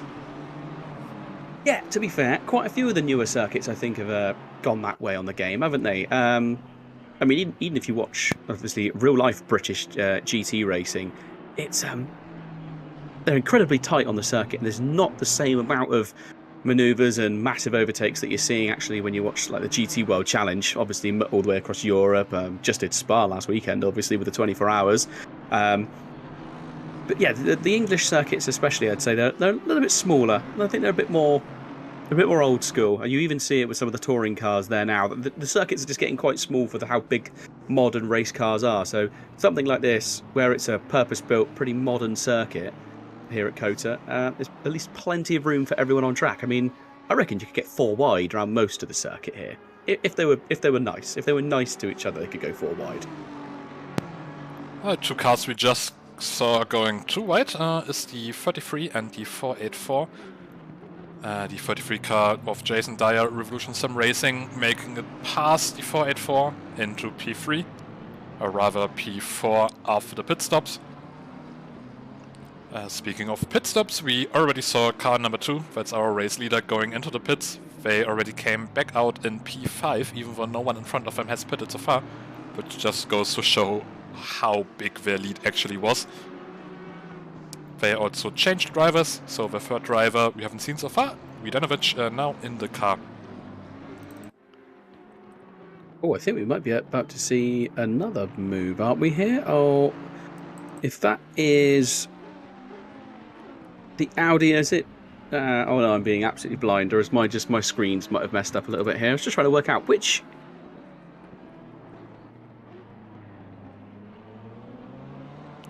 Yeah, my camera. I'm gonna have to reset my software. I think I'm looking at the very, very wrong cars at the moment. All the way through you saying that, I was like, hang on, this doesn't make any sense. Looking at my numbers, so I was looking at a couple of. Oh no, I'm just an idiot. Apologies. Apologies. Still getting my head into it. I keep forgetting there's already been just over 3 hours of this race, so people aren't necessarily on the same laps. So that would be why I'm looking at my timing screen and seeing a load of Audis, and then I'm looking at the actual racetrack and I'm seeing Aston Martins, and I was just thinking to myself, how does that make sense? But so that Aston Martin that's just got past the number 484, that's in third, isn't it? Oh my goodness gracious! You've just explained it as well, and my brain just completely broke. I need a cup of tea. I'm getting a case of the Britishness. I need some tea in my bones, I think. It is about tea time, so that's alright. Well, I may obviously because I'm doing a stint a little bit later as well, jumping back on at 8 p.m. So I've decided I had my actual dinner time. I had at lunchtime today, which was a bit strange as I sat down for spaghetti and meatballs at 1 in the afternoon. So it felt a little bit odd, but that's not right. But no. I just had to do it because later on I probably won't get the chance. I'm having I've got a little 2-hour break between 6 and 8, and then I'm back on the comms. Should be all the way to the end. Got a couple of cans of energy drink to keep me going. I'll have my flask of tea, and I've gone for a full-blown flask today, so I can pour out a cup at a time and keep myself going. It's actually quite clever, now that you mention it. Only because I find the water ends up giving me a sore throat after many, many hours. So, yeah, just a little bit of, nice cup of tea. It's where it's at, in my flask. I think you're actually doing 7 hours as well, right? You're doing the longest stint of all of us. Yeah, I think it works out about 7 because I'm doing 3 hours now, so I'm here till 6 p.m. And then I'm back on at 8 o'clock and staying till the end at 12. Just because I kind of I originally wasn't going to be able to stay up quite so late, but I've been given the free pass by my fiance that I can stay up as late as I want and make a bunch of noise, which no doubt I will be as it comes towards the end, cheering everyone across the line. 4th place into the pits. 6th place, that was Jay Fang. I don't know if there's been a car change yet or not in the pits. Everyone pouring into the pits now. Car number 21, car number 707 and 69. I did see earlier on and overheard obviously that car number 420's had a couple of disconnects, haven't they? Are they on 2 or 3 at this point? I think on 2 actually. Car 420 pretty much the wildcard at the moment. I have no idea where they actually are in the race. Their pit strategy is pretty messed up. Yeah, all of it is just a disaster. Well, I think it's coming up. 420 is showing itself in 22nd position. So bear in mind they've had some disconnects. That's some really good going to not be in stone last. Or is that possibly... They originally qualified, I think, 15th, had to start from the pit due to connection issues. Managed to go up to 15th, somewhere in the middle. Then had another disconnect, got put into dead last. I think they had like a 1 minute gap somewhere at the height of their troubles. Now back up into 24th. Not sure where they will come out after the pit stops, but given that there's a 1.5 minute lead gap between P25 and P26, I think for car 420, at least on P25. So despite all their trouble, well done. Yeah, they seem to be doing really well, really pulling, sort of making their way back through. I mean, and it really does show, especially with these longer tracks, or these longer races, sorry, obviously with 12 hours, a disconnect isn't the end of the world. It's not the be-all and end-all of it. You can come back and end up fighting sort of further up the grid. I mean, to get yourself in just even 10 places forwards is a really good effort. So the fact that they've sort of battled their way after 2 disconnects really is showing some skill there. And obviously with everyone pitting around them now, I imagine they're totally off schedule. They're jumping up the order even further at this moment. Speaking of order, pit stops at the front currently coming to an end mostly. We are in that phase of the race where I have no idea who's actually where. The only car I know is in the right position is car number 2, who will definitely be leading this race after pit stop phase is over. Currently already 26 seconds in front of the car 177, who still have to pit. It's a big old gap, isn't it, to build up? So it's really but again, it just shows consistency, doesn't it? Again, I mean, obviously these guys are very quick, but I mean, obviously, like we said earlier on, only one tier of racing this time around, only one server. Normally we do 1 and 2, so you sort of, it splits up the abilities a little bit more, keeps the racing a bit closer. But this time around, just going for the single split. Just summertime, isn't it? No, not many people like to sit around for 12 hours sweating profusely in front of a steering wheel, unless they're on their summer holidays going somewhere. But a couple of these guys are still mad enough to sit there and do 12 hours of Circuit of America, which I think you've got to be pretty mad to do anyway, even on the best of times. It's a demanding circuit. So it's nice to see the some different names, obviously, on the mainstream, and also they're just seeing some different abilities and sort of seeing everyone spread out. A lot more back marker passing to have to deal with this time around than probably some of the top drivers are used to. That's a nice, just from my perspective, as one of the people who's usually racing towards the, let's say, lower tiers. Some very familiar names I've raced against. It's nice to just see them on the main screen. Yeah, still racing, and I don't think we actually have a very spread out field. So there's, ignoring car number 76, who I think had some connection troubles, we have the field spread out over 4 laps after 3 hours of the race. That's not too big of a gap. I've definitely seen bigger gaps while we had tiered races. Yeah, definitely.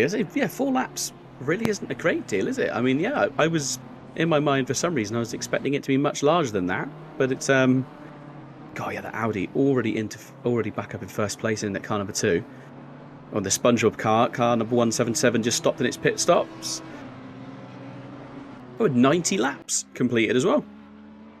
Just gone bang on 90 laps completed by our leader. And I think now with car 33 and 177 coming out of the pits, we will have an idea of track positions for this stint. Just a quick rundown of the top 5. Car number 2 still in the lead, unsurprisingly. 47 seconds ahead by now. We have the 991 car, that's Garage 991 of Roy Morman, who I think is now driving his first stint. They are in P2, breaking up the Audi dominance. They have gained quite some time on the 729 car, who also changed drivers. Shooter 18 now driving that car. 6 seconds behind. that gap was around 2 seconds before the pit stops. Behind them, the 484 car, who also changed drivers. Patrick Lipka now driving. They may have a chance of chasing down Shooter 80 and getting back into the podium places. And behind them we have Revolution Sim Racing, the 33 car of Korn Borjas, who I think also drives his first stint, and I'm not sure that's how you pronounce that name. We're looking at car number 33. I think I've pronounced it previously as Borchas, but that's probably wrong. But or something like Borchas, or something like that. I recognise the name from previous endurance races. No one's ever corrected me, but that doesn't mean that I'm right. I forgot to print out the driver nationalities this time. That usually gives you somewhat of a hint. But I forgot, so everything that looks at least somewhat German, I'm going to pronounce German. No, I think go for it. That definitely seems like the way to do it. That's definitely the way to do it. I'm just getting rid of some rubbish in the chat, so apologies to everyone about that. It's just some nonsense appeared.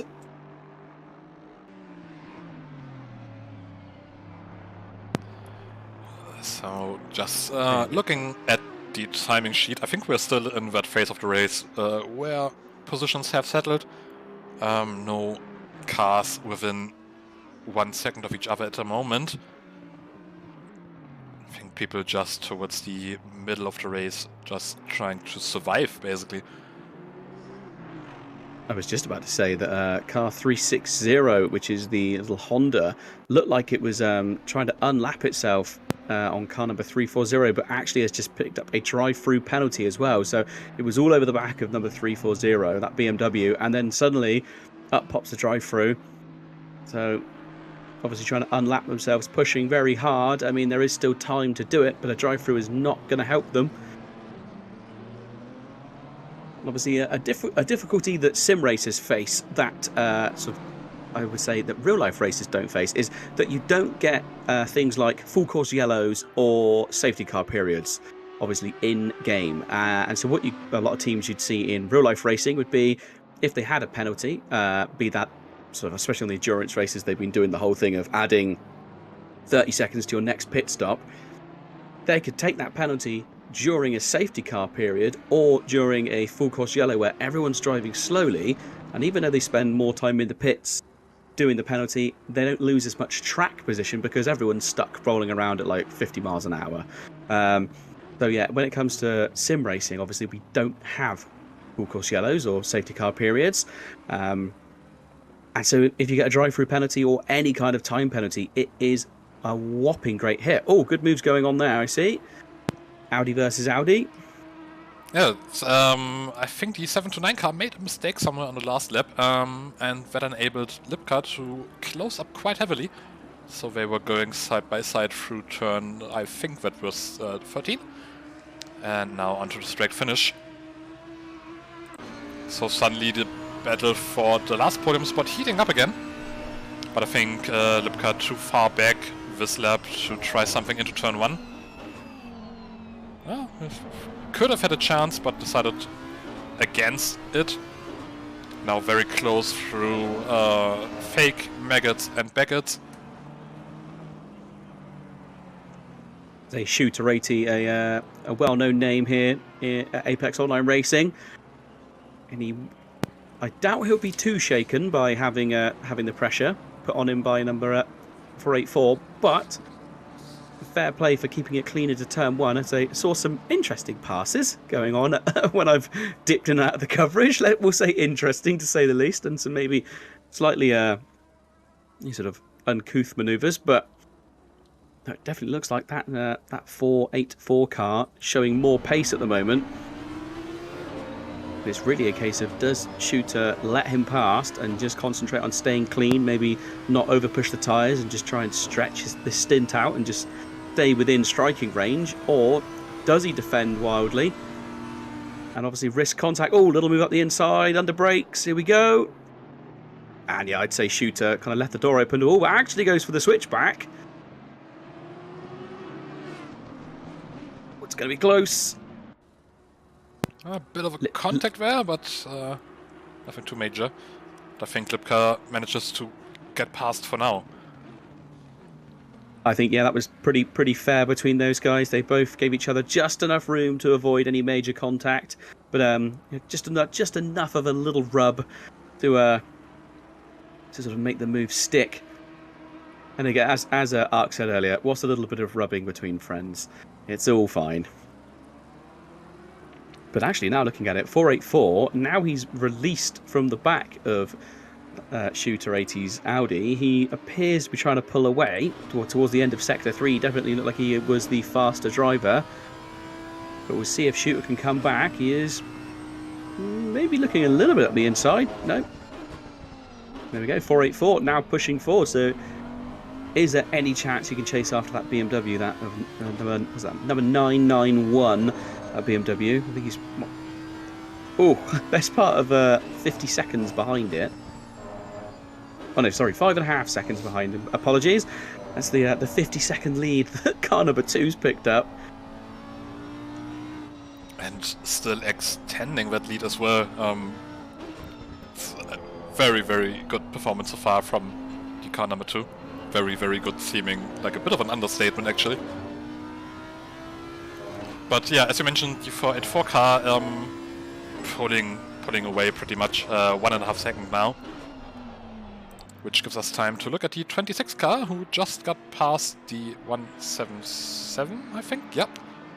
But they're still going side by side, now coming into fake Maggots and Beckett's. 177 has to stick back for now. And the 26 car just driving away without mercy. At least now the 177 and the 177 are slightly broken up, because looking at those numbers right next to each other was a little bit of a muddle for my brain. I won't lie, every time I was looking I was going, hang on, which car am I looking at here? Yeah, there's some really annoying battles going on the whole race. We also had the 333 car and the 333 car fighting for, I think, an entire stint earlier. Well, that's exactly what you want. You want those confusing numbers as close together as possible. That is the best way.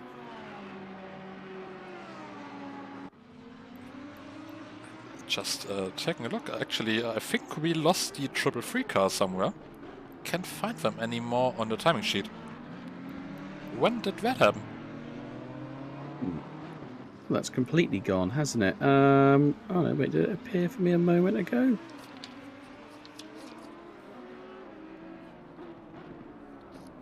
That's 888. Actually, I don't know when that car disappeared. Do you vaguely know what position they might have been in? I'm pretty sure they were running towards the front. They qualified P3. That's odd. Maybe if someone in the chat has any idea, let us know. Meanwhile, we will just take a look at the fan favorite 420 car. Have gotten quite a lot of cheers. Pretty much an underdog story so far. They have yet to pit, but at the moment P18. So we're still talking about a team or driver of the day. Pretty sure that's a strong contestant right here. Just having a little bit of a look back through the stream to the last time I saw 333 appearing.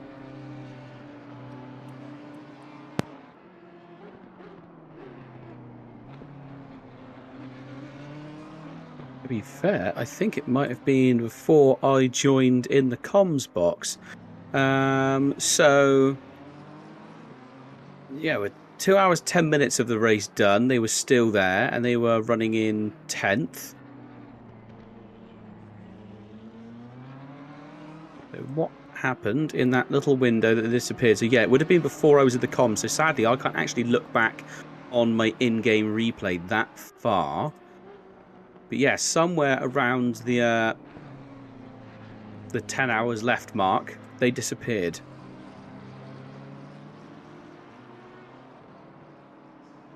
So no mention in the Discord channel. Oh, well. Shame really. Always never really nice to see cars having to leave the race due to connection issues or anything. Yeah, always a real shame when you see anyone have to leave. I think we had there was connections issues before as well. I know I think it was during the beginning of Season X, or it might have been towards the end of the last endurance season. I think it was just after there'd been a big patch in ACC, and then did definitely cause some stability issues. Because so many reasons why we can get kicked out, and then obviously trying to get yourself back in, and if your PC suddenly goes down, trying to let your teammates know what's going on whilst trying to restart your PC can be a bit of a challenge. I remember I had a PC crash.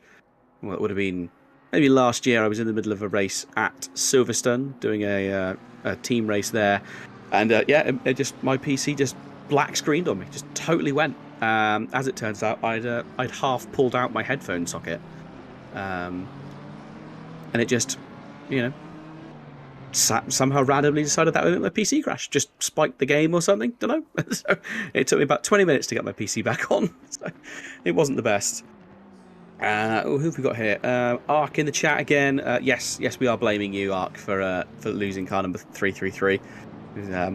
Not sure where he went. We'll blame you. He should have been keeping an eye on it. That's the co-commentator's job.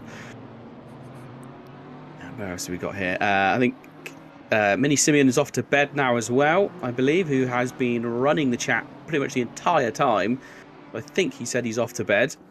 Yeah, I think he's Australian, so definitely bedtime for them. Whereas a car number 115 just spun, did it not, Mr. Rizzo? Or M. Rizzo, sorry, not Mr. Rizzo. Apologies. Oh no, I'm looking at. I went back looking at car number 333, didn't I? And I haven't then brought the other feed forward because I'm watching the live server and I've got the YouTube up as well. And I suddenly got all excited and went, oh my goodness, I missed something really obvious. The car we are looking at the moment, you mentioned earlier, a D484 car free to chase down after the 991 car, and has done exactly that. Half a second now between them. So the fight for P2 back on again. That's come down a lot. I say that was 5.5 seconds. Well, it was just over 5.5 seconds. Not that many laps ago. That's some real pace. That 484 showing. Patrick Lipka, fastest man on track by over 1 second, I think. Amazing pace, and now right on the back of the 991. Yeah, he's over 2 seconds a lap faster than my man. So that doesn't take long to close that gap, does it? When you've got that much pace. Obviously, there is a little bit of traffic sort of kicking around as well. But here we go. Possible move. Looks to the inside. He's going to have the overlap. He's definitely there. It's going to be down to who's bravest on the brakes. The BMW is very good on the brakes, but nowhere to go. Trying to stick around the outside, but not quite able to do it. And I very much doubt he's going to be able to fight back. His best bet is going to be let that car go and just keep consistently lapping and hope from a mistake from that hard-charging Audi. Pushing that hard. So, like you said, he's 2 seconds a lap quicker than, than everyone, actually. Yeah, even that car number 2. That did a 2:08.9 last lap, and the last lap from Lipka was a 2:06.4, so massively quicker at the moment. A lot of ground to try and catch up, but it does show over the space of 8.5 hours left, that massive, best part of a minute gap can go. It could be gone very, very quickly. So now P2 for Simulation Esports, who also just joined us in the chat. I also think Lipka will have looked ahead, saw those back markers and knew he had to make the move stick now. Because there's now, I think, 3 back markers in front of him that could have put a serious damper on trying to catch up to Moman. But now has to clear those back markers, even with the overtake on the last lap, still the fastest man on track. Or rather, actually, the exact same lap time as Wilspin in P6. So one of the fastest people on track. We're having a little flick down through all the lap times that people are doing, and yeah, to be fair, I do apologise. to be fair, all of them pretty close and significantly faster than any lap I could do. So you were saying earlier on about yourself being in the lower tiers. I did so much commentary, and then wasn't really getting any time to practice my own racing, so wasn't taking part in any leagues. I was just doing the odd little one-off thing, and then I sort of thought to myself, no, I really ought to get back into it. I ought to, pick the wheel up a bit more and start using it. Sort of got my rig sat there, and all I've been doing is playing BeamNG on it. Yeah, it turns out really slow now. I'm like rookie speed again. I am like absolutely bottom of the ladder. So I don't think there's an AOR tier that's slow enough for me to join. It's always one of those things you just have to keep at it. As soon as you take a break for a few months or something, you're just 2 seconds slower than before. Yeah, and that's the thing, is that I'm looking at my like personal bests and just having no idea how I ever did it. And I mean, I was never a very quick driver. I get distracted. I've got sort of, got a 1-year-old child, just changed new job, in the middle of trying to renovate the house, so the amount of time I have to practice is a little bit slim. But yeah, so I was never the quickest of drivers, but now it's just abysmal. I feel bad even taking part in just a random public lobby. I'm like, oh, I'm just in the way at this point. Well, I mean, from my experience of public lobbies, being in the way isn't the worst thing you can do, by far. No. I've just forgotten all the just forgotten how to drive. Really, I think the issue is I played other racing games, especially I say racing, BeamNG. I've played a lot of. I did play a bit of Dirt Rally 2, so I kept forgetting that sort of my Mercedes AMG wasn't going to handle like a Peugeot 205 Rally, and I couldn't throw it into a corner with a bit of sideways and sort of go for the slide. Doesn't really work quite so well in a GT3 car, it turns out. Yeah, so having to relearn it all, and so the dedication that these guys put into consistently being able to race this fast is insane. Oh, that's going to help Lipka. 10-second penalty for my man. 10 seconds. Yeah, so that's... that must be penalty by race control for causing a collision with car number 2. Not sure when that happened. Because car number 2 has been in front, well, basically for the entire race. So that must have been the report from the very beginning of the race. Possibly, or is it possible typo that it's one of the other in the 20s, possibly? I mean, you're probably right. It probably is from an early one that they've only just managed to get to. Especially, sometimes it can be a bit difficult to know exactly who to penalise, so they have to take their time. It's better to take longer and hand out the penalty later than get it wrong and then do a retraction. But, sorry, interrupt. No. Just as we were following car number 1, who just lost it through the S's and has to give up on chasing down car number 77. Sorry, you can continue. No, sorry, dude. I'm just looking at the times. Actually, that's going to gift Shooter 80 third place, because they are, I think, wait for the timing screen, just over 6 seconds between them. So that number coming down anyway, and obviously with 10 seconds added on to the next pit, even if Shooter can't get the move done on the track, I mean, in about half an hour's time, he's going to get the position just through the pit stop. He's going to gain that spot, and that's where the penalties really do hit hard when you're close racing, and you can be the fastest man on track, but you pick up a penalty and you can just lose the positions in a pit, and you've got to do all that work again. And obviously on a hard charge, it's going to wear your tyres out quicker than anybody else's.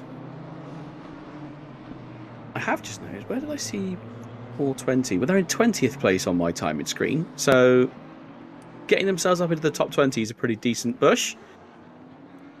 And I think they have already been into the pits now. Yeah, they just came out of the pits around 1 lap ago. So they should gain a fair few more when everyone else goes to the pits. Oh, the 901 car just stationary.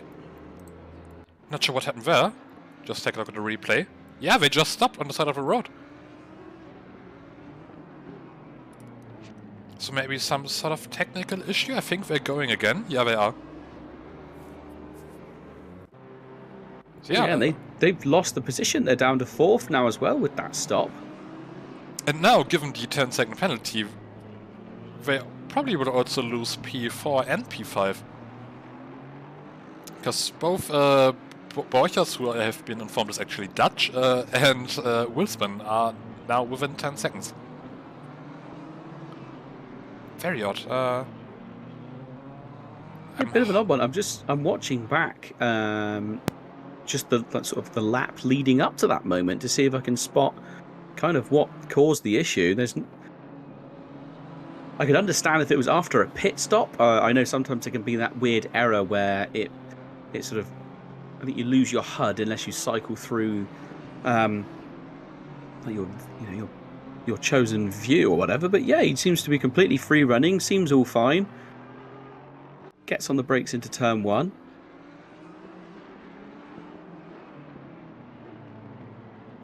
Let's hope whatever those issues were, they managed to sort them out. Yeah. One of the more entertaining cars so far, so it would be a shame to lose them to any technical difficulties. But yeah, it's all sorts of weird things that can happen in sim racing. For some time I had the issue that whenever my roommate was turning on the light in our hallway, my screen just went black. So every time I was doing some sort of sim race, I had to tell everyone in my flat, guys, you don't need the light for the next 1.5 hours. I think that's like quite a lot of people. Oh yeah, really strange. He just coasts. He's flashing his lights furiously as well at the end of the straights. So I wonder if maybe did he possibly hit his ignition and turn the car off by accident on the straight, possibly on the brakes, and that might explain why the lights were flashing and going when he stopped. Because you have to bring the car to a complete stop, don't you, to actually get the car to restart. So whether or not it was hard on the brakes towards the end of the straight, he's sort of almost, or he could have even stalled the car if he's not running auto clutch, I presume. But yeah, not what he wanted. And as well, yeah, with that 10-second penalty, yeah, Borchers, car number 33, is definitely going to take the spot. And Wilspin, car number 117, is going to be pretty close to him as well when he comes out the pit after that penalty. And saying lap times, oh yeah, with that pause, 2:18 that slow lap, or nearly 2:19. So 10 seconds he lost on that lap as well. So he's basically double penalty essentially, just because of that, whatever that issue was. I would love to know if anyone from Garage 991 is in the chat. If anyone does know what happened there. Car number 420 with a drive-through. So obviously we said about the fact that they would be able to, make up some time on the next pit stop, but they've got to do a drive-through themselves. So that sort of chance to gain is gone. Mr. Pixel, yeah, apologies for the spam bots. They don't seem to really let us alone. When I'm removing them on my end, are they removing for you guys, or do I need to actually? I can log in through AOR, and I can obviously do it that way if you would rather. But I've been reporting them immediately, and it's been saying the comments are deleted. So the newest ones should be reasonably gone. But please let me know if they are still right there in the middle of the chat, and I will. I'll log in with the Apex Online Racing. Yeah, they just came back. They also always create new accounts once they got banned. It's really annoying. Yeah, it's absolute rubbish, isn't it? Absolute rubbish. But it's one of those things that YouTube also doesn't seem to really do anything about it. No, I mean, but I suppose in their mind they put the report bit in there, don't we? So they can just that's why they do it. But no, it's still not great. It is ridiculous that that's a method used for it, as I don't imagine people that are watching sim racing are overly bothered about that. Otherwise, they'd probably be doing that sort of viewing on the internet anyway. So, well, at least it's benefiting the algorithm. Yeah, chat interactions are always good. So, going back to the action on track, car 33 of Borchers. They don't really seem to be satisfied with gaining the position through the pit stop, because they still are gaining on the 991 car. The gap now down to 2 seconds, so they might want to get it done before the pit stop phase. Yeah, pushing pretty hard there, aren't they? Just looking where Wheelspin on the track is as well. What was his last lap? A 2:07. Again, that BMW is down to the 2:09s now. Obviously, I know getting towards the end of the stint, but when you look at Lipka, who's still doing 2:06s, everyone else around him is either high 2:08s or low 2:09s, and Lipka's still doing 2:06s at this point. That is absolutely insane. Yeah, also cutting down on the gap to P2, sorry, P1, car number 2, which I don't believe would happen, but that gap is slowly coming down. Again, like we said, I think it was you and... who was it that said it? It was you and Ark, wasn't it? I believe we're talking about the fact that this is quite a new circuit to ACC. So compared to some of the other, sort of more commonly known tracks, say like Silverstone, Spa, and obviously Monza, where everyone likes to race. Everyone knows those. I think it was you that said they had muscle memory for it, and you do pick up muscle memory. You can get the game back up after like a month off, go back to a circuit you know well, and your brain just kind of sinks into it quite well. But this circuit, I imagine today is the day these guys are building up their muscle memory. They've hot lapped, they would have practiced, but in a race, driving with other cars on circuit, that's when you really build up comfortability and that muscle memory with the circuit, I would say. So I wonder if it's now that they've had nearly 4 hours, just shy of 4 hours at this point, of lapping constantly over and over again, that whether these guys are now building up a bit more muscle memory, and so possibly these guys are going to start coming back against car number 2, like say like the 484 car. Are they feeling more comfortable now? Is this the most practice they've been able to have? It's always also really noticeable in the timing screen. A lot of lap times just coming up red, so people going off track, maybe cutting the course.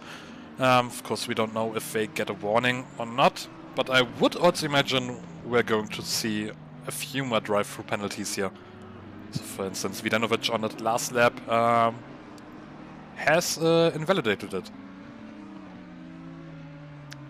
And also, I think that last lap was the exact same time as Lipka in P2. Yeah, just seeing after I was saying that everyone was going slower apart from Lipka, I think someone's listening in and they have responded. Still not quite as quick as Lipka on the last lap, but very, very close. And yeah, Mr. Pixel, no, thank you for letting us know. Sometimes we do miss it, other times we don't, because obviously it comes up usually covered in emojis and we notice. But no, letting us know in chat that it is still going on is always appreciated, because obviously when we're deep into the action, it's sometimes a little bit easy to forget. Are we seeing a battle building up for 15th place between Jack and... Oh, that's definitely a name for you to pronounce. Apologies. Lautenschläger? Lautenschläger. I was close. I was close, but not quite. No, it could have been worse. It's the umlauts that makes it very difficult. I think that AU sound, I don't think you have that quite the same way we do in German. No, I think AU in like British is like an ow sort of noise. Does that make any sense? No, maybe it's not. I'm dyslexic. Don't listen to me. I'm the worst person to be trying to explain it. I can barely spell my own name, and it's only 3 letters. So give me a hammer and a spanner, and I'm fine. When it comes to anything more than that, it's no struggle. Also a pretty unfair name, I think. But yeah, Lautenschläger slowly closing that gap. I think took over from Lubitsch's teammate, one of the 2-person teams on the grid. Losing out a bit now on car number 1. They actually qualified on P27, so making up quite a few positions so far. No, it's a very, very strong effort getting themselves up to there. I've just think 27th place is heating up as well. That's Liam Young versus Voodoo, I believe. So another BMW versus Audi scenario going on. And I think... Well, this is they are back markers. You've got the SpongeBob car coming up behind them, so this will be interesting because they're in their own battle of their own. There's half a second between them coming up towards turn 1, but it's a SpongeBob car, and I think the 420 car as well coming up behind them. So BMW leaving a bit of room at the inside, but SpongeBob not able to dive in there.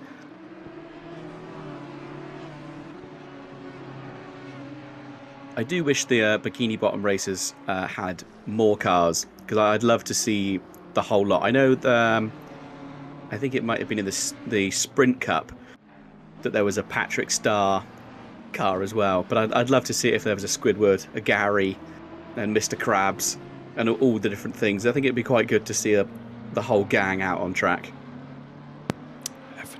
It's just such an amazing livery. It's definitely a lot different than the others. Which makes it pretty good. It definitely reminds me of if you watch any of the GT World Challenge Asia, those cars tend to have much more exciting liveries than a lot of the sort of the American or British or just even the European sort of spec cars. I think a few of them were taking part in Spa 24 Hours last weekend, and they really stood out. Some of the liveries were fantastic. So I think going for these absolutely crazy liveries, I mean, obviously it takes time to make them in-game. I've had a little dabble at making the liveries, and it can be a challenge sometimes to get it all to work. So fair play to these guys that managed to do it, and they put these bonkers liveries together for us all to enjoy. Oh yeah, it's such a hassle. I think I tried creating a livery once. I gave up halfway through. I don't understand how they managed to do it, especially getting it all to fit together in the end. Yeah. A good practice is the new BMW M2. That's quite a good one to practice on because... Oh, there's a mistake from the Audi there. So, yeah, ends up giving the place away. So 728 makes a mistake on the penultimate turn and the BMW comes through. I think Voodoo still managing to stay on the back, maybe trying to get the place back into turn 1. Yeah, but he's also got that 420 car as well. Oh, 420 goes up the inside, I think. Was there contact there? I don't think there was. But... I think that Voodoo just, outbroke himself. And then saw the 420 car coming up the inside, so decided to just use that opportunity to let him pass. So the smart move now would be try and hang on to the back of the Voodoo car. Don't put too much pressure... hang on to the back of the 420 car. Don't apply any pressure to him, but let him force the door open. Oh, actually, there was a bit of a dive there, I'd say, from the 728 trying to go back on the 420 car. It didn't quite work. He ended up having to get on the brakes mid-corner, like right on the apex. I thought he was going to try and just follow 420 through, but not able to.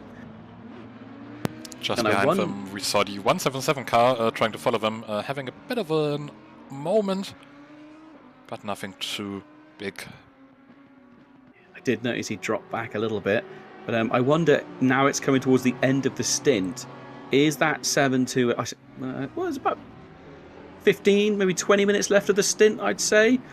I wonder if the tyres on the 728 are a little bit more worn than that 44. Because it suddenly looked like he was just washing out wide on all the corners. Yeah, the 728 car also on track for 10 minutes longer than the 44 car, so that's a good call. That'll do it. Yeah, 10 minutes is a long old time, especially when it comes to the end of a stint. And this track, super sort of turn heavy, isn't it? There's just corner after corner. You're constantly loading the tyres left and right. There's absolutely no let-up whatsoever, really. There's obviously the back straight is a nice little chance to, sort of cool the tyres slightly, but realistically, they're under a lot of pressure. 12th place, number 55. That's gone into the pits, and so is Levens, car number 76, down in 30th place. He's showing in the pit. Yeah, they've been in the pits for quite some time. I don't know if they have any damage to repair or something. The 55 car, of course, after an accident, I think 2 or 3 hours ago, their pit strategy is a bit offset to the others. Okay. But just, yeah, looking on the timing again, this is pretty much the closest battle we have at the moment. Nothing really changing in the top positions. So we're just going to follow the 7 to 8 car for a few more laps, trying to see if he can keep up with Young in front of him. It'd be a really strong effort if he does manage to hang on to the back of him, because say the BMW seem to apply pressure just for long enough to make the move stick. Oh, and I am now looking at the timing screen. 4th place, which is, like we said, my man, he is going to lose 2 positions in the pit if things carry on as normal. Oh, number 2, our leading car. I just thought I'd check in with him. A little bit of a mistake coming onto that back straight. Nearly sort of a little bit of snap oversteer as he entered it. If anyone that has driven the Audi, you'll know that the traction control is quite aggressive. It's very intrusive. You really have to know how to drive round the traction control. I mean, obviously you can turn it all the way down, and actually he's now about to be overtaken, I'd say, by car number 55, which obviously is a back marker, but car number 55 currently running in 14th place, and that's Igor. But Igor was all over the back of him at sort of the beginning of Sector 3. So he's 2 laps down, I believe. I think. Yeah, 2 laps down, but he was very, very much chasing the back. So let's be interested to see if maybe car number 2 is down on its times. It was a 2:07.9 last lap. And Igor is... Oh, but his was this is his out lap. Oh, okay, so it was a 3:13 his previous lap, so... That's gotta be a booster you get if you are the car number 55, just managing to keep up with the race leader. Yeah, I mean, he's definitely matching him. I think he's on pretty much brand new tyres, compared to obviously to our race leader, who's presumably on some slightly older tyres by this point. I'm sure 55 was one of the cars that was in the pit a moment ago, and judging by that 3:13 lap time last time round, it's got to be. But still a really good effort. He is hanging on to the back of him. He's really stuck there. Oh, a little bit of a slide himself, just coming out of coming into Sector 2. Just going a bit further down the order, the 420 car getting past the 88 car. And now having the 27 car, that's the second SpongeBob themed car in front of him. So Derrickson could make it 2 overtakes in the span of 1 lap.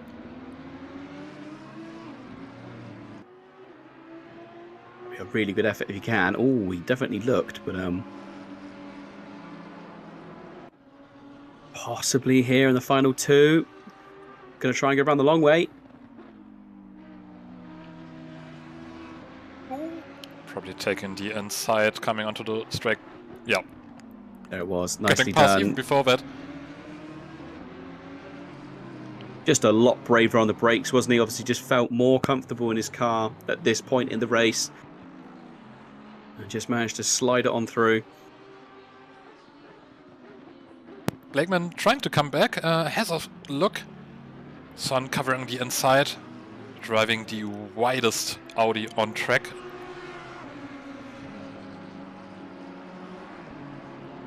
And we should see him pulling away now.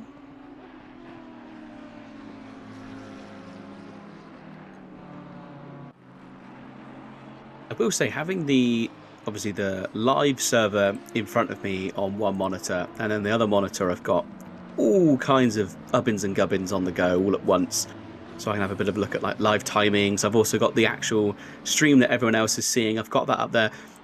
Really does break your brain sometimes though, when you're looking at something happening on track and then you're thinking, hang on a second, I swear I spoke about this, and then you realise you're looking at the wrong monitor. So my brain, sort of being torn left to right a little bit. I think that's a point where John has the advantage with his one monitor setup. Still don't understand how he does it. No, I remember I used to stream on I used to do some streaming for Xbox because you can do it all sort of in Twitch. You can do it there, and that was always difficult. Streaming ACC on and sort of doing it as a commentator was always very, very odd. The controls were very, very limited. But yeah, one screen. I mean, we can say it's an advantage. It's definitely not. It's hard work. I've got like my gaming monitor, which is it's only a 27-inch, but it's just a decent spec. And then I've just got the old 50-inch TV that we replaced downstairs, which is like really old. I don't think it's even HD. It's like proper old. But I've got that as my second monitor now, so I've just got everything on one on the second monitor. It's a great way of getting a big second monitor cheap, because you don't really need your second monitor to be particularly great specs as long as it's a screen with colour on it. Is car number 88 still fighting back? Still looking at the back of that 27 car.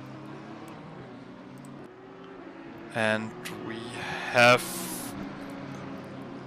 have someone here for a quick mid-race interview from car number 1. Let's just bring him in. Oh, and the 88 car loses it. So that battle is over for the moment being. Hello. Hello. How are you doing? I'm okay. So yeah, just quickly remind us, you're from car number 1, the small PP car, right? Yeah. Sorry, that's the first time I've heard the team, the team name. Well, the team is small P. Yeah. Well, yeah. You are correct. Yeah. So you started from P21, if I'm not mistaken, right? No, we started P17. 17. Oh, okay. Yeah, we had an incident in the first lap and we dropped in the last place. And we've been climbing back the whole race, and we are currently P15. Yeah, just rostering P15. I remember seeing you pretty much completely down the order. How are conditions today? We've seen a lot of cars having spins, losing the car. Did you also have problems like this, or? Well, we've been having some rear grip problems a bit, but not too bad.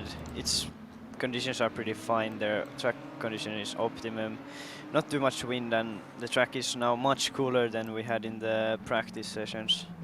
So it's pretty easy going right now. What's it like driving on this track, given that it's entirely new track, that I think most people haven't had any races yet? Well, it's pretty annoying. The track limits are really strict here. Going wide is what you need to do, but if you go too much wide, you will get a warning. And there's been a lot of drive-thrus which have helped us, but we have also had one ourselves, and we right now are on 2 warnings that I know of. I would say with 4 hours of the race done, to be on 2 warnings is pretty good. And like you said, the track limits here are really strict. Being an F1 circuit, they're fairly tight at this circuit, aren't they? Yeah, well, it's just the white lines. You have to stay inside the white lines, but it's also a really fast circuit with the fake maggots and pickets. Well, in the first sector. So if you go, you have to really get them nail it in the beginning. If you fail, or how can I say, you're not in the right rhythm coming into the first sector, you will lose a lot of time and maybe get a warning or 2. So it's really, you have to stay really concentrated through the first sector, but the rest of it is pretty easy. A lot of long straights and slow technical zones in the sector 3. Yeah, it's such a difference between, I would say, Sector 1 and Sector 3. It always looks to me, Sector 1 is very much loads of flowing circuits, like you were saying. You've got to get it right, got to stay in the flow. And then Sector 3, in my mind, always looks like someone's just drawn it sort of with a straight edge and a ruler. There's just loads of little straights, sharp corners, little straights, sharp corners. There's no nice flowing. So I suppose for different drivers, if you enjoy the flowing side of the track, great. but you're not going to like Sector 3, and vice versa the other way. If you like Sector 3, you probably don't like Sector 1. I mean, most of you guys are ridiculously quick, and so you're probably just enjoying every last bit of the track. But yeah, so seeing you guys, so obviously you're back up from where you started in qualifying, so any movement forward is always a massive bonus, and to be doing it here on this circuit is some damn impressive stuff. Yeah, thank you. Are you hoping for a top 10 finish, or are you happy just to finish further forward than you qualified? Well, right now we are 15, like I said, and Thomas currently driving is ridiculous with his pace. We are aiming, or hopefully we are pretty. Well, I think I think we could reach top 10, but we will see. I will have to hop next into the car, and I'm a little bit stressed after my last stints. But hoping I'll be much more relaxed now, and I'll see what I can do. Hopefully I won't get the drive-through for the race. But yeah, top 10 might be our best finish, or above top 10 even could be a nice one. But there's still 8 hours to go, so anything can happen. Exactly. I mean, at this point, you never know. We could lose car number 2. So, I mean, they've obviously been leading the race the entire time, but it wouldn't be the first time we've suddenly seen pole position disappear off the face of the planet. So, yeah, say anything could happen. You could end up on pole with just under 8 hours left to go. There is still a colossal amount of luck and talent at play. Yeah, we are maybe hoping for some rain. That would be also really exciting. The wind is starting to pick up, and that's usually like the, how can I say, that's when the rain starts to come, but let's see. Fingers crossed, be some exciting stuff. I think turn 1 will become a bit of a graveyard when it starts to rain, I think. Yeah, maybe even the whole sector 1 could be something.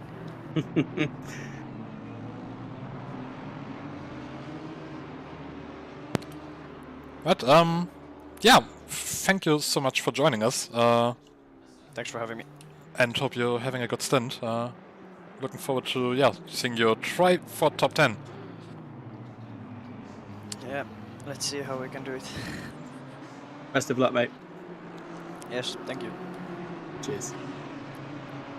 So that was the number 1 team we just heard from. Also, reminder if anyone else wants to join us in the booth for a quick chat, feel free to do so. Just come into the Ready for Interview channel, maybe give us a ping in Discord, and if any one of the organizers is actually listening, could you give me the 3 and 12 hours role? Because I just realized I don't have that. Which role are you looking for, sorry? The Discord role for the 3 and 12 hours for the race today, because I think there's a separate channel for that I haven't actually been able to see, as we've just seen a bit of contact between the 707 and 420 car.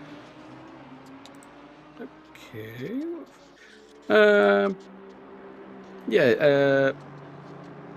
So you're after ACC, PC, Endurance, and then Race Control. Is that the one you're after, sorry?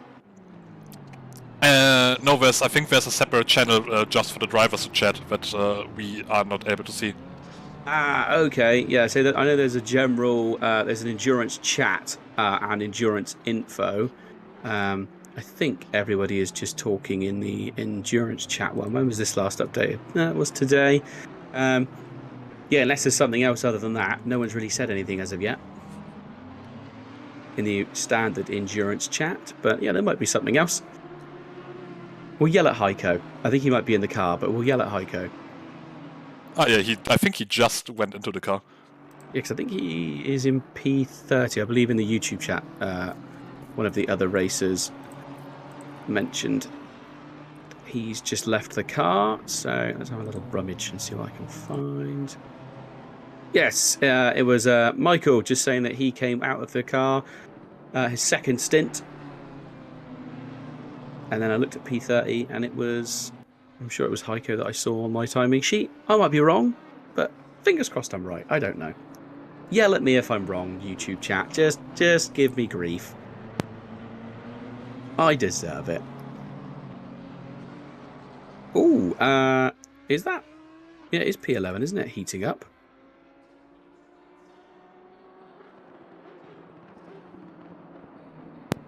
Yep, that is the fight for P10, I think, between car number 16 and the 888 car. So that's Lazy Badger and Allendorf. And also just behind them, the fight for P12 between the 707 and 21 car, between Crimson and Harald Klöppelmann. That's also a fight we have seen quite often so far this race. And after 50 minutes of no on-track battle, we are currently having 4 at the same time. So apologies for missing any of the action. Always the way, isn't it? Everyone always catch up with each other at the same time. I did just notice car number 28 of Hossmann, he's picked up a drive-through penalty. So presumably that's going to be for track limits abuse, I would presume.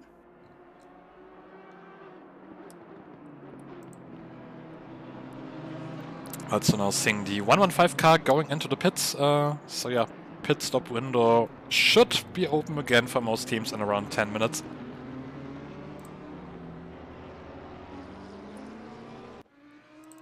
And Klöppelmann just getting past the 707 car.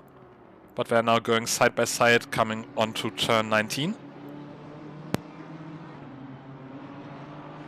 Still side by side through turn 19, now turn 20. But I think the 707 should have the inside line, should have the advantage coming onto the straight finish line.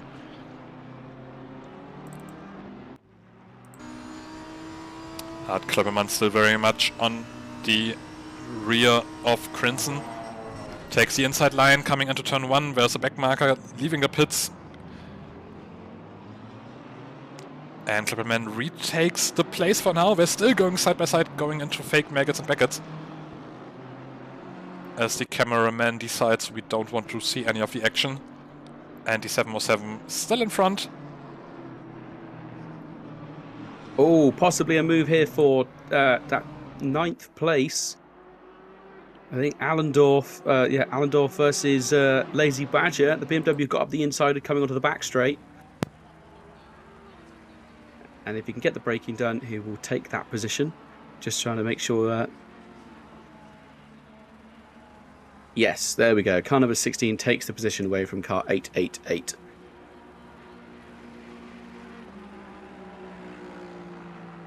Going from 888 to 88. That's Jamie Ellis for the Brexit boys. On the back of the 27 car. The Celtic Bromance team. So 2 of the traditional AOR teams are really gun it out for P21 at the moment. Yeah, so obviously we have no favourites here in the commentary booth, but car number 88 being piloted by the Tier 1 Sprint main man, the commentator Rage is in this team, in that very, very purple number 88 McLaren. He's not currently in the driver's seat, but at some point he will be. So I said he should have called the team Commentator's Curse, but he hasn't, so I think that's fair enough, though. I think the Commentator's Curse is usually pretty strong, so if we're watching him and he's a commentator himself, it's playing with fire, isn't it, at that point? I mean, I've already cursed my own team today, so can't be worse than that. At least you admit it. It's fine. If you admit it, it's fine. I think it was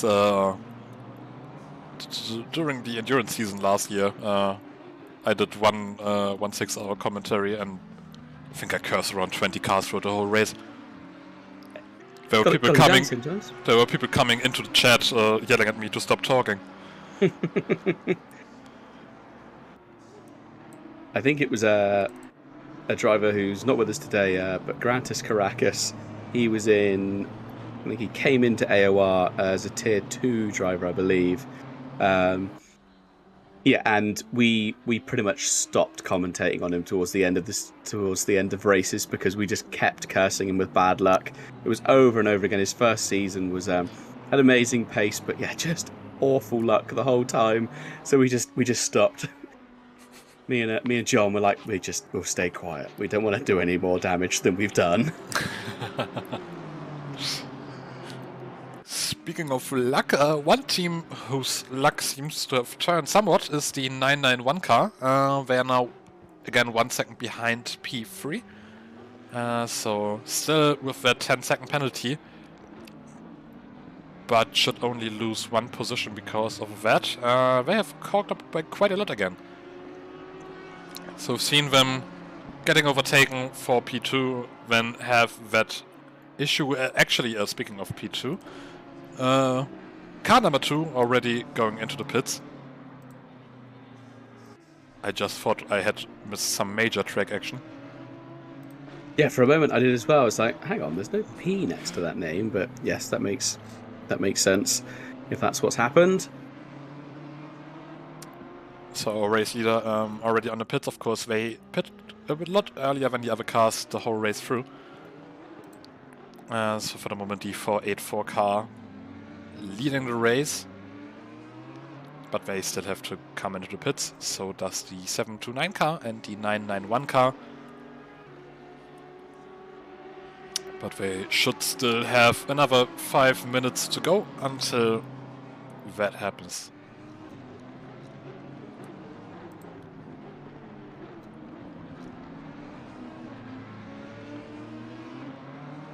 Just, yeah, that 991 BMW is really catching back up with Shooter, isn't he? I think the gap was down to something like 5 or 6 seconds. It's now 1 second between them. 1.1 as they passed the last time we board. So that gap is tumbling down. Oh, and the Audi looked very unsettled there through Sector 3. Big twitch from the back of the car, so it'll be interesting to see when they cross the line what the time difference between them is. I'd say that's less than a second as they come through the final turn. That is definitely less than a second between those guys. Around 8 tenths coming onto turn 1. Oh, yeah. As we see the 117 car going into the pits. That's a wheel spin. Of course, both the 729 and the 991 should come in this lap. Might squeeze another lap out of it, but I wouldn't recommend doing so. Tires already running for an whole hour. Looking at this now, the way the Audi seems to have the advantage through Sector 1 over the BMW. So as you were saying, coming through fake Maggots and Beckett's and then through the S's afterwards. Yeah, it really does seem to be that the Audi can pull away through Sector 1 and then all the way through Sector 2, BMW catches back up, and then Sector 3 just kind of gets stuck and can't quite do anything. But yeah, just coming onto that back straight, the BMW is already right there on the back of the Audi, but he just can't seem to get close enough through Sector 1 to really hook himself up for a manoeuvre this lap. So the gap still about 8 tenths.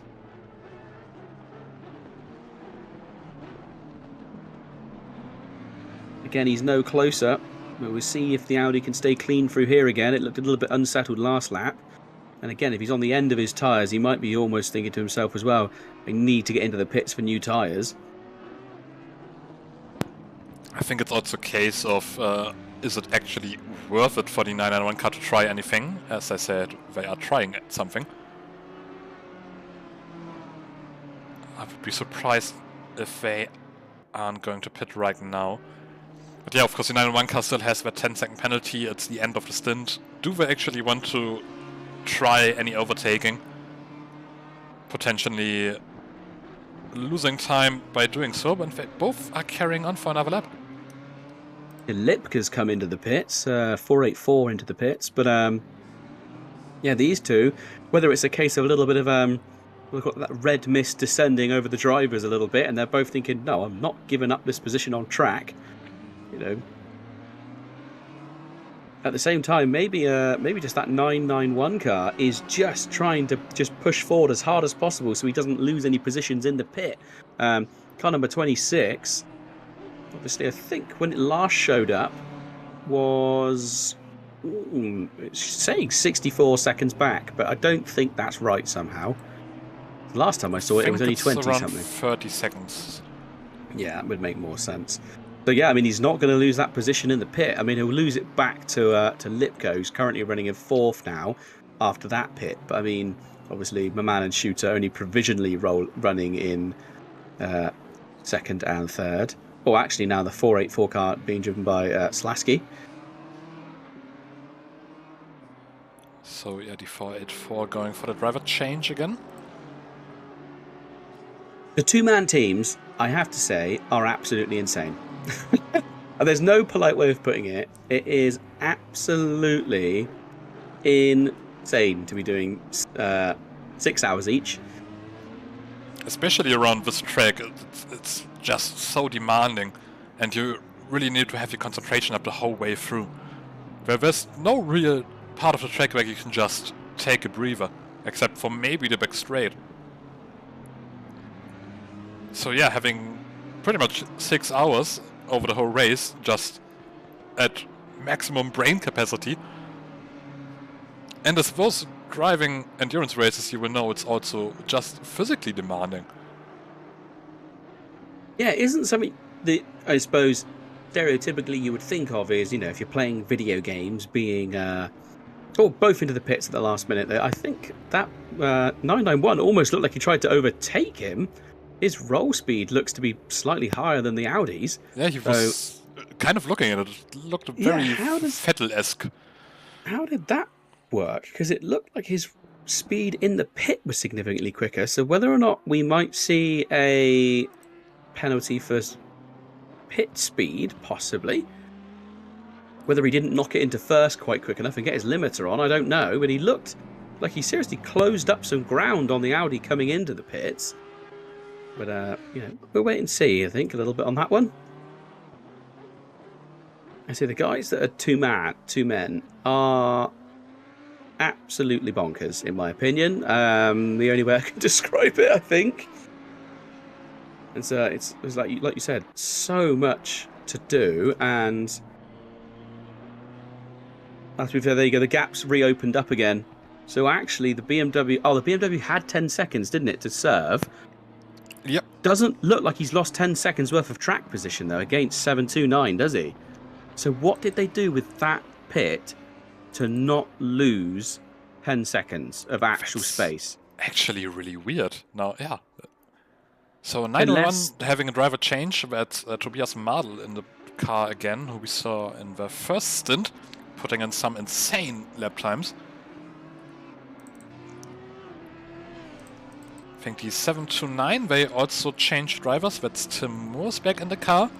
Number 2 car, still a race leader with 40 seconds to spare. They are going for the double stint. Although, why has now it suddenly appears that the 991 car is now back in 7th place, as opposed to is now Moore's obviously in the 729 car, but that gap has opened right up. But when they were leaving the pits, they were right on top of each other. So I don't know how that happened. I don't understand. I'm really confused at the moment.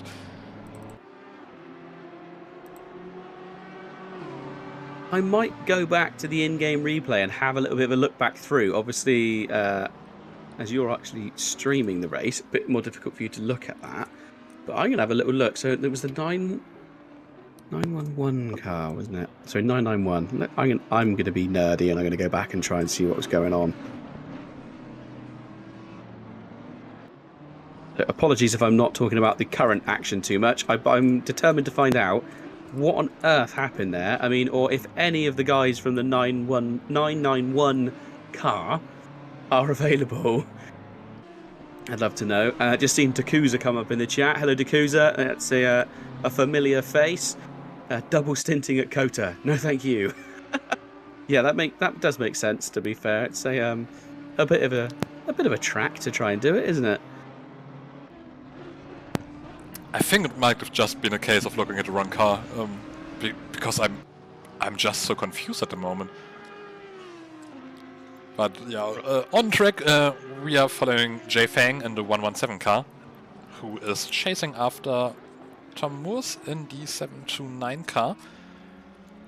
And 5 seconds behind them, which sounds about right. That's Tobias Madl in the 991 car. Too many numbers. There should be a law that the front-running cars all drive one-digit cars.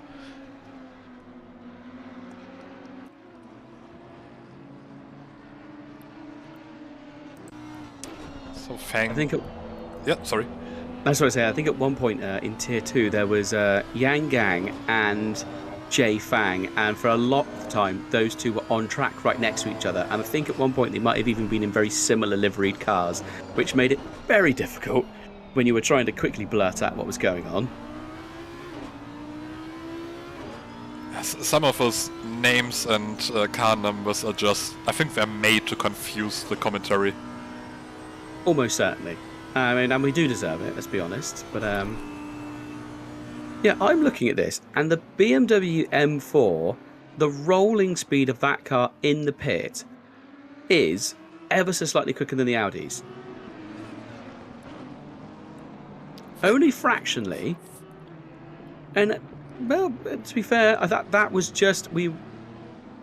It turns out, even though they both left the pit boxes at the same time, that big gap that did appear was correct. I mean, the BMW's pit was right near the entrance, so it actually stopped in its pit box before the Audi did. The Audi had to roll pretty much at least half the length of the pit until it could start boxing. So even though they both then left the pits at similar times, so in your mind you're thinking they'd close back up again as they exit, but they didn't. Yeah, that's no, so that does work out. That 10-second penalty is what has pushed him back significantly back on the track. So I just went back in the replay and had a bit of a rummage. Seems to be what happened. Oh, battle for third position heating up though, isn't it? Yeah, we just saw Jay Fang, I'm not quite sure, I think braking a bit too early, so losing quite a lot of time in that turn 1. But still following closely through the S's. And behind them, Tobias Madl currently putting in, yeah, the best lap times of their team so far with 2:65. So quickly catching up and wanting to take benefit from this battle going on. So we might see a lot of action for the last podium spot, which is alright in my books, given that the first 2 positions are all but decided with 45 seconds gap each. I'm trying to think what realistically could happen, apart from obviously a full disconnect or something of that kind of nature. I mean, what could happen in race? Car number 26 with the drive-through. I mean, I was about to say, is that the only way, realistically, that car number 2 is going to lose the lead, is if they pick up a large quantity of penalties? Or they have severe, severe damage. I mean, that would be obviously something, if they had to teleport back to the pits, that would obviously make them lose a massive chunk of their time, because you end up being penalised for sitting there. But I think these lads know that, and they would do everything in their power to drag the car back under its own steam. And car number 177, he's just picked up a drive-through as well. So obviously at this point, lots of drive-throughs so far this race. So yeah, I think that might still play a role in the front-running positions. We already saw car number 2 have a drive-through penalty, but we also saw them have a lot of invalid laps. Of course, that might be because they just went wide somewhere. It might also be because they cut the track. Just, it's nothing worse, I think, than getting a drive-through. I remember I ended up getting a drive-through penalty at Silverstone. I went off coming into Maggots and Beckett's, made a slight mistake and went off circuit, and I let off the throttle and I was braking to slow down. But because it was wet, I couldn't get back onto the circuit until that sort of the final right-handed part of Maggots and Beckett's. And it gave me 2 track warnings in one. because I went off and because I did pretty much obviously straight line the corners off the circuit. Even though I was trying to slow down, ended up kind of 117 up the inside onto the back straight. Gave racing room though, and actually got pinched on the apex and didn't manage to get the move stuck. That was really, really close. I'm amazed that the kind of a 729 of Moore's managed to hold on to that. Again, at the end of the pit, this back straight, is he going to be able to? He goes to the left to go defensive, back to the right to take the main racing line. But car number 117 up the inside this time. And he's there. And now they're running side by side through Sector 3. 117 clearly the faster car in this battle, but 729 being really clever about track positions and where he's defending and giving just enough room to be fair, but not enough room for Jay Fang to be comfortable. Yeah, Moore's hugging the inside line on every opportunity, and that enabled him to stay in front. And look behind them, now 1.7 seconds, the 991 car. So he's going to watch this battle unfolding in front of him and thinking to himself, yes, good, keep on doing that, I'll be there in a second. And he might be able to play it well. While those two are squabbling, he might be able to get sort of, 2 for 1. He might be able to nip past a pair of them while they're battling furiously against each other, unaware that the BMW is gaining. I mean, obviously this is a team race, so I would imagine their teammates are saying, for God's sake, please look in your mirror, here it comes. Yeah, here comes the BMW, but you never know. Like I said before, the red mist descends and all logic goes out the window. Yeah, once you see that car in front, especially if you see that car in front and it's P3, yeah, you're not really thinking about the next 7.5 hours. No, you think they're an hour and a half off the halfway point of the race. Ooh, at this point, is it? Oh, sorry, that was a back marker that confused the hell out of me. Oh, car number 55. Yeah, for a moment, as soon as you lifted your voice and I panicked, I was like, hang on, I'm missing something here. Nothing happening. Is the Honda in the middle of a battle? It looked like it was quite close to the car in front. Honda is... I can't remember what number the Honda is now. That's the 360, yeah, that's 0.1 seconds behind the 69 car. I think the... just crashed out the 69 car. Ah, okay, so probably not best, but taking a look at this on a replay, probably going to miss the battle for P3. I'm keeping an eye on it for radio play. This obviously they had that battle between the Honda and the McLaren. Those two are squabbling, and right behind them is now that squabble for third place. So they will be under blue flag orders, but understandably those two are not going to want to just give up track position sort of willy-nilly and risk losing a position themselves. Oh, that was the lightest touch, wasn't it, on the back of that McLaren? I think he did wait, though, didn't he, and let the McLaren join back in. Yep. Oh, possible move up the inside into turn 1 here for P3. It's all getting a bit bunched up, but yes, 117 is through in turn 1. Can he hold on to it?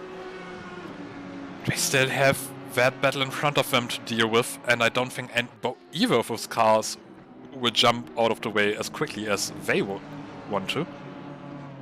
For now, Jay Fang managing to get in front, and the 991 now directly on the back.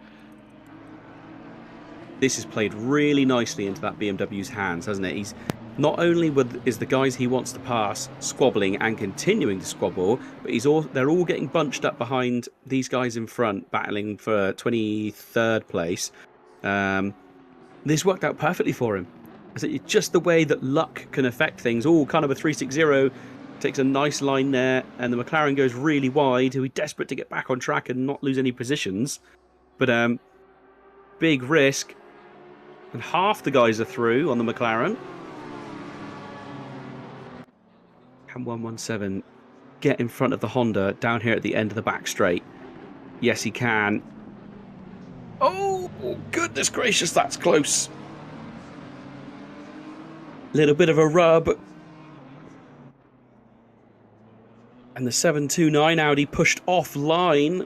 He couldn't get to the inside where he wanted to be. He's finally getting the move done.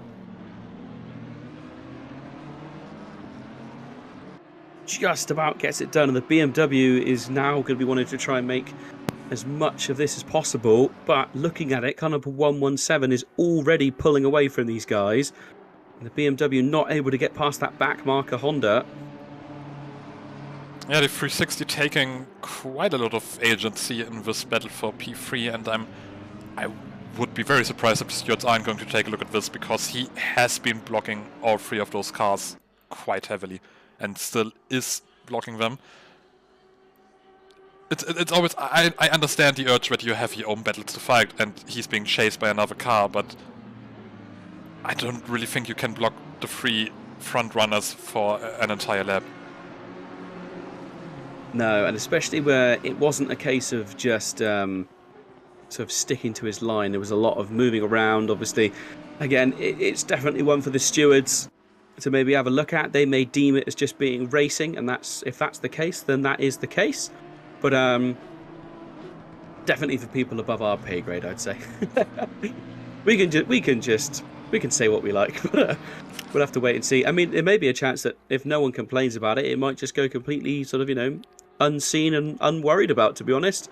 If none of these top three guys really complain, I suppose he sort of blocked everybody equally and held up everyone equally. There was no one in particular that got really sort of shunned. So yeah, in the end, I don't think anyone was harmed too much by that. Also, I don't think either of those three cars has any hope of chasing down P2 anytime soon. Drive-through penalty for car number 2. Our pole sitter has a drive-through. So that's the second driver penalty for the leading car. That should reduce the gap to about 20 seconds, I think. If I'm remembering it right from their last drive-through penalty. And Slasky in second place is ever so slightly outlapping pole position. Only by 0.2 of a second, if that, so not very much. But that really puts them within striking distance. That's just, 20 seconds can quite easily be lost with a bit of traffic and a bit of bad luck. And they will also see that penalty and get sort of, just seeing that chance to maybe catch up to P1. That's about 20 horsepower right there.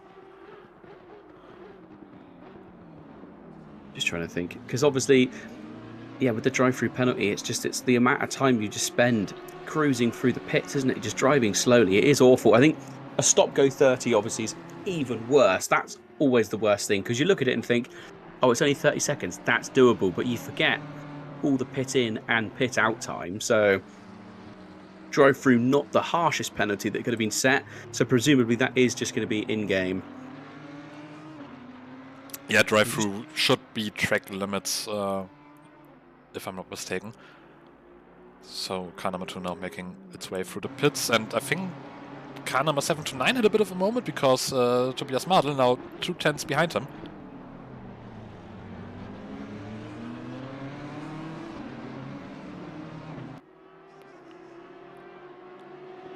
Let's see, Kiki Mac just telling us still on 3 track cuts for the 177. Oh, just getting rid of some spam again. Apologies, everybody.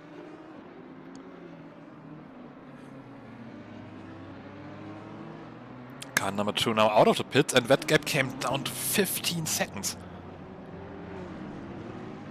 Now, I imagine they felt pretty comfortable the whole race with how big their sort of extended lead has been. But we have seen it slowly work its way down over time, haven't we? Like, it has definitely reduced a little bit. But now they've had that drive-through.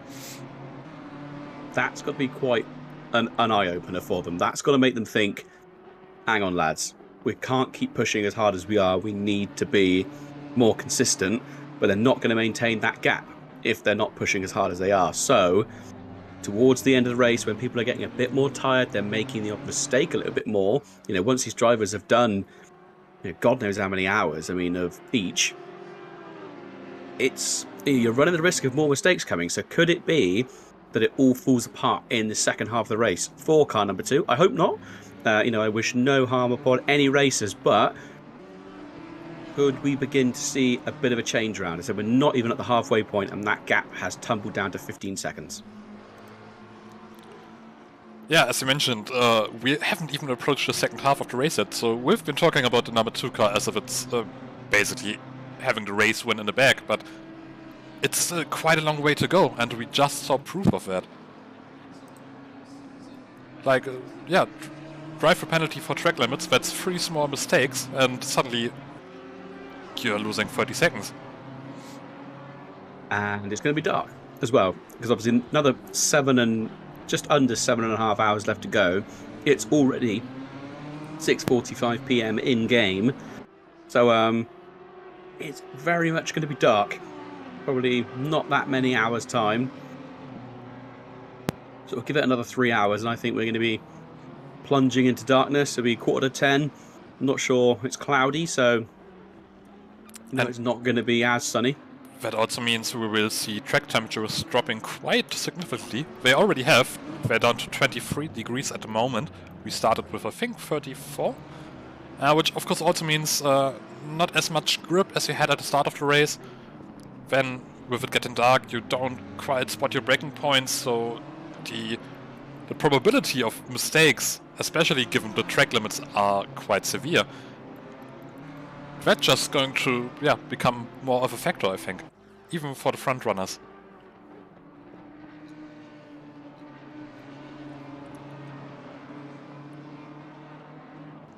Do apologise, I was taking a mouthful of tea. And having a bit of a read through the YouTube chat. Just seeing it here. So we've had car number 177. They're on 3 track cuts at the moment, hoping to get to the end. Car number 707 is also on 3. And also car number 21. I think it's car number 21. They're also on 3 track cuts. So 3 cars all carrying 3 track cuts already.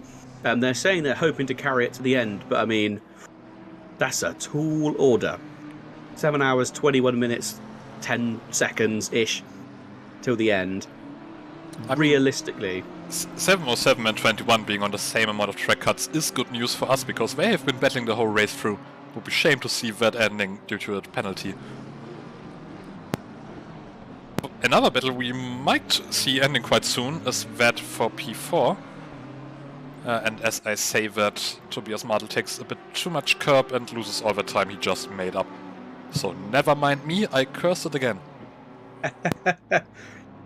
They'll be cursing your name now. That'll be it. They'll have a picture of your face on a dartboard at this point. To be fair though, that gap for pole is still coming down. It's now just under 14 seconds, so still reducing at the moment.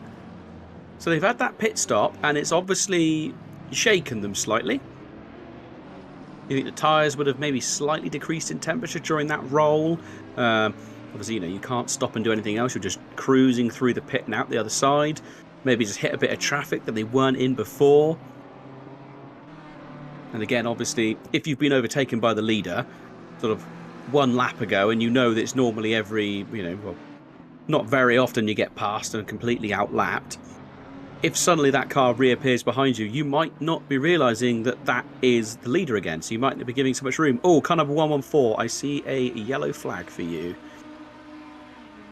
Yeah, they just had a bit of a snap oversteer moment. I'm not quite sure which turn that was, somewhere in the S's, and hit the wall. Yeah. But just around the same part of the track, we currently have a freeway battle for P27. Between car number 10, car number 478 and car number 44. I think it might also be a case of my timing just being confused. It does seem to happen on these endurance races. The longer the race is, the more the timing software throws an absolute wobbly, I seem to find. My timing software works absolutely great for the sprint races, and I get into an endurance race and it just goes, nah. You want to do more than 4 hours? No. And just cuts out on me. So, all state of the art stuff here. I think it just got confused with one car lapping the other, and it was actually a whole lap between them and not 2 tenths. But 2 tenths is about the difference between Tobias Mardl and Tom Moos, so that battle still continuing. Just had to clear some back marker that gave some trouble to Jay Fang, who also finds himself back in that fight. Tom Moos are only 8 tenths behind. Ellis, car number 88, I've just seen a yellow flag come up for them. So I will have a jump on and see what happened there.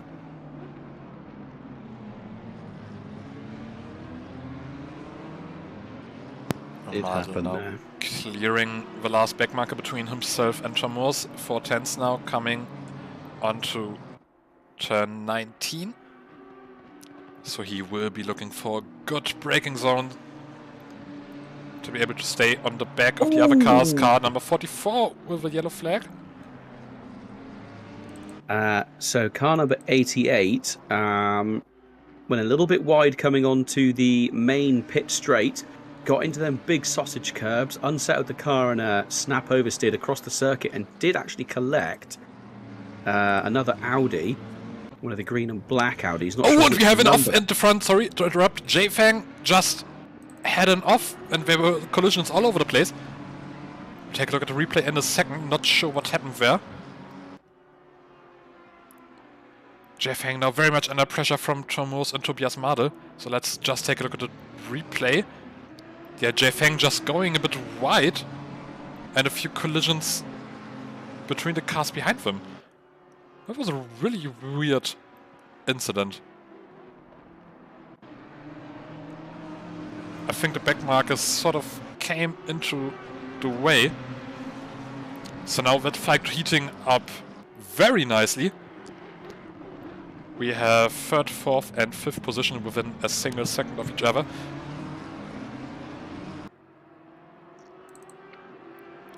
And now on the back straight.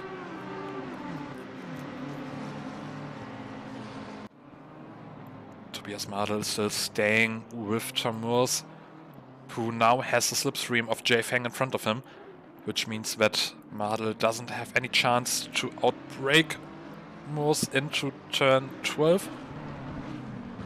That certainly was an odd one, wasn't it? That was turn 1 where that Jay Fang incident happened. Actually looked like the back marker McLaren took a very odd line and cut back in, and it basically kind of a 117. Yeah, came to a complete stop, trying to avoid obviously picking up any damage himself. I think he just had a very light tap, but then the actual Audi behind him of Moores ended up colliding with the then rotating McLaren and took more damage himself. So really unlucky passenger there for Moores if he's picked up significant damage, as realistically he was doing his best to try and avoid the incident, but yeah, just got caught up with some back markers. And Mardl in the 991 car wasn't able to take advantage, also going fully evasive to avoid an incident.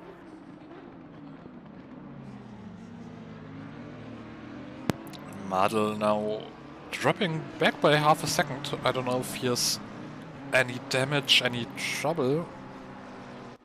Suddenly seems to be lacking some pace compared to Tom Moos in front of him.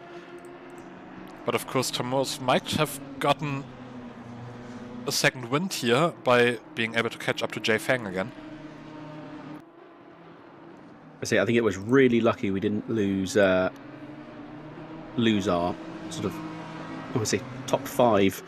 3 of our top 5 drivers could have very easily all been taken out there. Simple mistake. I don't think it was particularly malicious. It was just one of those things. I think the McLaren just took a slightly, maybe missed their braking point, was aware that they had the leaders coming up behind them, went on the brakes expecting them all to nip through quite tightly on the apex, but they didn't. And yeah, it all just kind of came together all at once. But yeah, very lucky for those guys. I imagine even though it hasn't done any damage, that would have unsettled all of those guys. And after saying about them all opening up a little bit, now coming through Sector 3, they're all right back up there again. Yeah, they're just constantly trading tenths of a second, pretty much with each other the whole time. But none of them are really looking for any very brave overtaking maneuvers, which of course is smart with more than half of the race still to go. Yeah, realistically, you're losing less time staying behind for a few laps, waiting for an easy gap, rather than battling your way through, picking up damage, or getting yourself a drive-through penalty. It's not worth the risk at this stage in a race.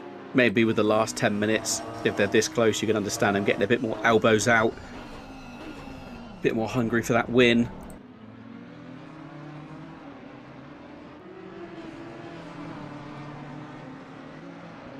Out of turn 1, still no overtaking maneuvers. Battle for 21st looks to be heating up between the SpongeBob card number 27 and number 451 of AO. So that's Beeswax. That's the Beeswax Wasabi car, which I do always like the puns they come up for at Beeswax Racing. They are really creative with the team names here. I think Miss Bee Hiving was my favorite. Yeah, that was a good one. 2-for-1 pun. Yeah, half a second between them. We really need a picture-in-picture mode for ACC.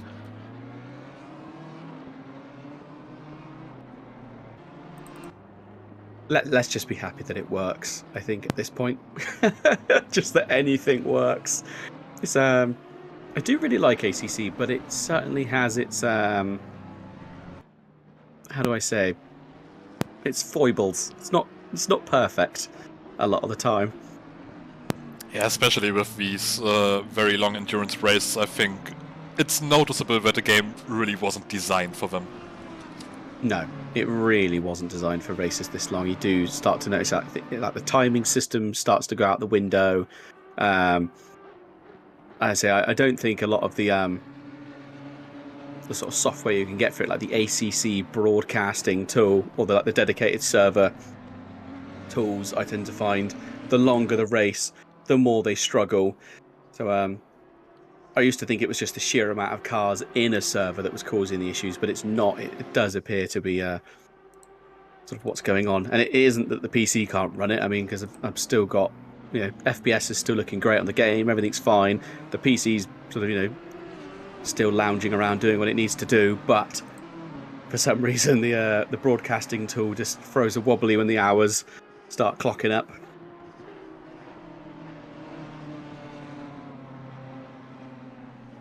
These two being very respectful down in that 21st battle. They are now 0.3 of a second between them on the back straight. I realise obviously the battle at the front is very much going on still, but I'm just keeping a little eye on the little odds and sods near the back.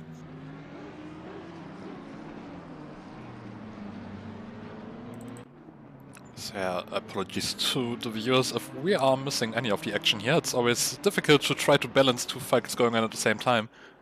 Because of course you do want to give some screen time to the drivers further down the grid, but if there's a battle going on for third place, you also don't want to miss that. So I think radio play can cover it sometimes. Actually, yeah, you can just, there was a little bump between these two back in 21st as well. But to be fair, AO in that following car then backed off the throttle and made sure he didn't take the move easily. Oh, but there was a mistake and it's gone. Yeah, 27 car going wide. That's it, and then we will see if the number 451 can then stretch away, so we'll keep a little eye on the timings. But it seems to me that the BMW is on a charge. Which is pretty much the same thing that the leading BMW of Tobias Madl is doing, now 2 tenths behind the 729 car. But yeah, bit of a worse exit out of turn 20. And that takes away the opportunity into turn 1. Well, I was just keeping an eye on car number 2, our race leader, who's just gone past a back marker. Very, very brave and aggressive claiming of the racing line, I will say. Obviously on the back straight, wasn't the other car wasn't blocking. He was being flashed furiously. But was just, carrying on. He doesn't have to let off the throttle as long as he doesn't block on the main straight, which he didn't. And obviously the Audi got the tow all the way along, and then he did get past by a whisker before the braking zone. And the Audi very aggressively cut back in front of him. And I think it unsettled the Aston. There was a big old flash of the lights from the Aston Martin, which I think was fairly understandable. I think, obviously car number 2 now really, really trying to push. I mean, they're still doing 208s. In comparison to Jay Fang and Moores, who are doing 207s. But I was surprised by that, if I'm honest. That was a very risky move from our leaders.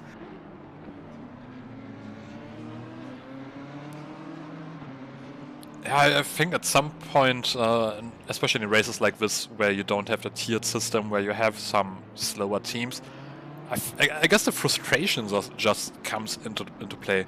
Having to clear back markers the whole race long, and some of them maybe not getting out of the way quite as quickly as you would want. But just, we have been talking about the red mist descending quite a lot. I think it's the same case for clearing back markers. Yeah, definitely. I mean, and I think also like different tiers have slightly different. Obviously, all the different tiers just within AOR are run by different coordinators, so they do have slightly different sort of rules, and everyone kind of learns the other lads in the lobby, and you kind of know what you can get away with, what's going to get you reported, the kind of thing. So everyone races slightly differently, so you do definitely see it, because actually it was car number 21 that driven by Takanashi, Rika Takanashi. I think is it a Wendy's livery or some sort of fast food? It's covered in different fast food things. Yeah, it's the American livery, let's say. Yeah, but we don't want to foster any stereotypes in this race. No, it's the Freedom livery. That's what it is. It's the Freedom livery. So yeah, just they're not slow guys. They're definitely still up there on the pace. But yes, as we said, different tiers. Not those tiers, Crinson. I see you in the chat. Also, if someone could please get that cone in turn 10 out of the way. It's been annoying me for the last 2 hours. Who can we get? Who can we talk to? You know what? Let's... In the Discord, I'm going to message Rage and say, can you get rid of the cone at turn 10, please? I think that's fair. I think that's only fair. He's not in the car as we speak, so I am going to do it. Actually, I think Heiko's racing as well, isn't he? So... Yeah, he's currently in the pits, I think. Yeah, so we'll go for... We'll message the pair of them. We'll give them both a pester. Say...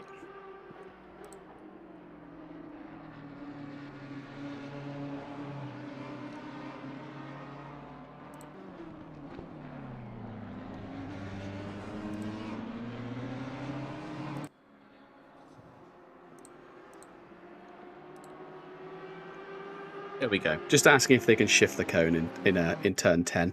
I think that's fair. I think, we're not asking for much.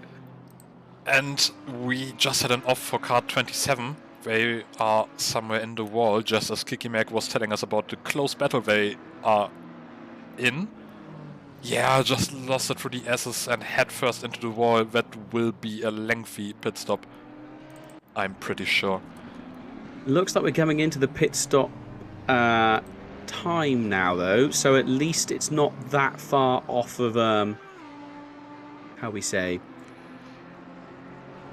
it's not that far off of their normal stint time. Rage has replied, only with an amusing gif of someone with a cone on their head, but I think that is him saying he's going to get rid of the cone. So That's what I'm sure. If he doesn't, first race back for the sprint series, everyone give him some grief in the YouTube chat. Let him know that he didn't move the cone and it is all his fault. So I think that's only fair. Only fair at this point. Sounds pretty fair to me.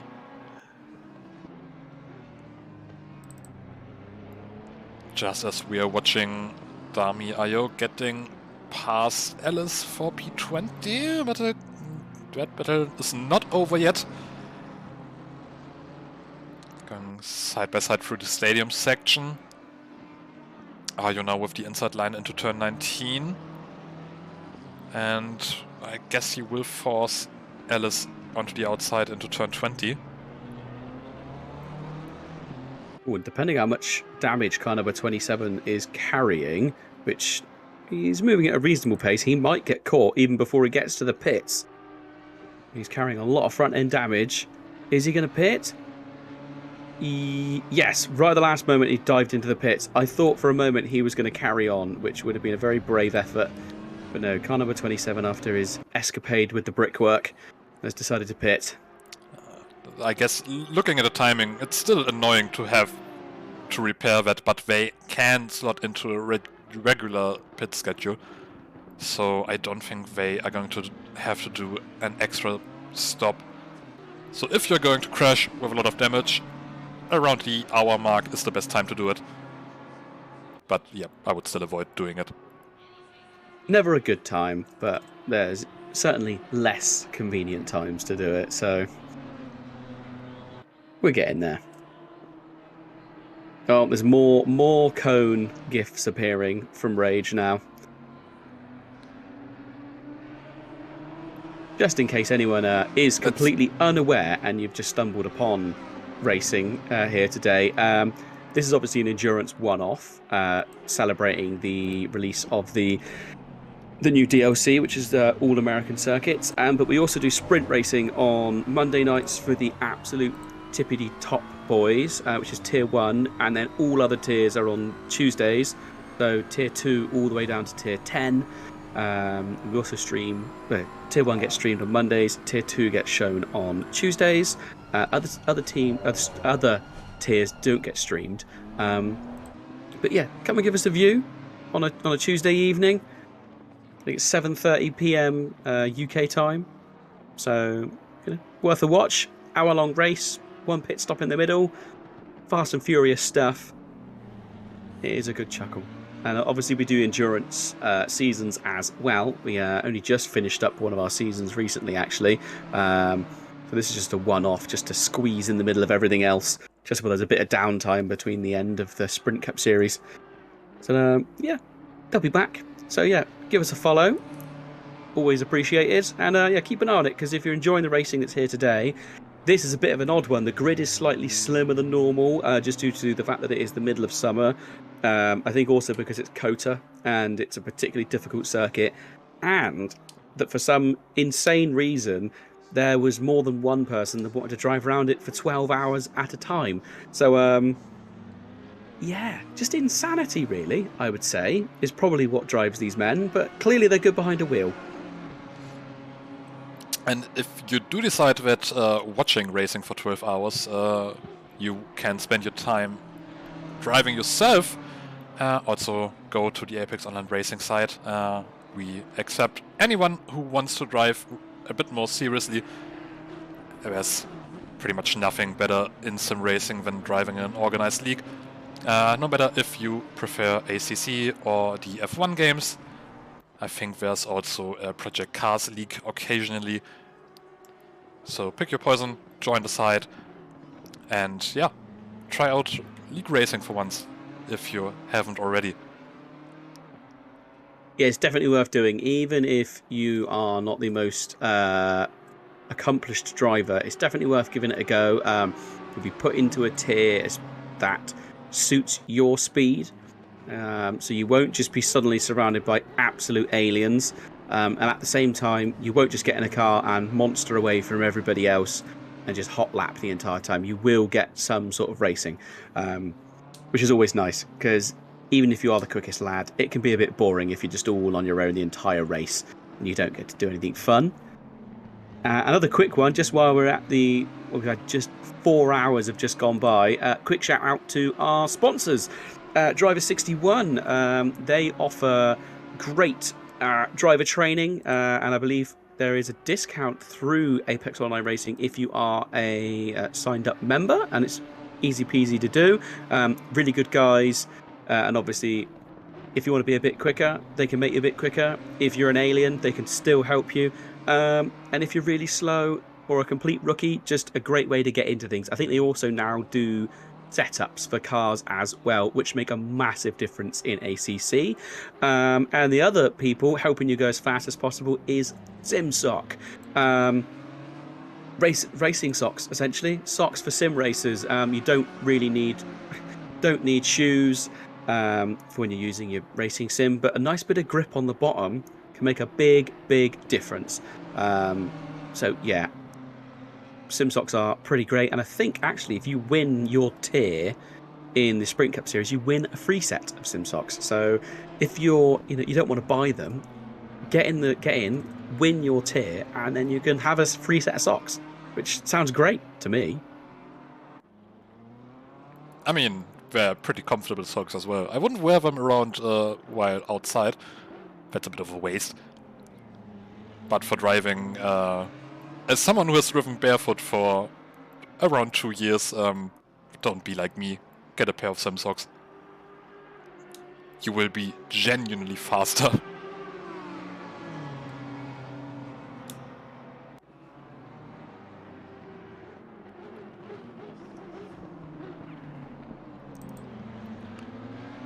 Speaking of faster, between those 3 cars, the 117, 729 and 991, they still haven't really decided who's the faster driver of them all.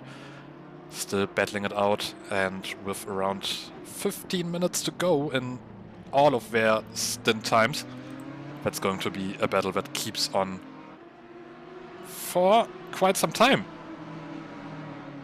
Positions haven't changed yet. Sorry. Oh, no, I do apologise. Carry on. No, I was done.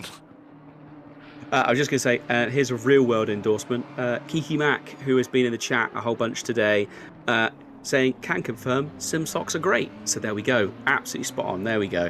I have just logged in to the AOR YouTube, just letting you know, so I can actually fully remove rather than just report those spam things. So they should be disappearing a bit quicker from now on. Apologies for that. I thought I was removing them, but I was on my own personal account as opposed to logged in as AOR. So I have now. So we can get them cleared, get rid of them. No one wants to see that rubbish. Oh, here we go. There is a guy who drove 2 stints already without any force feedback. So I'm presuming that is Michael Mascacala. I'm sorry, I've just butchered your last name. I do apologise profusely for that. You can blame the fact that I'm just an idiot. Let's just see some snap oversteer for car number 420. Losing quite some time there after a brilliant recovery drive so far. Yeah, up into 18th place currently, so that's a really good... Oh, who is here? Car number 76. That is the car that Michael's just come out of. 76. Let's let my eyes try and work, and then just not working. Car number 76. Currently running in 30th place. Yes, I remember from earlier on.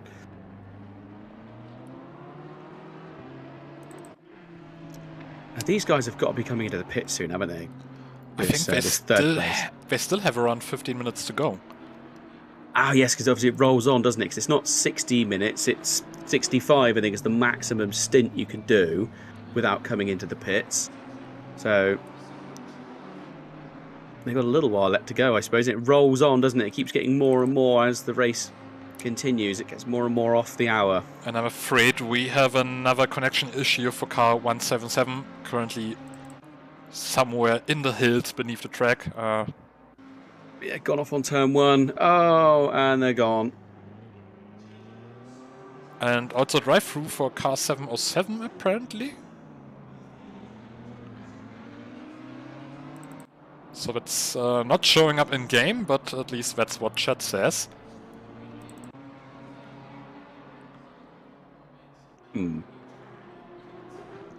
I didn't. Oh, I think that was earlier. I thought I saw a penalty come up for them, but it was a little while back.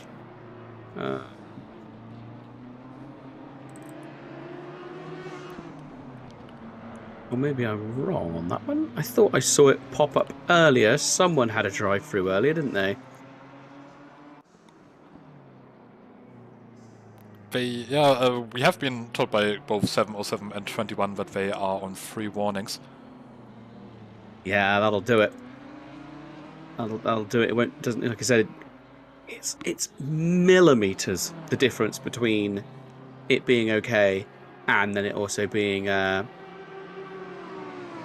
we go. Drop behind car number 55 and number 1. So yeah, back into 15th. So yeah, that's why they've appeared there. So yeah, a bit of a shame. Daniel Crinton letting us know in the chat.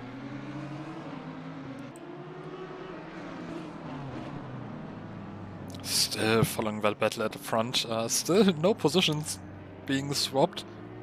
But it's a brilliant battle to watch nonetheless. Nothing between those 3 drivers.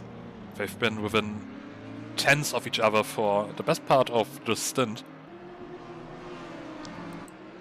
Looking at the lap times as well, they're still really good lap times. We've got the sort of high 207s. But to be fair, our leading car is still doing high 206s. So he's still a second a lap quicker than these guys. Yeah, after dropping back a bit earlier, I think the gap was down to 15 seconds. They have extended it again. So just as we were talking about them maybe not having a win secured quite yet, they decided that we are talking rubbish. 177's back. 177 is back. Oh, that's good to see. Yeah, that fair play to those guys. They've had disconnect issues all day long. I think car number 177 is probably going to be up there for my team of the day, just because of their sheer perseverance to keep coming back. I think this is their 3rd disconnect. It's nearly halfway through the race. You could really understand if they just decided to call it quits. I mean, no one would have any bad feelings towards them at all if they did pull out. So yeah, fair play to them to keep going. I think a little bit of a, honorary round of applause, I think, for those guys for sticking it out. I did think we were going to see Maddle make a move on Moores a minute ago, a couple of turns back. I thought we were going to see a little move, but decided not to in the end. He did stick his nose up the inside, but not quite enough, and had to get on the brake.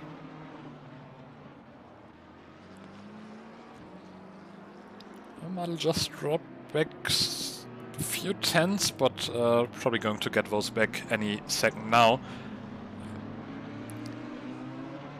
This might shake it up. There looks like there's a back marker appearing in front of this battle for 3rd.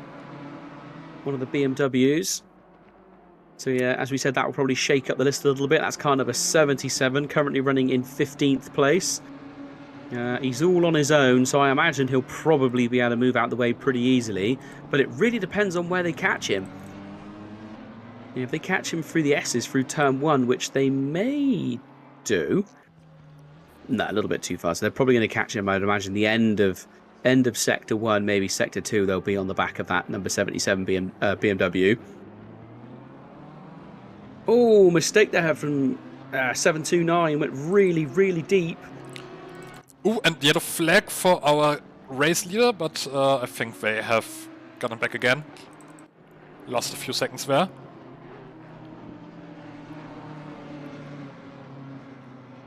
And yeah, just the same for Thomas, who is now very much under pressure from Tobias Madel. I've been calling him Tom for his entire stint and just realized he's called Tim. Wait, who is, sorry? It's Tim Moores. Tim Moores. Not Tom Yeah, Moores. why did I think it was Tom Moores as well? I don't. Probably because I've been calling him that for the last 60 minutes. I just had a quick look back at, obviously we had the yellow flag, didn't we, for car number 2.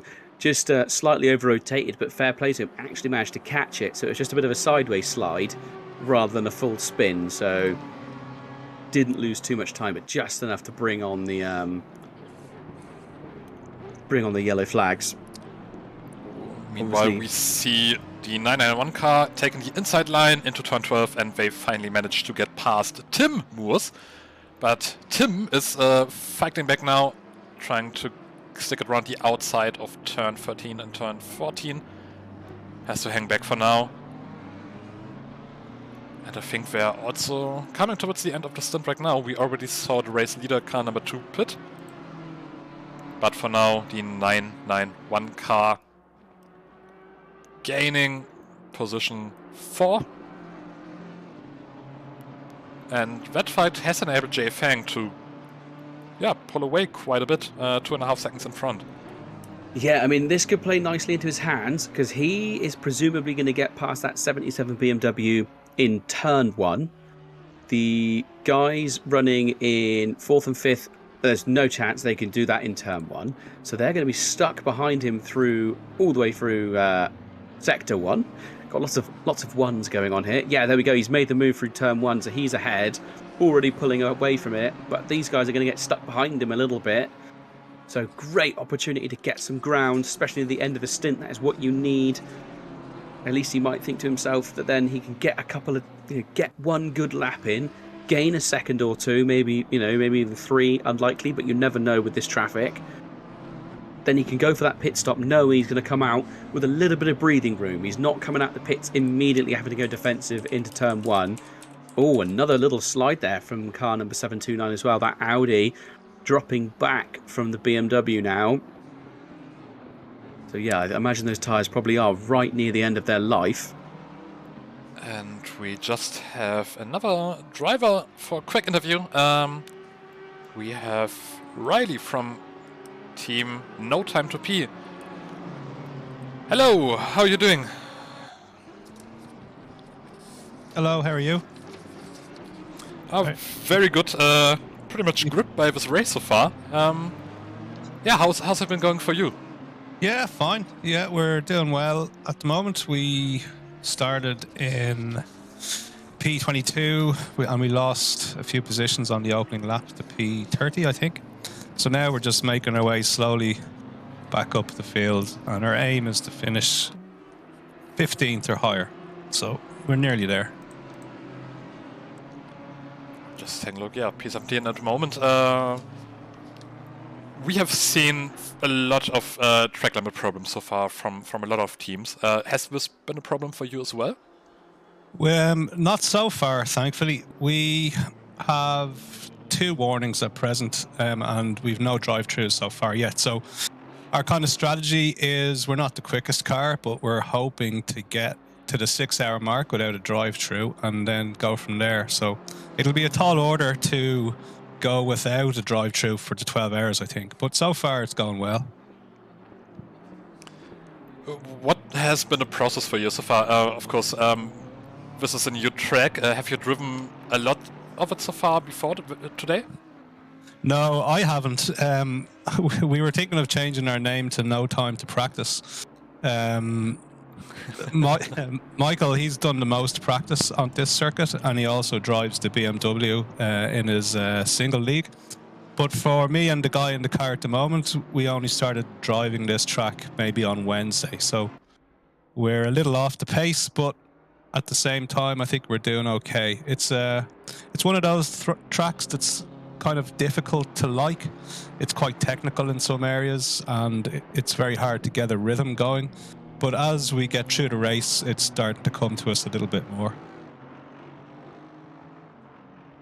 I think I was saying to one of the other drivers earlier on how different Sector 1, well, end of Sector 1, beginning of Sector 2, and then Sector 3, how different the circuits are.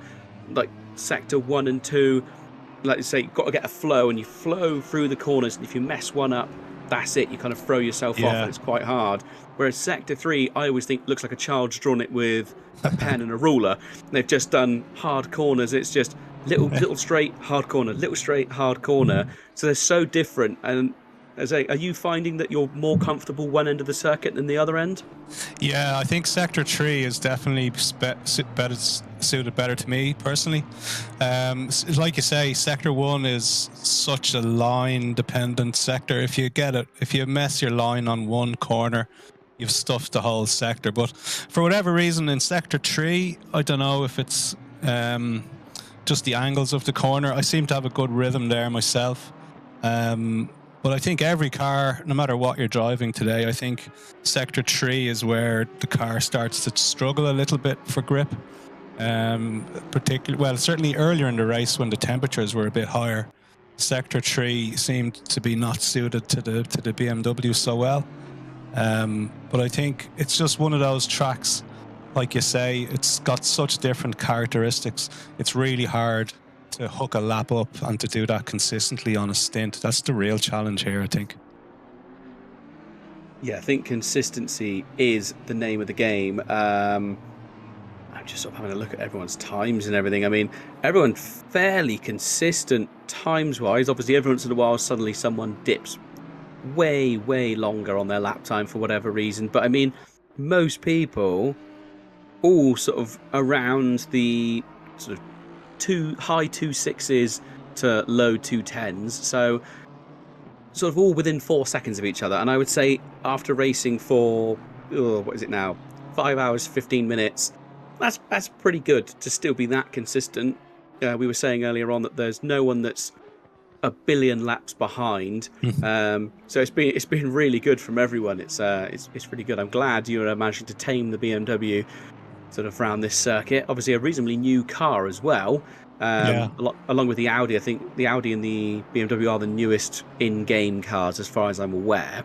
Yeah, that's right, yeah. So and I think obviously there's a custom BOP as well this week, so for this race it's not just a case of you can jump in your normal BMW and it's going to handle exactly the same, because suddenly I can't remember what they've done to the BMW. I did have the fact sheet somewhere, but I've misplaced it. I think we're plus 5 kilos, I think, on the BMW. Okay. Yeah, which I think doesn't sound like much, but in a race car, that's a gargantuan amount. That's like your full week shopping in the boot of the car, really, isn't it? It's pretty crazy. So yeah, and the Audi got a lot of bop. Like, one thing I noticed on my second stint, one of the Audis that were in the top 6-7 on track were lapping me, and all the time they were getting was on the straight, it seemed. In Sector 3 in particular, I was able to stay with them, if not catch a little, but through Sector 1 and 2 they just took off, So I think the Audi probably is still a little bit ahead of every other car, but then at the same time, it doesn't matter what machinery you have to have the right driver in there as well. So the guys at the front doing the 206s, I mean, they're super quick, and we're never gonna match those times. But I think, like you say, for a single tier event like this, having the field as closely aligned as it is still, I think it's a good reflection on the BOP that's been applied by the organisers, and then also just the quality that's there throughout the field, Yeah, even the slower, I put that in quotations, the slower drivers are still very, very fast drivers. That's the thing, you're still nothing like me, the complete rookie, bumbling around, getting in the way and spinning every third lap sort of thing. So, major effort to be pushing as hard as everyone has been, and around one of the most challenging circuits on the game that people haven't been able to put the months of practice into, like most people have on older tracks. You think of Monza, everyone's done a billion laps of Monza, whether it's through choice or not. Everyone's had to lap Monza a 1,000 times. Absolutely, yeah. Whereas here, you just don't get that opportunity. So no, really, it's all going. I think it all looks good on your end so far, which is nice. Yeah, we're happy. So fingers crossed. Try and avoid the try-through penalties. I think quite a few teams are running with 3 warnings already. Okay. So, and I imagine into the evening, we're not even halfway through yet. It's 7:30 in game. Yeah. I think I think we're going to probably see some more throughout the night stage somehow. Well, that's good to know. I'll pass that on to the guys who are in the stint now. So Yeah, I think it was in the in-game, not the in-game chat, the YouTube chat. People have been listing it there from time to time. It's good to know. I'll have to check that out. Yeah, I think it's car number 707 and 21 and some other cars are all running with pretty much 3 penalties all at once. So you never know. You might get lucky and gain a couple of free positions if you keep your nose clean. Well, fingers crossed. Yeah. Thanks. But yeah, no worries, mate. Thank you for joining us in the booth. No problem, and thanks for all your work. Good luck. You too. Have a good one. Cheers. Bye-bye. Cheers. So, while we were having a quick chat with the 340 team, we didn't really miss all that much. No? I'd say I was busy looking at numbers and names and stuff. Apparently, I want to retract it. Car 21 does not have 3 warnings. That's fake news. Wait, although is it? Because then there's a laughing face. Okay, so maybe they do have it. I'm gonna stick with it. Bit of mind games going on in the YouTube chat. They're all playing the games and numbers now. That's not fair. Not on us. Not on us commentators. We'll put you on the screen, and then the commentators' curse will strike. So you have to be careful with us. You know, we'll do it. Yeah, car number 2. Now, though, only with an 8-second advantage. But has mostly because 9 and 1 still hasn't pitted yet. Oh, no, it hasn't pitted, has it? No, it hasn't. No, I got distracted while doing the interview. So 9-1 and 7-9 should be going into the pits right now, as they do. That's pretty much, will be the most exciting thing to see where each of them will come out of the pits. Because they had that little incident we saw earlier. Maybe a bit of damage they have to repair. Quite possibly. See, the distance when they're parked there in the pits, I'm using, well, it just goes to pit lane camera. They don't look that far apart. But then when they rolled out earlier, obviously I know there was the penalty as well, but the gap was massive. So the BMW should get going before the Audi here if they're doing the same stop of just fuels and tyres. So I'm just keeping it in mind. There's the BMW. And then wait and see what happens with the Audi. Should get going in a second. That's still stationary. I think. There we go. It started. I wonder if there's been a driver change there as well, because the car dropped and it took a little while before they started moving. Yes, been a driver change for both cars. Stefan Jentsch back in the car for the 991 car, so that's going to be more difficult for you to pronounce. And the 729 car, they have Dakusa back in the car for, I think, his second stint. But yeah, quite a difference. And oh, take a look at that! The 117 car managed to get in between the two. Yeah, there was a bit of an incident. I think it was during the. I can't remember if it was the beginning of this interview. Yeah, it must have been the beginning of this interview before the car number 117. Because we saw him get past, didn't we? He was out in front of in this little battle for third place. He was out in front, and then suddenly the BMW was in front of them all. I think there was an incident in Sector 3 where that Audi 117 got slowed up. So he's recovered really well to get himself back in that spot. Yeah, he came into the pits earlier than the other guys, so he'll be pleased that he is back in the running order and hasn't been dropped off. But who am I on board with now? I'm personally just keeping a little eye on the car number 729 of Dakusa. Well, I'll try and get my cameras to change up a little bit.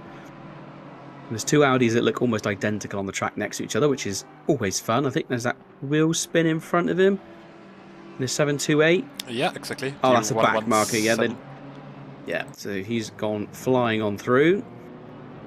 We also just saw car number 2 having a small moment again. I think lost around 5 seconds, having a small slide. No damage though, kept it out of the wall. And we now see the double 3 car in the pits. So in a moment's time, we are going to know the actual racing order. always a bit of a muddle, isn't it? But it does make me feel better when I watched. Obviously, I don't know if anyone else did in the chat. Please let me know if anyone watched the Spa 24 hours last weekend. It was insane. I think I only missed about 6 hours of it while I slept, and then that was it. Yeah, really good race. But it did make me feel better that they also struggle with all the driver changes and track positions. Just in real life, especially there because of how long the pit lane is, it's ridiculous. But yeah, as it turns out, because it's the driver that has to actually change the ID in the car, they have to be the one to like press a button or flick a switch to say, oh yeah, I'm in the car now. And so they have to do it. So they were quite often getting a thing of cars going up the Kemmel Straight. And, you know, as it went through Radillion, or Radion, or however you want to pronounce it, they'd go, oh, you know, such and such is in the car. And then halfway up the straight, suddenly it would change, but it wouldn't have changed on the actual timing boards. Then it would change, and they're all getting themselves nicely confused. So even David Addison makes mistakes from time to time. So it's nice to know. Nice to know that we're not, you know, that they're not perfect.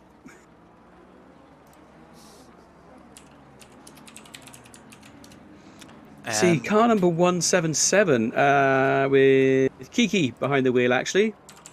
12th position. Obviously, they had their third disconnect. So the fact that they're inside the top 20 is bonkers, in my opinion, let alone inside the top 15.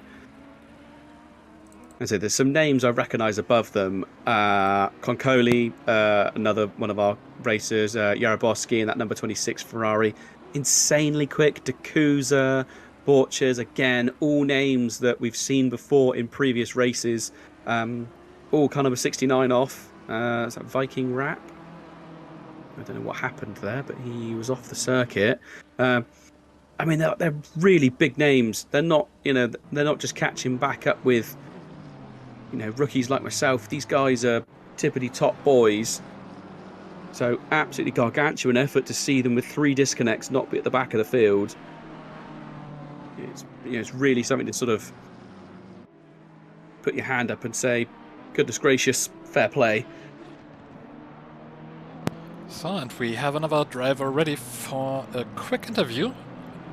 We have Daniel Crinson of the 707 car. Hey mate, how you doing? Yeah. How are we? Very good, very good, very entertained so far, and big reason why is actually your team. You've been involved in quite a lot of battling today, especially with the 21 team and the 77 team. So, yeah, it's been a great fight. How's been the race going for you so far, from your perspective? First couple of stints, so the first 2 or 3 stints were quite painful, I think. I think we've unintentionally set ourselves up to do quite well later, maybe. We ran quite skinny brake ducts, so our tyres were quite hot. But now it's cooling down, it seems to be coming back to us a little bit. So we'll see. Fingers crossed. I'm a bit not to say confused, but you are driving the only Lamborghini on track on a grid that's mostly dominated by rings, as if it's Middle Earth. Yep. Any particular reason you have chosen that car? I think we just like it, I think. Well, that's fair No enough. particular reason. Yeah. Simple as that, really. It does look good. It does look really good. It does look smart. It is a beautiful car. So I can understand that. I mean, but you don't even get to see it. You just get to look out the window. Yeah, basically. I wonder... No, carry on, mate. Even if you raise the seats up in the game, you can't see the bonnet anyway. No. I wonder if people get scared off of using it, because if you start the game and you do like the you know, you have to like do the intro to the game stuff. I'm not gonna keep looking at your car. There was a massive sausage curb moment there. It went flying through the air. Oh, there's an incident going on behind them as well. 479 having an incident. Sorry, I do apologise. Obviously, I know we're in the middle of the interview, but that's Okay. Is that 479? It was into the pits. Okay, I think that's Yeah, 479 just suddenly As it turns stopped on out, you had track. a big sausage curb moment. Well, your team did anyway, and then there was a moment going on in the background as well. So we'll just let that pass for a moment. I'm just going to move away from you on my screen. I'm just not gonna run the risk. So apologies about that. But yeah, I think people get scared away because it's the first car you have to drive. I think in like the career mode of ACC. Yeah, and it's so I the understand. original Cup car as well, so it's not great. So I think people get a bit nervous about driving it, or they just, because they've been forced to drive it at the beginning, don't like to go back. But it's a great car. It sounds good, and it's quite tricky. You've got to keep the front end from dipping too much, because it kills the aero otherwise. That's it. Okay. See, this is where you good racers are different to me. I have no clue about that. I just get on the track and have a bit of a bumble. Oh no, mate! I would be like, I wouldn't even get in a tier. Probably they'd have to make a new one. It'd be like tier 77 for me. So it'd be something like that, I think. But been a bit harsh there, I think. But no, mate, you haven't seen me race. It's bad. But yeah, so you're running in 14th at the moment. Yes. What position did you qualify in? Sorry, I joined a bit later, so I haven't. I think it was 13th, so we're nearly back to where we started. Cool. And then what is your aim at the end? What's the goal? It'd be nice if we can get nearer the top 10. If we can finish in front of 21, I think that's a good race. You want to finish in front of it's Klopperman behind the wheel at the moment. I'm probably going to get told that's not how you pronounce the name at all because it's the umlaut, isn't it? It was pretty close. Was it pretty close? It was pretty close. Okay, so car number 21. Any particular reason you want to beat car number 21? We've just been racing them, I think. If we can beat them at the end, that'd be nice. Cool. Yeah, that's be a good effort to get past them. There's a little bit of a gap between. There's a bit of a gap between them, but you should be able to do it time-wise. You've still got 6.5 hours to go. So I think in the 6.5 hours, closing up that time is totally possible. Yeah, I think I did hear they might be on 3 track warnings, like we were. So they are saying they aren't in the YouTube chat, but that might just be mind games. Could be propaganda, you know. There was a laughing face at the end of their post, so who knows? It might be, it might not. I think there's mind games going on. I don't think they want to let you guys know what's going on. So I'm sure if you catch up and start giving them a bit of, sort of pressure from behind, they might make a mistake and they might get a drive through. So, well, it makes sense if they took it now. Yeah, that's true. Yeah, it'd be good. It'd be good if they did. Back on 0 track warnings. It's a strategical track cut. Yeah, and then the second half of the race is a lot less stressful if you haven't got that looming over you. So I think we'll try and push that forward to the team manager at team 20 number 21. If they want to get it done, just to get it done now, is probably the best move. Speaking of which, I think I've asked the other 2 drivers so far as well, but you already had a drive-through. Track limit's quite harsh on this track. Am I right in thinking that? Yeah, it's that first sequence of corners would be really good if the track limits weren't so harsh, I think. But we were talking about it before. Yeah, it'd be great if it wasn't so harsh. You go through every single time thinking, I can't push too hard because I might get a track limit warning. I suppose it'd be the same as if they made it really strict, like through Spa, wouldn't it? I suppose if it was really strict at the beginning, everyone would drive really, really gingerly, but instead everyone goes absolutely gun-ho and hopes for the best kind of thing. But I believe it's something to do with it being an F1 circuit, isn't it? So obviously in real life, so I think the track limits are very, very strict. Yeah, I think that has something to do with it, or at least that's what I've been told. Maybe I'm wrong. I'm more than willing to be wrong on that one, but I've been told it's something to do with an F1 circuit. Yeah, maybe. I think Alton's the same. They're quite strict. But yeah, I think it spoils it a little bit, but it's still a great track, I think. But yeah, it'd be nice if we could send it over the curbs. I think the question. Oh, car number 177 with the yellow. Yeah, they just had a bit of an off, so that's good news for you. Now, directly in front of your car, just coming out of turn 10, a bit of oversteer and headed into the wall. Might be a bit of damage there. Maybe 6 hours to go. I mean, swings and roundabouts really, isn't it, until the last hour? So we'll see. It's got to keep going. Yeah, it's pretty much AOR tradition. Until the last turn, I have no idea who's actually going to be in what position at the end. And even then, I've seen people run out of fuel on the last lap. I've seen engines blow up in 12-hour races. Yeah, I've seen that. We were racing a Nissan, I think, in a Kyalami. They ran out on the final lap. It required a push to get round. So. I'm trying to think who. It was Caracas in one of the sprint cups. I think it was last lap of Nürburgring, ran out of fuel. And I think it might have been Jay Fang, who is racing here today as well. I remember he gambled on wets. He thought it was going to get wet again, and it never did. So he then just decided to drive the rest of the race on wets. And all 4 of his tyres had burst. What is going on track at the moment with Reynolds? 76 was off. Yeah, he just had I've just lost the car ever so slightly. That's a pretty big slide from your car. No, I saw that. It's been doing that quite a lot through that long right-hander. We struggle with rear traction, and we don't know why. Compared to everybody else. I always get a bit of Eurobeat playing in my head when I see that. Suddenly everything starts going into like cell shade, and it like music starts blaring everywhere. Like speed lines appear on the outside of your vision. Yep. And there's a man somewhere pushing his glasses up his nose, like sting at the glass. But oh, that's 729 coming through. Yeah, no, Rich is in the minute. He's probably the quickest of us 3, I think, today. So we'll see how he gets on. He's catching 21, I think. I've got their slower driver in, and then I might be up against Takanashi when they put him back in. He's pretty handy, so we'll see how much we gain. Yeah, looking at our timing board, you guys are about a second a lap quicker if we're going off your previous laps. Yeah. Takanashi offsets it then, so yeah, we'll see. Well, you never know. I like that we have actually rivalries developing during this race. It's makes things quite interesting. Mm-hmm.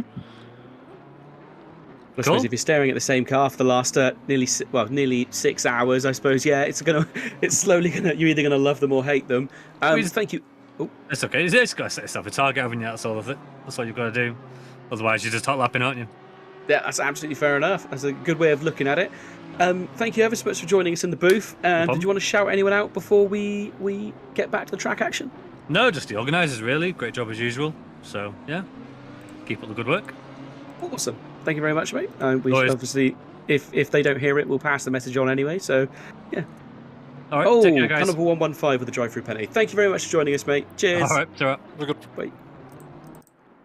So, Rizzo, car number 115, currently running in 7th place, picks up a drive-through. So that's going to be, I would say, probably going to be a lost position looking at the 2 seconds to Yarabowski when the pit stops come round. Yeah, and right behind them as well, 6 seconds, that's the car number 16. So they are probably going to go back into 9th.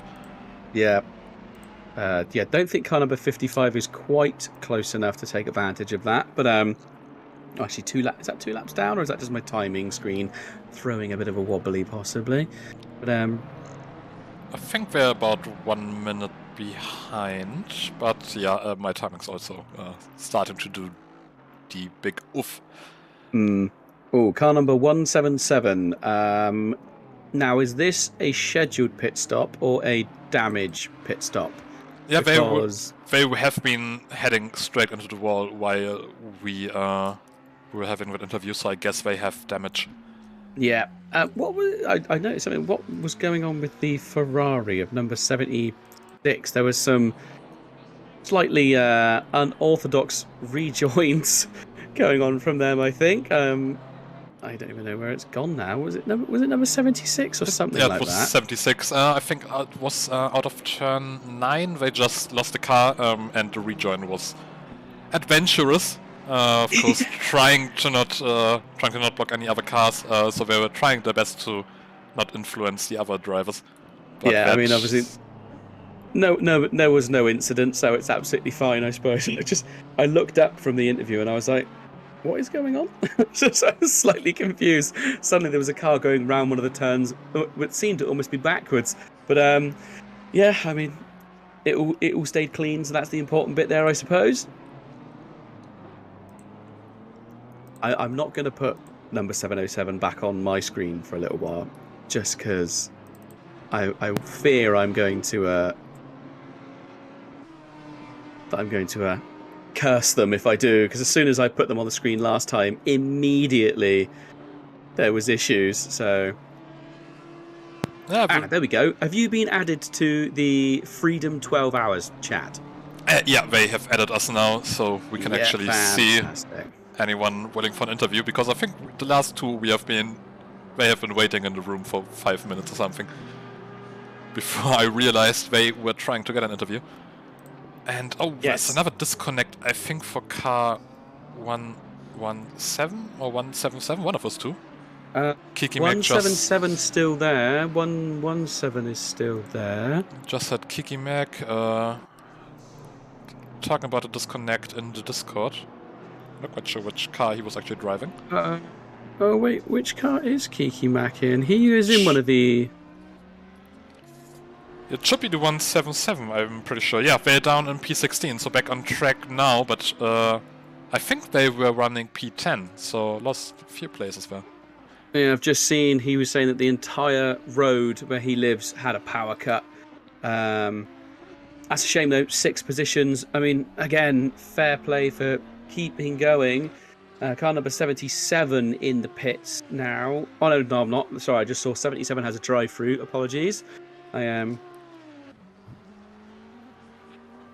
Wait, so who was it? Which car was it a moment ago that we saw had a drive-through that we picked up and we knew there was going to be some swaps for positions? That was the 155. They already came in and came back out in P9. Okay, so that could have been worse for them, to be fair. That's not too bad. That's kind of what we predicted. So at least they managed to get away with the sort of minimum amount of damage. Yeah, car 77 now with the drive-through. They should come out in P15, 16 if they're unlucky. 420 in the pits as well. Yeah, that should be a scheduled pit stop for them, as they are still on a different schedule than the rest. I think towards the back end of the race they should be back in a regular schedule together with the other cars. They're up in P17. Should probably come out on P19 after the pit stop. That's very impressive.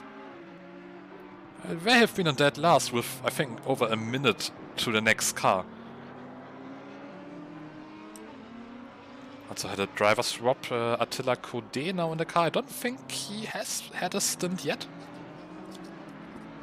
But after 6 hours, all those names start slowly merging into one.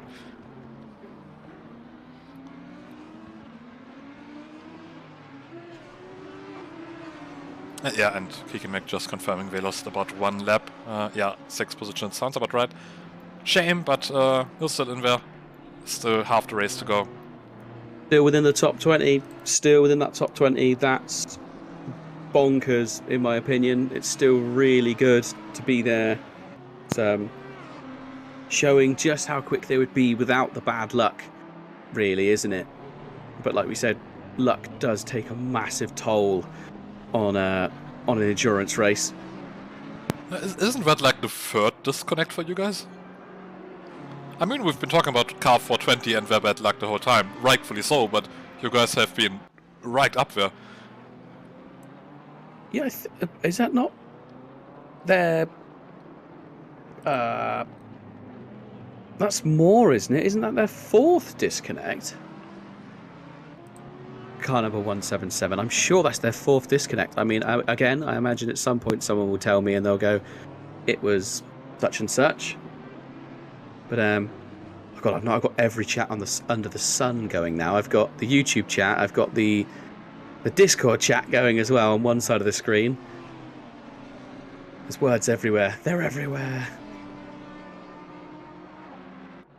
At least the in-game chat is banned for all drivers, so that's something. Yes.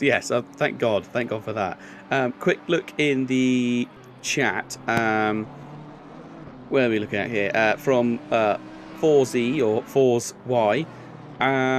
What are we saying here? The BMW M4 looks amazing. Yeah, it's a really good looking car. It's a really, really nice looking car. Quite a big boy still, much like the M6. It's a big old vehicle, but it's it's a good looking car. And asking the question, do you think that ACC will add a safety car in-game, like in the 24 Hours of Spa? I don't know how possible it is for online racing, whether they could do it. I do know of some leagues that have it in their rules, and they have a GT4 car that they bring out as a safety car.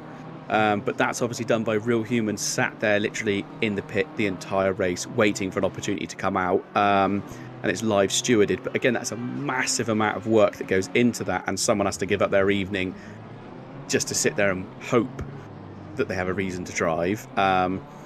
So that I know some people do it, yeah, sort of physically, but in game don't seem, you know, if it's possible, really. And having another look here. What have we got here? Someone saying, have you played Forza? It seems a bit more competitive than this. Very different game, I have to say. I used to be a Forza player. After playing ACC for a little while now, I don't want to say that, you know, Forza is an arcade game, but it's nothing in comparison to what this like simulation is like, and that's why that you don't get some of the closer racing, especially on a race that's been going on for nearly 6 hours, simply because there is rubber banding and things in that game. It's a bit different. There definitely is there's issues with it. It's a bit more user friendly. You can pick up a controller and play it quite happily, whereas you've got to be pretty mad to play this game with a controller. I know some people do. Do you know anyone that plays with a controller, Tex? I think in Tier 8 of my league there was one driver with a controller on ACC. There are a few who drive controller, but yeah, it's you can be just as fast as those driving with a wheel, but it's a lot harder. It's basically just having to learn to take different lines, to live without force feedback, mostly. Yeah, which just sounds insane. I just can't even begin to imagine doing it. I just noticed the gap, I think, from second to third is 45 seconds at this point. Yeah, So, that has been quite big for most of the time, but what I'm finding more interesting is the gap between P1 and P2. That's come down quite a lot, hasn't it? yeah, that has definitely decreased. What have we got here? We've got some penalties incoming. So there was an incident between car number 21 and 25, no further action taking place. And incident between car number 69 and 360, 5-second penalty for car 360 for causing a collision and slowing down right afterwards. 0 points, but a 5-second penalty. So obviously caused an incident and then slowed, possibly causing, you know, a larger problem. Especially if there's traffic around, slowing down and sort of thinking you're doing the gentlemanly thing of being like, oh, you know, I've caused an incident, you come back past, can cause bigger problems behind you, because suddenly you're off the throttle where you shouldn't be, and cars come thundering up behind you, and they're just not expecting you to be going slow. It can cause problems. So understandably, different communities have different views on that kind of thing.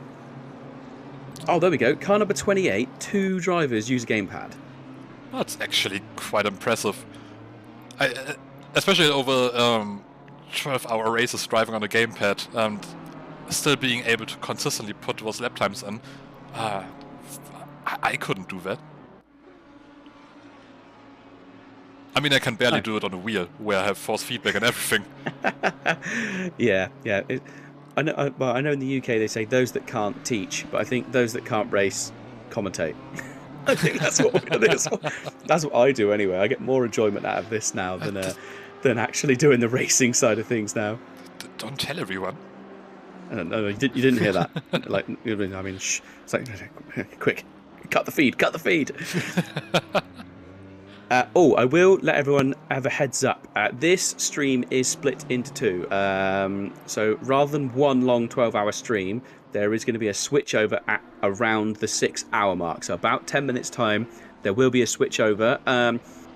It's already up and ready to rock and roll on the Apex Online Racing YouTube, so you should be able to just cross straight over to it. Understandably, 12 hours sat at the PC is a little bit long for anybody. Even the absolute man, the legend that is Dex, sat there.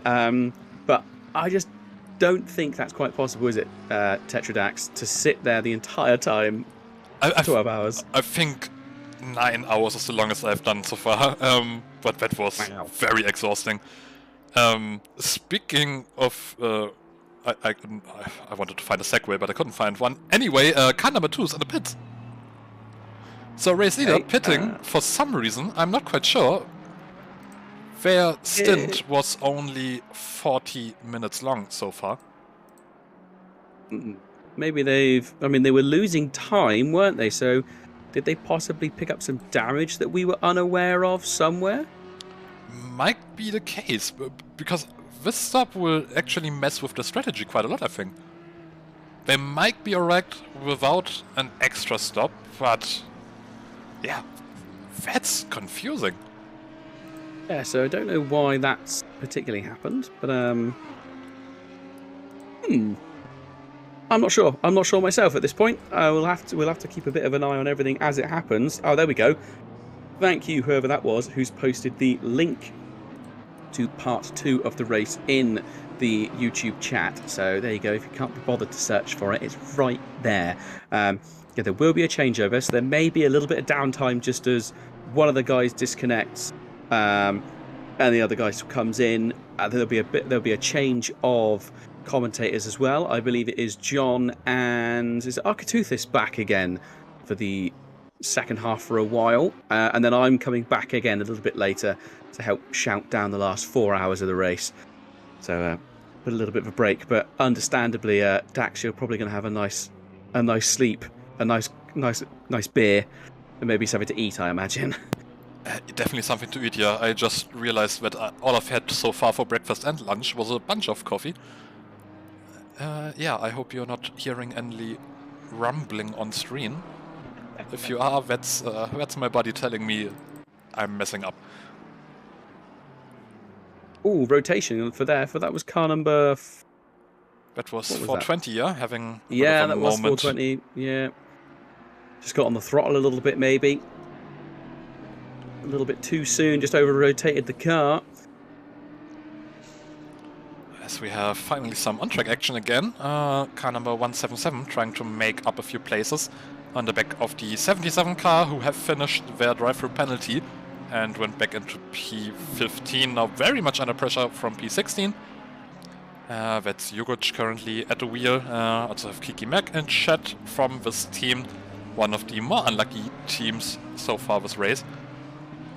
But trying to get back into P15, which, given what they've been through, P16 is already very good position.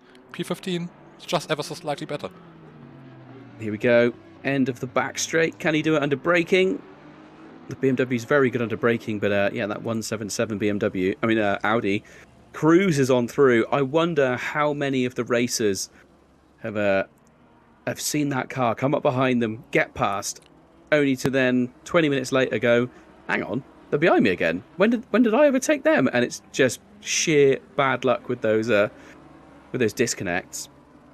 So I do wonder to a certain extent if maybe people are a bit confused as to why suddenly they keep getting passed by the same car over and over again. Yeah, just as they've managed to get past, they also drive right off. Of course they do. But P15 is not where they actually belong, just pace-wise. Oh no, pace-wise they've been thunderously quick, haven't they? They've just... yeah, it's just been nothing but bad luck for them pretty much all day long. What can you even say really at this point apart from I can't believe they keep coming back. I mean, fair play that they do keep coming back, but I mean, everyone would understand if they didn't, I think, at this point. But as I say, with power cuts going off, I don't know if that's what the consistent problem's been for them, whether they've been having power cuts or whether it was just a one-off power cut, and then the other things have been other incidents. Oh, and there's contact, sorry to interrupt, between car number 2 and 991. So car number 2, after the pit stop, just had a bit of a moment on 991. We're just going to go into the replay any second now. Actually stop on track to let them back past again. Yeah, just a bit of a punt. They realized they were in the wrong, stopped on track. And car 991 getting past. Fair play to them. But yeah, lost about 15 seconds, so that's quite big. Because that's our race-leading car. I'm surprised they stopped where they did, though. I mean, we saw it earlier on that there was actually penalisations for stopping on the circuit, didn't we? We saw earlier on that there was caused an incident and then stopped. So they've obviously stopped thinking, oh, that's better to not get the penalty. But there is the possibility that they might end up getting a penalty for that one anyway, because then they were stopped on the inside of the circuit. They weren't off the circuit; they were still on the tarmac. Whether or not they might be able to say, oh, it was a mistake, they stalled the car or whatever, and it took a little while to get going again. But that might be a bit of an odd one. That might not go as clean cut as we think it will. I'd like to think it will. It'll be okay, and it's like they'll go, okay, yeah, fair play, mate. You let him through. But I wonder, is number 2 going to pick up a penalty? Either way, even despite the fact that they let them pass again, that incident cost car number 991 around 8 seconds. And that's pretty much the gap they had to P2. So 991 were looking at getting back into the podium positions, and now they lost that opportunity for now. So yeah, fair play to car number 2. They were quite fair, letting them pass again. That's always good to see. But if car 991 decides to report that incident, I wouldn't be surprised to see car number 2 pick up a penalty. Oh, and 991 really struggling there into at the end of the back straight. So did they pick up damage? But it was a pretty small punt, but they might have picked up damage. Also, maybe a bit of a spin, tires heating up. Yeah, quite possibly. It looked like they just didn't, because you couldn't get the car stopped. So what that was, I'm not sure. Yeah, I'm going to have to be keeping a little bit of an eye on the race control, I think, for a little while, and seeing what's going on there, I think. I have just noticed a new contender has entered the ring, and by that I mean there's a new guy in the commentary box. John's joined us just a few minutes early. Very good evening. How are you doing? How have you been following the race so far? Yeah, I've been watching along. It's been looking very exciting. With even at this 6-hour mark, we've still got drama kicking off, which is always a good sign of things to come. I think when you've got an endurance race and you've still got action going on at the halfway mark, especially for a 12-hour long race, I think it's giving us good prospects for what we have for the second half of the race. And how are you holding up, Tetra in particular, for these last 6 hours? Obviously, quite a stint on your part.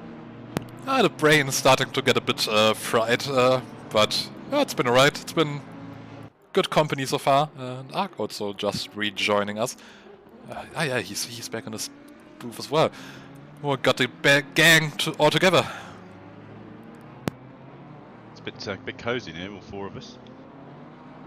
And what you don't know is we're all squeezed into basically a little room about the size of a portaloon. We're all just sat back to back, squished in the room. If you're at home wondering, it sounds like we're in different places, but really we're all just squished in one room. So now all 4 of us are here. Not even enough room to put down a cup of tea. It's hard to breathe, to be honest, but that's just how I feel when I'm around you, Ark. Just for immersion's sake, we also all traveled to the US. No actual cars on track right now, but you gotta make it realistic. Yeah, I think it's, if you look at the little, I think it's is it just before the back straight? There's a little ambulance just parked on the corner. I'm pretty sure, yeah, that little ambulance is just parked there on the corner of the circuit. We're just here hiding in there, all of us. We've all been taken all the way to America, and we're just hiding in that little van. Yeah, little ambulance, just like, it's where we are. We're just hiding. You should be able to see it in just a moment, I think. I might be wrong. I have noticed that no one has removed the cone. No one's removed the cone yet from turn 10. So we will be making sure we have to put cars on screen, to make sure we can be seen. Bit of contact there between 77 and 888. Yeah, I've been trying my hardest to ignore that cone, but it's been driving me mad. So, as we said earlier on in the chat, if anyone can take out the cone and shift it, that would be great. Even if you make it worse, just so it's moved at this point. Is there a prize for that? Driver of the day instantly. Yeah. Should we say that? Immediately, that. whoever moves the cone, clears it from the circuit, gets driver of the day immediately, regardless of everything else. I don't know if you have seen that, John. We have decided, Ark and me, that we have introduced the Driver of the Day contest, and then we also decided that Tim is in charge of it, without his permission or consent. That's because I gave a Tim handover at the end of the last session, and your handover to me so far has been cone. I mean... Yeah, I think cone is more important. Cone is love, cone is life, and we need to make sure it gets cleared from turn 10. I will make that my mission. I will say, I think at this point though, I think we can all agree that maybe team of the day so far at the halfway mark is car number 177, which is the CB COTA Bikini Bottom racing car, currently being piloted by Podens, because they've had 4 disconnects and they keep coming back. Yeah, they've had disconnects, power cuts, everything you can imagine. The world is against them today, and they keep coming back, and they're still inside the top 15. And they're already livery champions. Yeah, so I think sort of, team of the day so far is going to go to them, especially if they make it to the flag. Will be absolutely bonkers. So, yeah. John, how are you looking on the second stream? Well, I think everything's effectively ready to go, other than the fact, unfortunately, I think I actually require Tetra to end the first stream before I can queue the second one, because we have duplicate stream keys. And I think YouTube may throw a slight wobbly if I try to stream under the same stream key at the same time. We could end up in all sorts of madness, but I think, more or less, handover time is ready. That sounds like a plan. So just before we end the stream, the second part already has been linked in the chat. See you all there. Thank you everyone for having me. I will now go and have a bit of a talking break. And have fun with the rest of the stream, guys. OBS now. I'm just seeing what YouTube does in response to it. I'll break up a few minutes. Yeah, I think it's latency of my stream, so it's still online on YouTube. Still showing us live.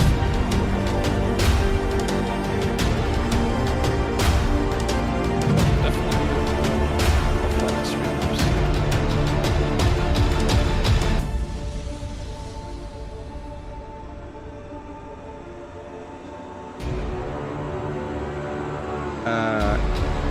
Tetra, did you end it on YouTube? Did you press the end button? No, I ended in Streamlabs and it's showing us offline, but I'm just seeing it's still online on YouTube. So, okay, it might be. You might need to press end on YouTube, because otherwise it's still streaming, but it's just streaming nothing. You know what I mean?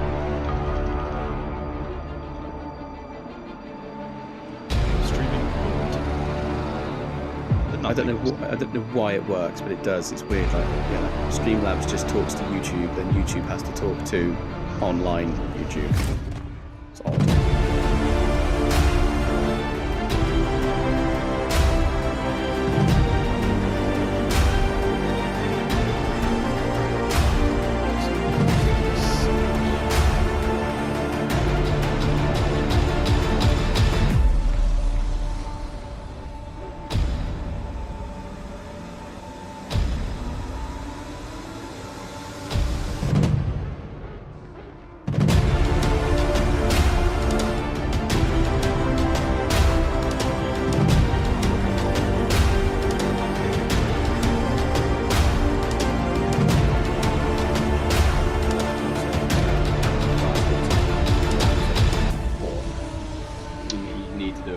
I've bought a massive pack of Fantas, and I'm cracking through those. I have 4.5 litres of cold water in front of me because my room is literally a sweatbox. Oh god. While we've been here, by the way, 991's picked up a drive-through penalty. 360's got 5 seconds. Car 27's got a drive through, and car 69 have got a drive through. Excellent. So nothing's happened off stream. No. So I don't know flying. what has happened to everybody in the last couple of seconds. But they just appeared out of nowhere, and it's not because of race control. That in-game penalties, I think, will probably 5 seconds.